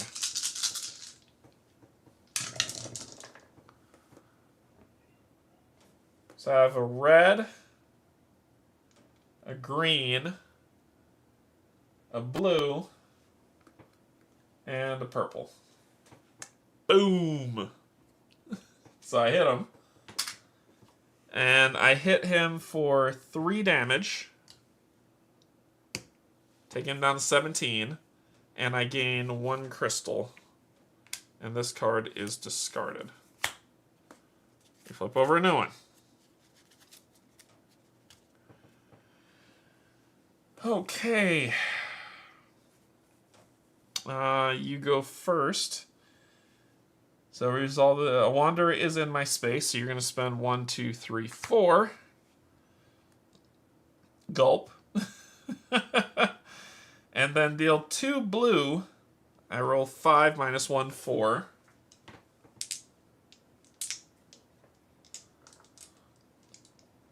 And I need blue eyes to live.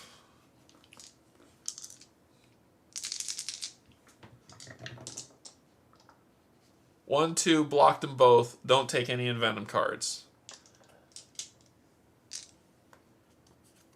Done with you. Reveal the next. Red and green. Okay, we might be able to work with that. Then it is her turn. The womb. We're not within space 1. Deal 2 damage to a chosen wanderer. The damage color matches the wanderer's lowest. Oh, God. I roll 1.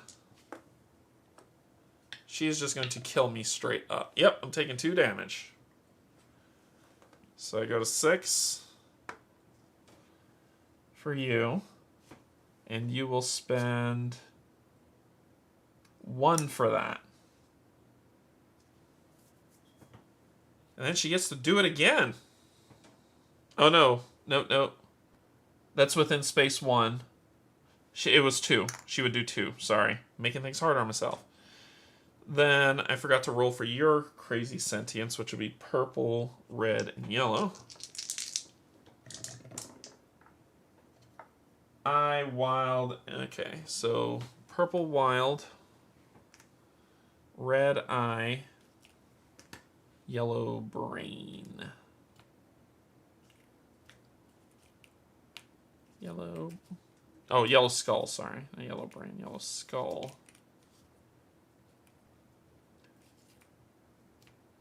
Blue, green, purple, red. Need a yellow skull. I think I might be out of yellow skulls. I think they're all... Oh, no, here's one. Yellow skull. Okay, what are you going to do? No wonder within space 1, spend 2, move 1 space towards the nearest wanderer. 1, 2, 3, 4. 1, 2, 3, 4. Move you there. And that costs you 2. 1, 2. Alright.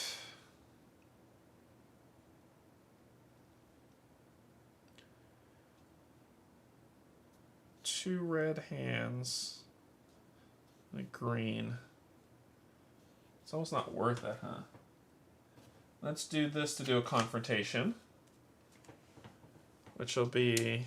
I roll 4 reds, 1 green.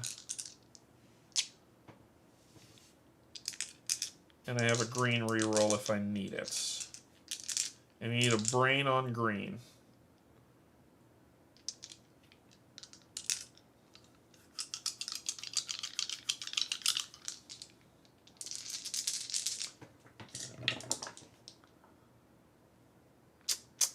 I had the 2 reds, but not the green. We're going to re-roll that. So I'm going to spend this to re-roll and hope for the best. Damn it. I need a brain. Nope, no good. Failed attempt. Then I'm going to move. I'm going to spend 1 to move here. Actually, I'm going to move up here. Alright. She's going to deal 2 more damage to me. I'm going to die by her hand. Nothing I can do about it. So that's 7 of 11. 8 of 11. God, she sucks. And then you're going to do what, Mr. Flagellant? Roll the otherworldly die. Move up to 2 spaces. Oh, sorry. This costs you 2. 1, 2. Roll up to 2 die. Roll the otherworld die. He'll move 2 spaces towards that person. All wanderers in that space lose a health. And it costs him nothing. He's just trying to get to me. So he'll roll the otherworldly die for a 10. And it says, move up to 2 spaces towards that matching roll shard, which is 10. Where's 10? 10's up top. 1, 2. Then place 3 sentience markers on this card, matching his world shard sentience icons. Then he'll lose a health. So he's going to go 1, 2 down. This game turned quickly. And he's going to roll a blue. Oh, he's taking the sentience. So he's going to do blue, a red, and a green, just taking the sentience there. And does he have... He has a hand. Does he have... He doesn't have a wild. Okay. God, he's just Ugh, this is super bad. And he takes a damage. He only has 5 health, right? But he's going to take a damage.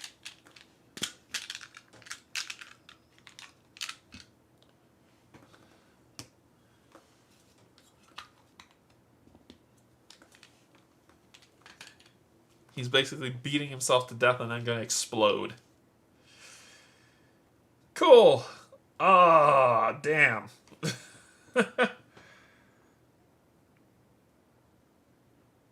I'm going to spend this to discard a condition.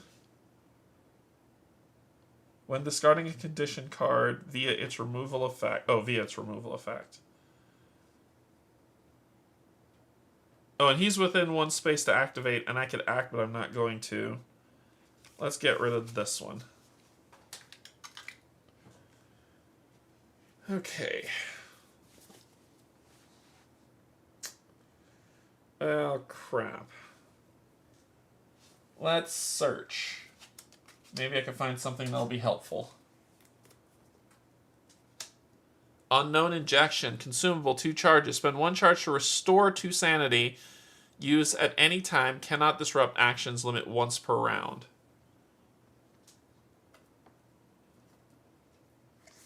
Okay, so I am going to use that to gain 1/2, which takes me down to 1 charge on it. And then I will do something. Let's do a world event. Let's go to 40. Ugh. I should try to get to her, because she's going to kill me. 1, 2, 3. Yep. 1, 2, 3 to get to her. 1, 2, 3. Then it's his turn. He is going to spend 2 to move 1 space towards me. 1, 2. And it's my turn. I have to kill her. She must die. I only have an encounter or domain, so let's do the encounter first. Let's do the domain. I need all the yellows I can get to fight her. So let's do a domain.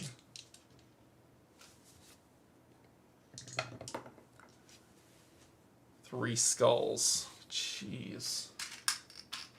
Actually, that gives me dice. That's actually not bad. Okay, that gives me dice. And then I will 1/2 her for attacking. Wait. Maybe I don't have to. I don't think it's 2. I think it's 1 to attack. Attack is a red. Can encounter for free. And I can search for free.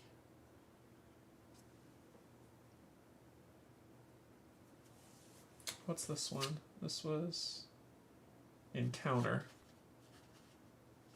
Which we'll do the encounter once we fail this. So, okay, so we're going to attack her.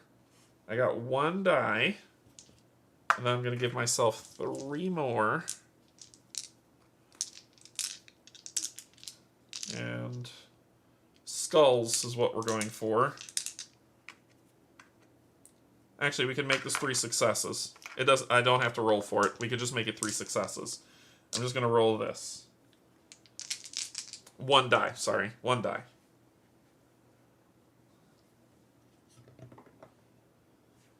So we're going to do 1, 4. 4 damage to her.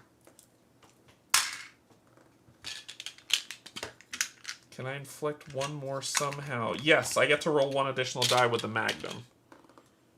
So potential.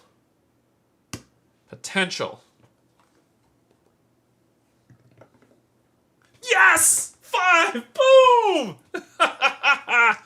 So we kill her. Oh, God. Get the hell out of here, lady. We gain a shard for the kill. Oh, that was epic. She's dead. Wow, that worked out. Then I'm going to spend this to get rid of this envenom card.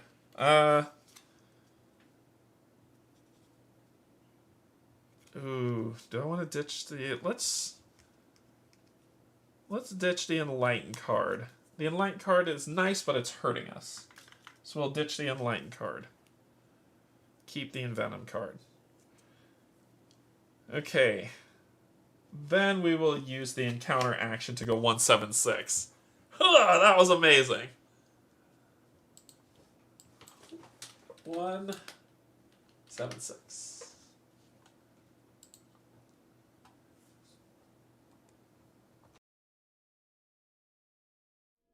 The road ends not long after the neighborhood does, turning right into rambling abandoned grounds with a spacious multi-level building crowning its center. The structure rises to dominate your sight from behind its wrought iron gates, darkly intimidating even in, or perhaps because of, its degraded state.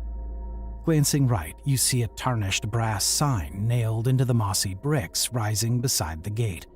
It reads, "Infinite Embrace Home for Boys." This place must be an orphanage. Taking a deep breath, you push open the rusty gate and stride into its driveway. Bedraggled bushes and hedges line part of the path, trees crawling at the air with skeleton fingers nearby.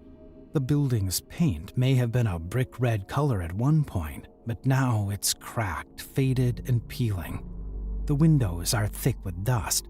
Walking up the orphanage's front steps to its door, you knock. Then you try the doorknob. It's locked. Descending the steps, you see a chapel or ceremonial hall lying to your right. Maybe there's something interesting in there. Turning, you head toward the smaller structure.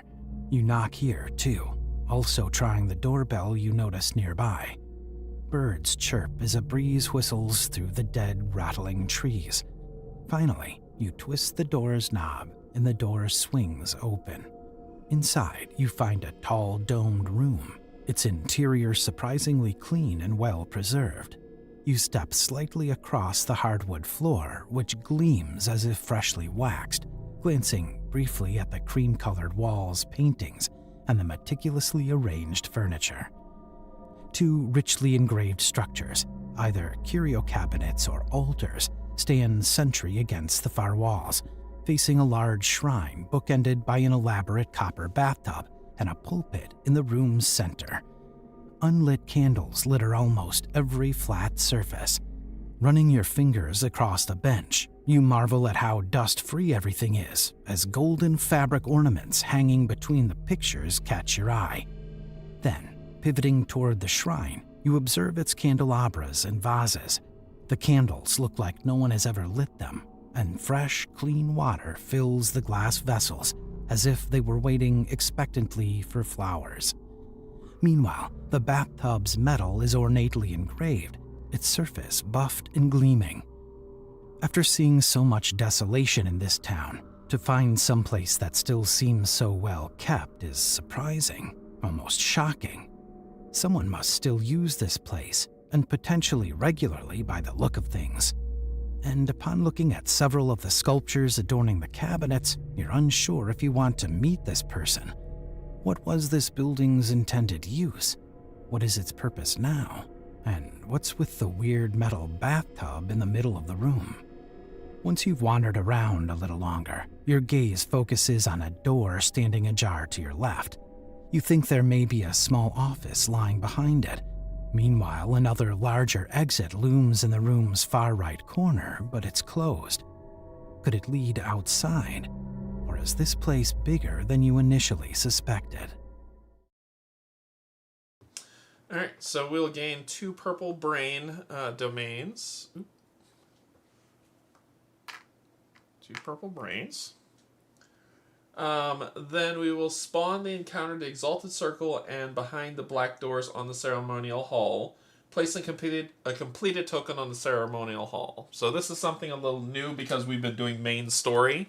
These locations have something to do with Claude, his past, everything that we're trying to understand what's happening with the story. So doing these stories are kind of like everybody's kind of feeling it and exploring this world.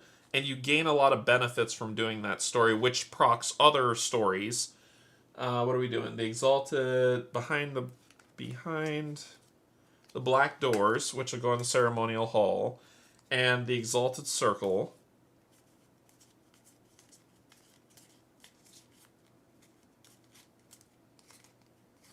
Which will go also on the hall. So it has two things that we can also discover. But the ending thing it says is put a completed. This means that we no longer need to do story 176. It's done. We now move on to these two side stories of this location. So another reason why I love this game. The locations themselves even have story to them that bleeds into its history. So everything about Claude is laid out in this scenario, in this specific Claude campaign. You just have to discover it. And that's why I said there's a lot of replayability in here. We haven't even looked at the police station and read what happened there. There could be stuff that we can get to be helpful. We don't know. And we can just keep diving through this to see what it could be. Once we complete the game, if we just stick to main story and get it done, we can come back through and play this to learn the other stories that are of the locations themselves that tells us more about Claude's past, which I think is brilliant. Like, that's why I said I really like this game. It is truly a sandbox game, like, to the heart of it, which is fantastic. I love that. Alright, cool. So we don't need to do that anymore. This location's done. We have two other places that we can look at if we need to. And that was him. This guy. So, let's see. You're resolving this. Spend 4. No wanders in your space. Move 2 plus Envenom, so 3. Yikes. So you would move 1, 2, and you get to me, and that costs you 2. But you can't spend this, so this will get discarded because you can't spend it. We'll flip it back over here, and you're pretty much done. Then it's whatever that thing's turn is. So at the start of its turn, we need to roll a die to see its target, which would be 11. So it's moving towards 11, which is down here.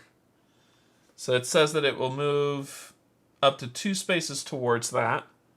1, 2. Anyone in its space will take a damage. Then it will grab more sentience and take another damage itself. So it's going to grab 2 blues and a purple. It's building up to explode, and it's searching for us. That's not good. That's 2 of 5. I need to be far away when that thing blows up. And that would be 1, 2, it's done. Then this thing will move 1 space more towards me. Actually, can it? How much is it going to spend to do that? No, it can't. It can't. It needs 2, so it's done. So it's just me with 1 action left. That action will be to move here. And that'll be the end of my action. And that's the end of the round. So we finished 30. We finished. 2 to go. Okay. Respawn. Dead Watchers. Dead Wanderers. So let's talk about what that looks like. Respawn. 19. Alright, here's the... If your Wanderer's dead, roll dice for every color equaling your current sentience values, restoring that much health. 3 plus that much health. X equals the total number of skulls rolled. So it says roll dice of every color equaling your current sentience values. So Claude is going to be 2s around the board. So he's back to base. So 2, 2, 2, 2, and 2. And we're looking for skulls. Then roll the other rolled die and then move to that shard. If this is not a test, sphere results don't count towards the total number of skulls rolled. However, other wanderers may still spend skull domains to help you. I don't have any to help you, bruh. You're on your own.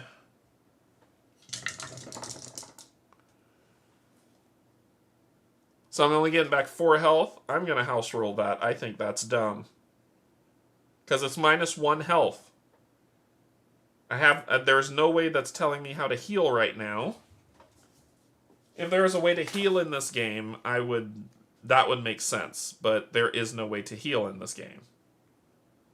That I found yet. When losing health, you may instead spend existence tokens to avoid receiving damage. 1 existence nullifies 1 wound. Yeah, there's no way to heal.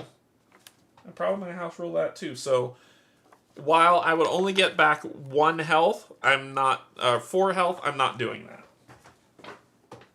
I'm going to house rule the hell out of that. So, we're going to go back to full health.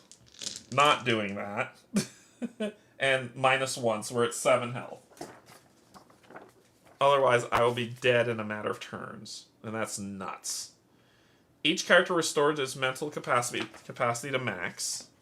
So you would go 6, 7, 6, 4, 10. Yeah, that's silly. No. You know how fast Claude died? No. Yeah, house rule. Nope. You go back to full. Alright. Then we're at 40, so more crap's gonna happen. So that's the thing, I go back to 4, but the game still keeps beating me over the head. Check the spawning conditions on each unspawned encounter card back. I don't have any. Spawn the Terror Vessel Herald on a random world shard. So Herald's coming back. Let's muse. Where did I put Herald? Oh, Herald's already on... No, I killed Herald. Oh, you're under here, that's why. There you are. So she's back. Herald is you. Going to 6. You're going on space 14.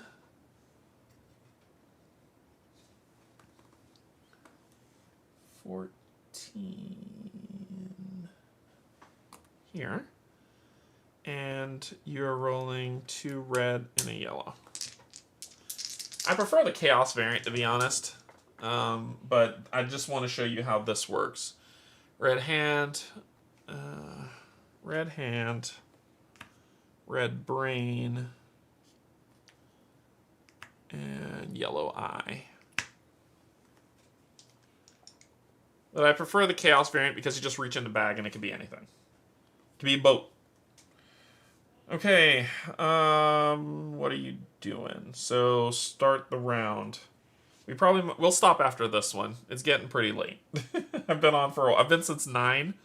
So what, we're going on hour 4? Yeah. After this one, we'll stop. We'll come back Tuesday, which means we can do these 2, and then Wednesday we'll finish it off. Alright, so what are you doing? Resolve the card for a wonder within your space. You can't do that. No one's in your space. So no wonders, move up to 2 towards Claude. And then, so you're going to spend 1, 2 to go here to move the Claude. And then you're going to resolve your effect, spending 4. 1, 2, 3, 4. To deal 3 plus X blue damage to the wander with the most envenom cards. X equals, so 4 damage inbound. So this is an insta-kill. I roll 5 blue dice.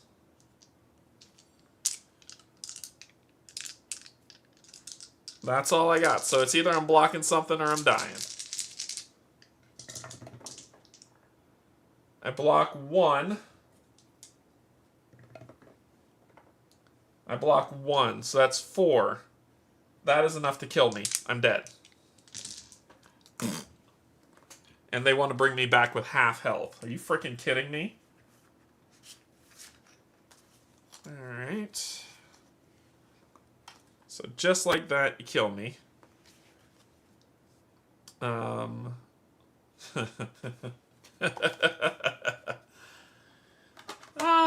That was brutal.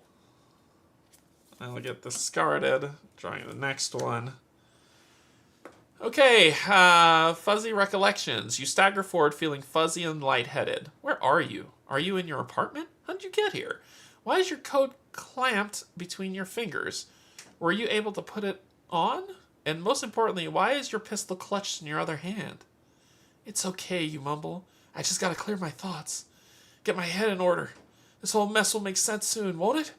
Something moves in the shadows on an instinct. You raise your pistol, squeezing off round after round. Then walking over to your target, you groan. Nothing's there, right? Or is there? Why are you crying? So this is his coming in.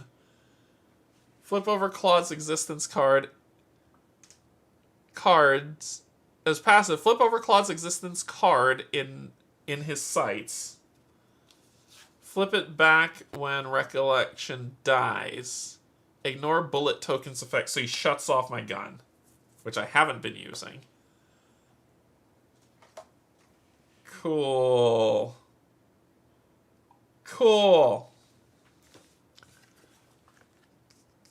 Cool. Cool, cool, cool, cool, cool, cool, cool, cool, cool, cool, cool. Okay, you spawn on Claude's location, so fuzzy recollection.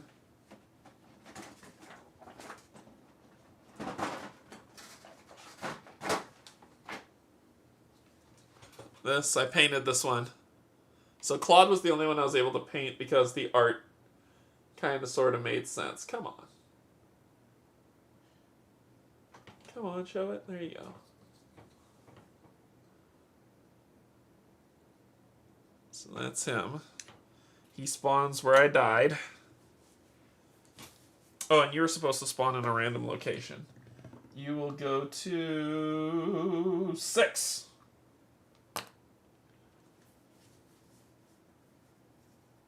Oh, then Claude wouldn't have died. There was someone in your location. You would have taken that damage. So you would have taken 3 damage. Claude wouldn't have died, thank God. You were in that space, so that card would have worked on you because that's what I rolled. So it would be 3, 2, 3, 4. So you take 5, so you're at 5. I'm almost dead again. So Claude wouldn't have died, thank God. Okay. Then, so this is still going. I almost screwed that up because I didn't roll to see where you would land. And I rolled a 6 on that die. Okay. It's Linus's turn.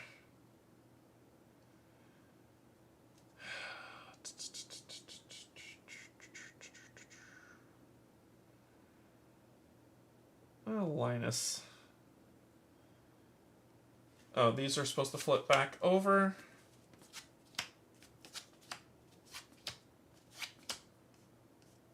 Linus is going to do a confrontation.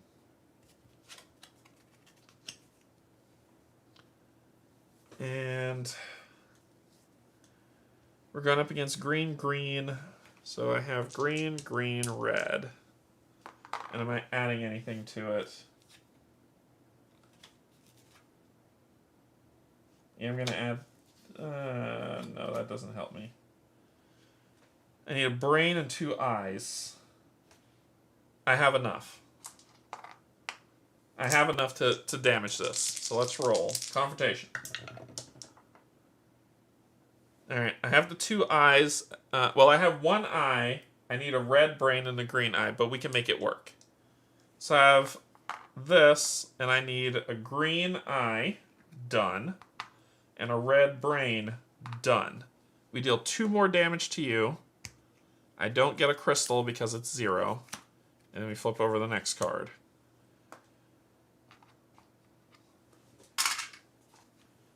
Alright, you can confront again if you want. 20 health is a lot. We could do it again. What do we need? 2 purple skulls and a green brain.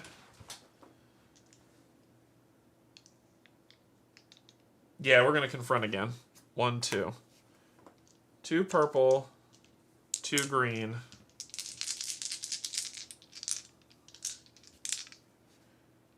Actually, can I... What are the blues for again? I probably don't have to do that. Blue is to search. Okay, so I'll spend 1 of these. And 1, which will just put me down 1 to confront. And then I'll confront you again.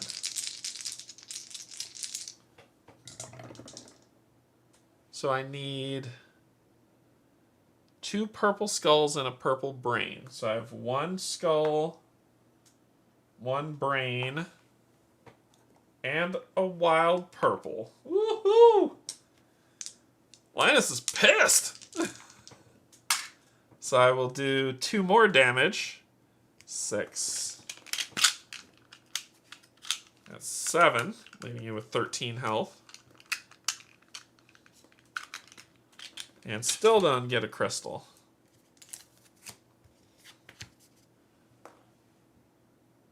Alright, that is his turn. Her turn. No wonder within 1 space. Deal 2 damage to a chosen wanderer. That damage color matches the weakest. So it's gonna have to be... Oh, God. So Linus might die again.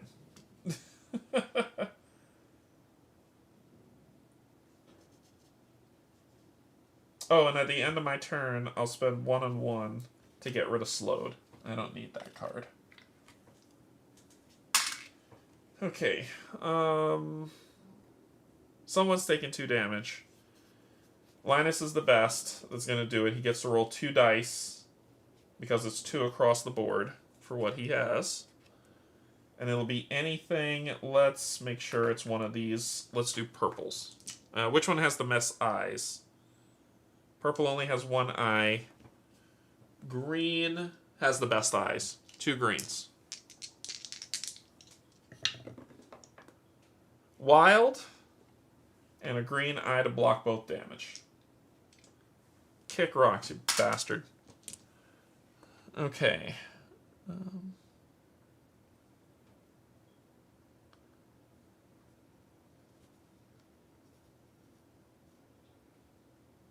Oh, wait, that's within 1 space. Ooh, we did it wrong. We did it wrong. Give me that back.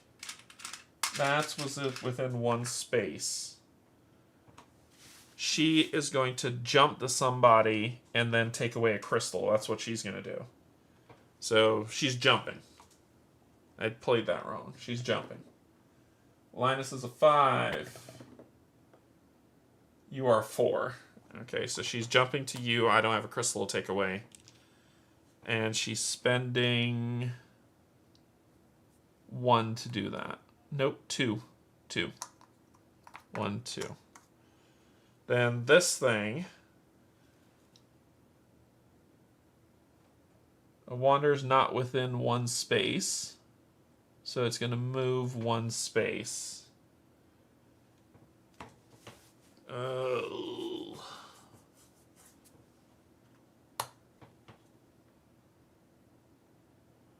And that's going to cost it 2. Jeez. The next turn's going to hurt. Okay. So, Claude. Claude's going for the gusto on this lady. I'm going to roll 5 reds. No, yeah, because of the gun. 5 reds on her. And we'll do...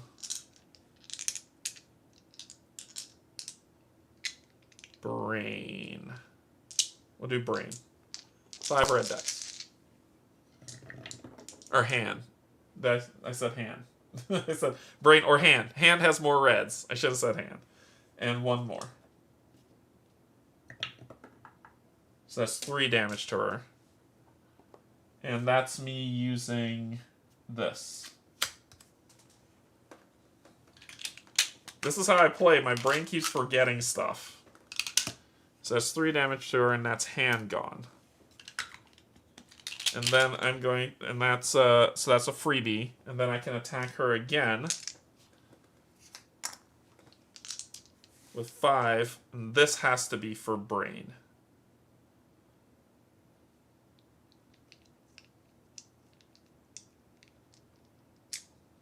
Yep.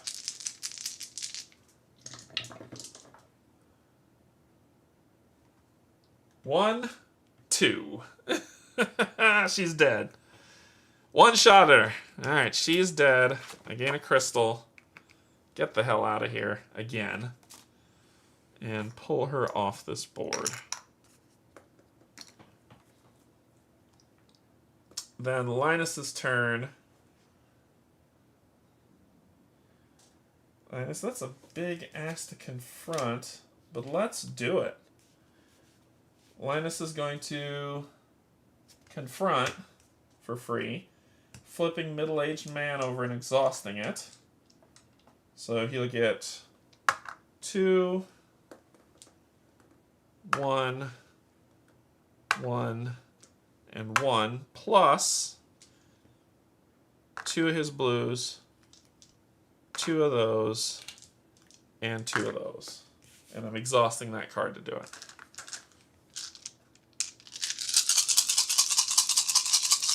We're going for the gusto. So we need... Let's see if we get what we needed. We need...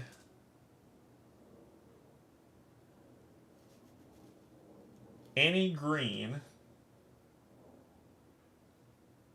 Because it's a wild. Purple, purple.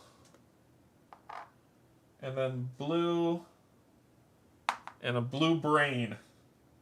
And I have a blue brain right here. 4 damage, taking up to 5. And I gain 2 crystals for that.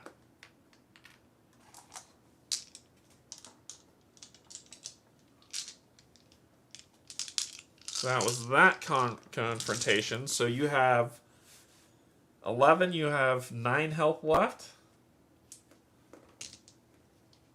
Can I buy something else? Accurate.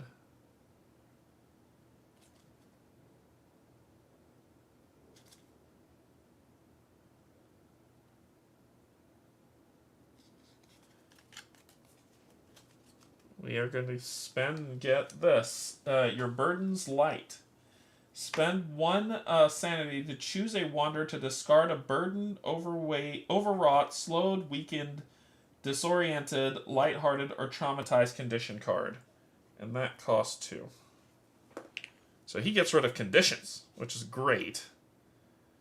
It doesn't do envenomed. It doesn't do withered. But you are going to run for the hills now. So we're running 1, 2, 3 spaces. 1, 2, 3. All right. Transport. Spend 4. Transport directly to the wander space who has the lowest health. Son of a biscuit.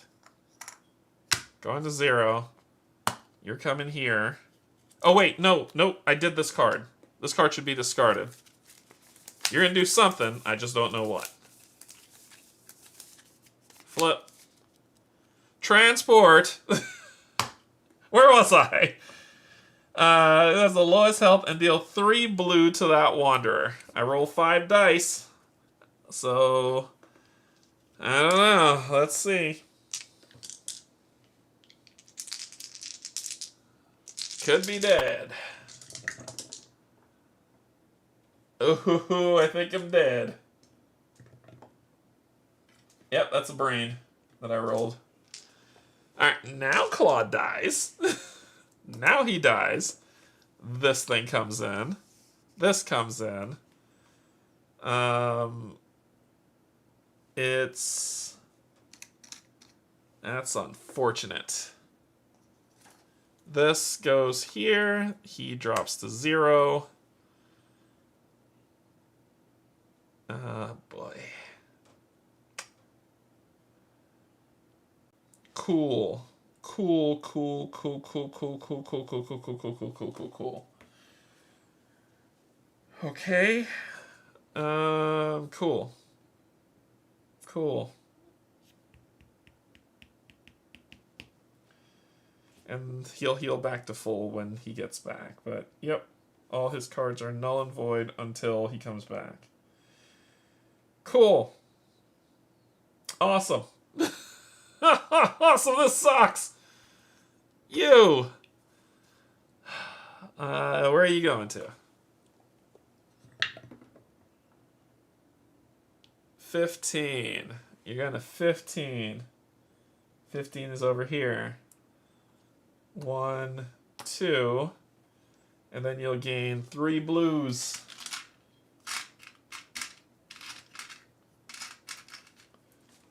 It's getting bad. And then you're going to lose a health. Then you are going to move 1 space towards me. And what are you doing? Move 1 space towards the nearest wanderer, spending... Oh, it cost 2. This should have been 2. 1, 2. Then this spends 1.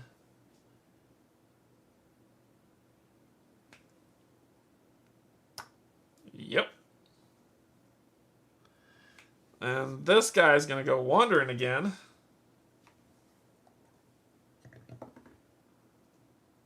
Towards 7.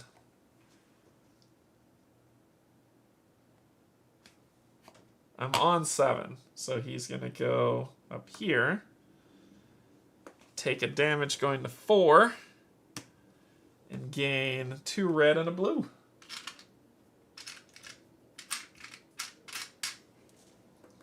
Two red.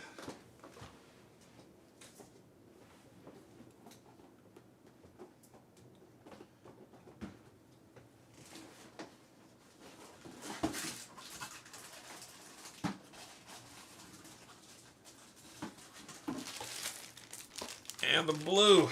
This kid's about the blue. I need to move from here. I need to get the HE double hockey sticks away from that thing because it's blowing up next round. Okay. So... Alright, what am I doing?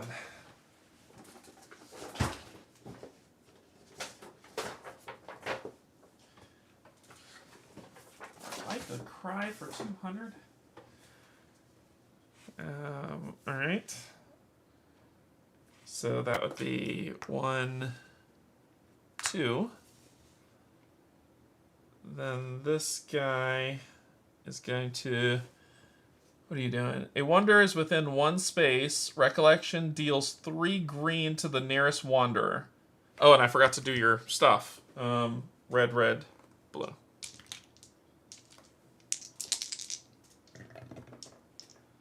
Red, red, blue. Yep, you got a wild. It's gonna hurt. Deal 1 additional green damage for each domain on Claude's dashboard. For each green domain. I don't have any, thank God. So he's gonna get red, blue brain, red wild. Okay, so I need to defend against... I have 1 to block at least. And I'm rolling 2. Block 2. Because I have to spend this. And I take 1, going to 6. Boy, I'm almost dead again. And that makes you do 2. 1, 2. Okay, then it's my turn. I'm running away. I'm running far. Far away. Actually, I don't have to. Let's do an encounter. What's this? 107. If it does 2 damage to me, I'm gonna be pissed. I'm gonna be pissed. 107.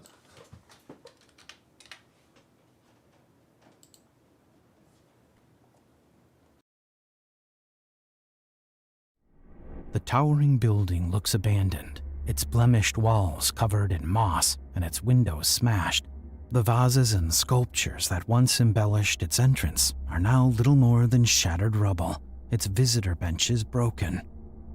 Why did that man tell you to try coming here for Rose? No one would be in this discarded husk of a place. A figure passes by one of the first-floor windows. Sighing, you shake your head. Of course, someone would have to prove you wrong. Hunching your shoulders, you set out to find who it was. Rusty tools and broken syringes crackle below your feet as you finally reach the double doors, which open with a belligerent creak. A shiver tingles along your extremities as you enter the front hall. The sharp scent of acid and iodine war in your nostrils against pungent molds and rotting wood. Dust motes dance above the waiting room's upended chairs and broken couches, catching the light from the broken windows. This building is no place for the living. You need to make this quick. Treading across the reception area, you see a passageway on your left that leads to another room, and one on your right that stretches into a long corridor. Which one should you try? You hear steps echoing down the corridor to your right. They're coming fast. A nurse emerges from the corridor, her once pristine white uniform and gloves stained red. Ignoring you, she strides toward the left-hand passage. Excuse me, miss," you say quickly. "I was wondering if you could help me." The nurse halts, swiveling toward you. She nods, cleaning the red fluid off her hands with a cloth. I'm looking for my wife. She's in her 30s, long brown hair, brown eyes." "Oh, Rose?" The nurse's gaze grows distant for a moment. "She's in room 206. She'll be a great mom." The nurse offers you a mechanical smile, her eyes refocusing on you. You open your mouth to say something else when you hear a baby's high-pitched cry. Your eyes flick toward the sound. Then, refocusing on the nurse, you find she's gone. You look left and right, but there's no trace of her. It's as if she was never there at all. Shaking your head, you turn and find a stairwell rising along your left-hand side. Cocking your head, you frown. Was that there before? Yeah, it doesn't matter. The crying is clearly coming from up those steps, so that's where you need to go. Climbing the stairs, you reach the second floor. As you step into the branching hallway, the baby's wails cease. Unnerved, you continue toward room 206. The corridor is dirty and poorly lit, with most doors lining it closed. The scents are different here. The iodine smell remains, but something like iron has replaced the others. Is it the smell of birth? Abruptly, the baby's cries return. You think they might be coming from room 201, so you approach the door and try the handle. It's locked. As you touch the metal, though, the sounds cease again. Surprised, you step back, and they begin once more. You try room 202 and 203, both with identical results. Ignoring the rest of the doors, you hurry toward room 206. The crying grows louder and louder. At last, you reach the room. The entry is partway open, and you hear weeping within. Hesitantly, you step inside. So you see that take 2 damage, which would kill him. Again. Oh, God. Okay. I'm just looking for if both of them die if we lose the entire thing. I don't think so. Oh, I'm supposed to gain a weakened condition for you.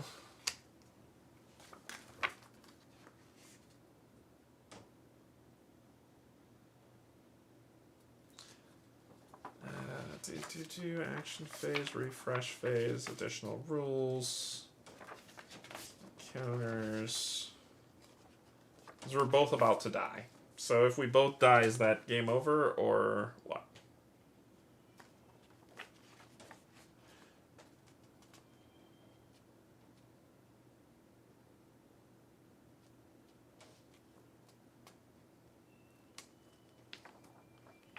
No, you only lose the game in the final stage. We just both die. Okay, cool. We're both about to die, and that'll be a good ending to the day. Rolling 2 blues. And I need 2 skulls, which is not on blues. That's not gonna help me. Sure, let's kill ourselves here. I take 1 damage. I'm alive? Oh no, I'm not. I got -1 health. I got -1 health, so it would be 8. It's 7. I died. Sweet. I'm dead. Oh boy. So we gain another weakened condition. So our health is down to 6. And we are summoning. Good lord. No, it's not that.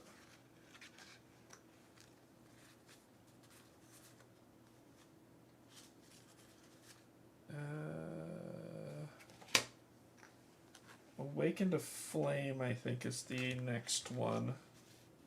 Yeah, it's Awaken to Flame. Nope, that's a 3. Where's the 2? Where's your second one? Awakened in Flame. Here it is. Awakened in Flame. That's that one. So you get to go here. You get to go there. Might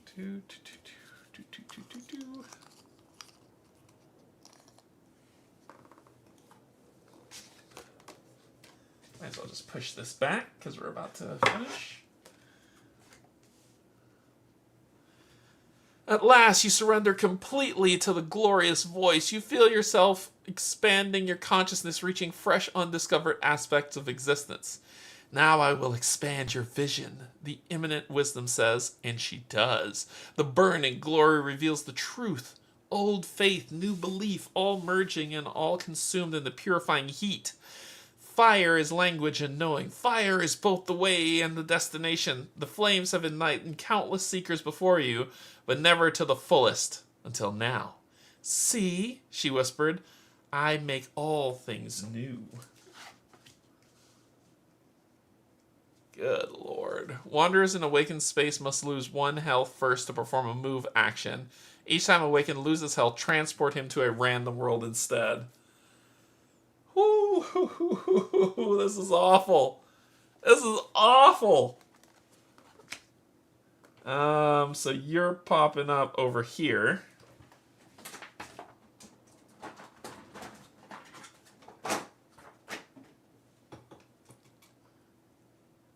Ooh.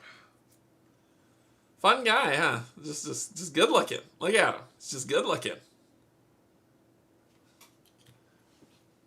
Boom. And blue, red, and green.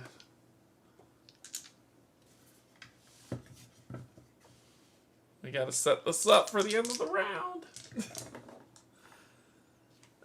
Red eye, green, blue eye, green hand. Okay. Cool. It's good death. Good death. So 2 weakened cards, 1 weakened card. There's nothing for you to do. Actually, you gotta play it through. You gotta play it through. So what are we looking at? You. Alright, there's nothing for you to do. So you're done. You. Nothing for you to do. Nothing for you to do.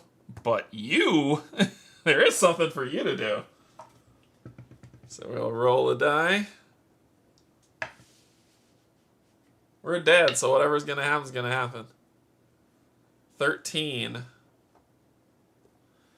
So you're trying to get down here.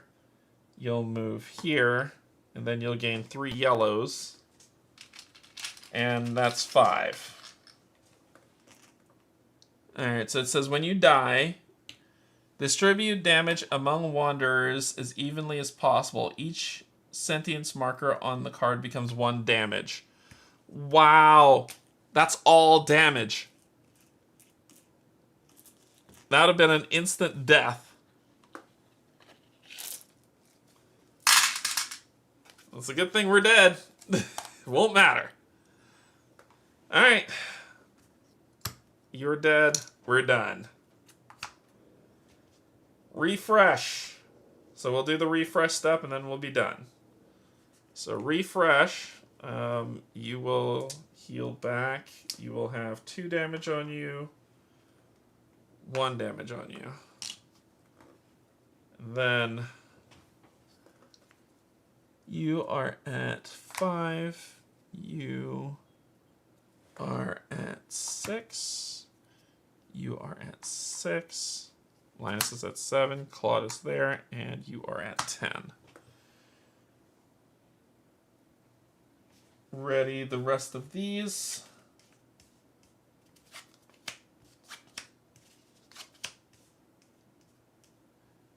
And that's it. We'll pick up on round 5 when we go.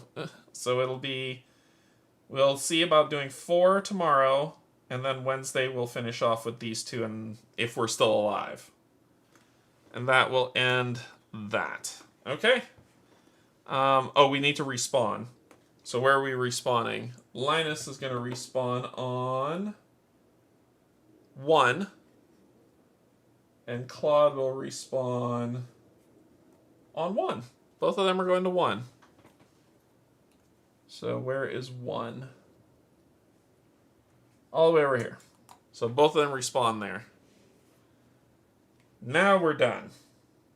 And we'll be able to pick up where we left off. Cool. Okay. That is going to be all for this playthrough. Wow, that was long. I don't know. You'll have to let me know what you think of the playthrough, what you think of the game, what do you think of the story. We'll be back tomorrow to do to play more. Wow, I've been playing for a long time, and I ended right when I wanted to too. Well, but right the worst case of when I wanted to, which is a while. We've been playing for 5 hours, I think, so we're going to end here. We'll be back tomorrow to do more, and to play on more to see how things go. Like I said, let me know your thoughts. Let me know what you think of the gameplay, and we'll go from there. So, thank you so much, my patrons, subscribers. If you're neither coming in to hang out, thank you as well. We'll be back tomorrow for some more Dawn of Madness. Let me know what you think of it. All that good stuff. Until then, I love you, and there's absolutely nothing you can do about it. Bye, everybody.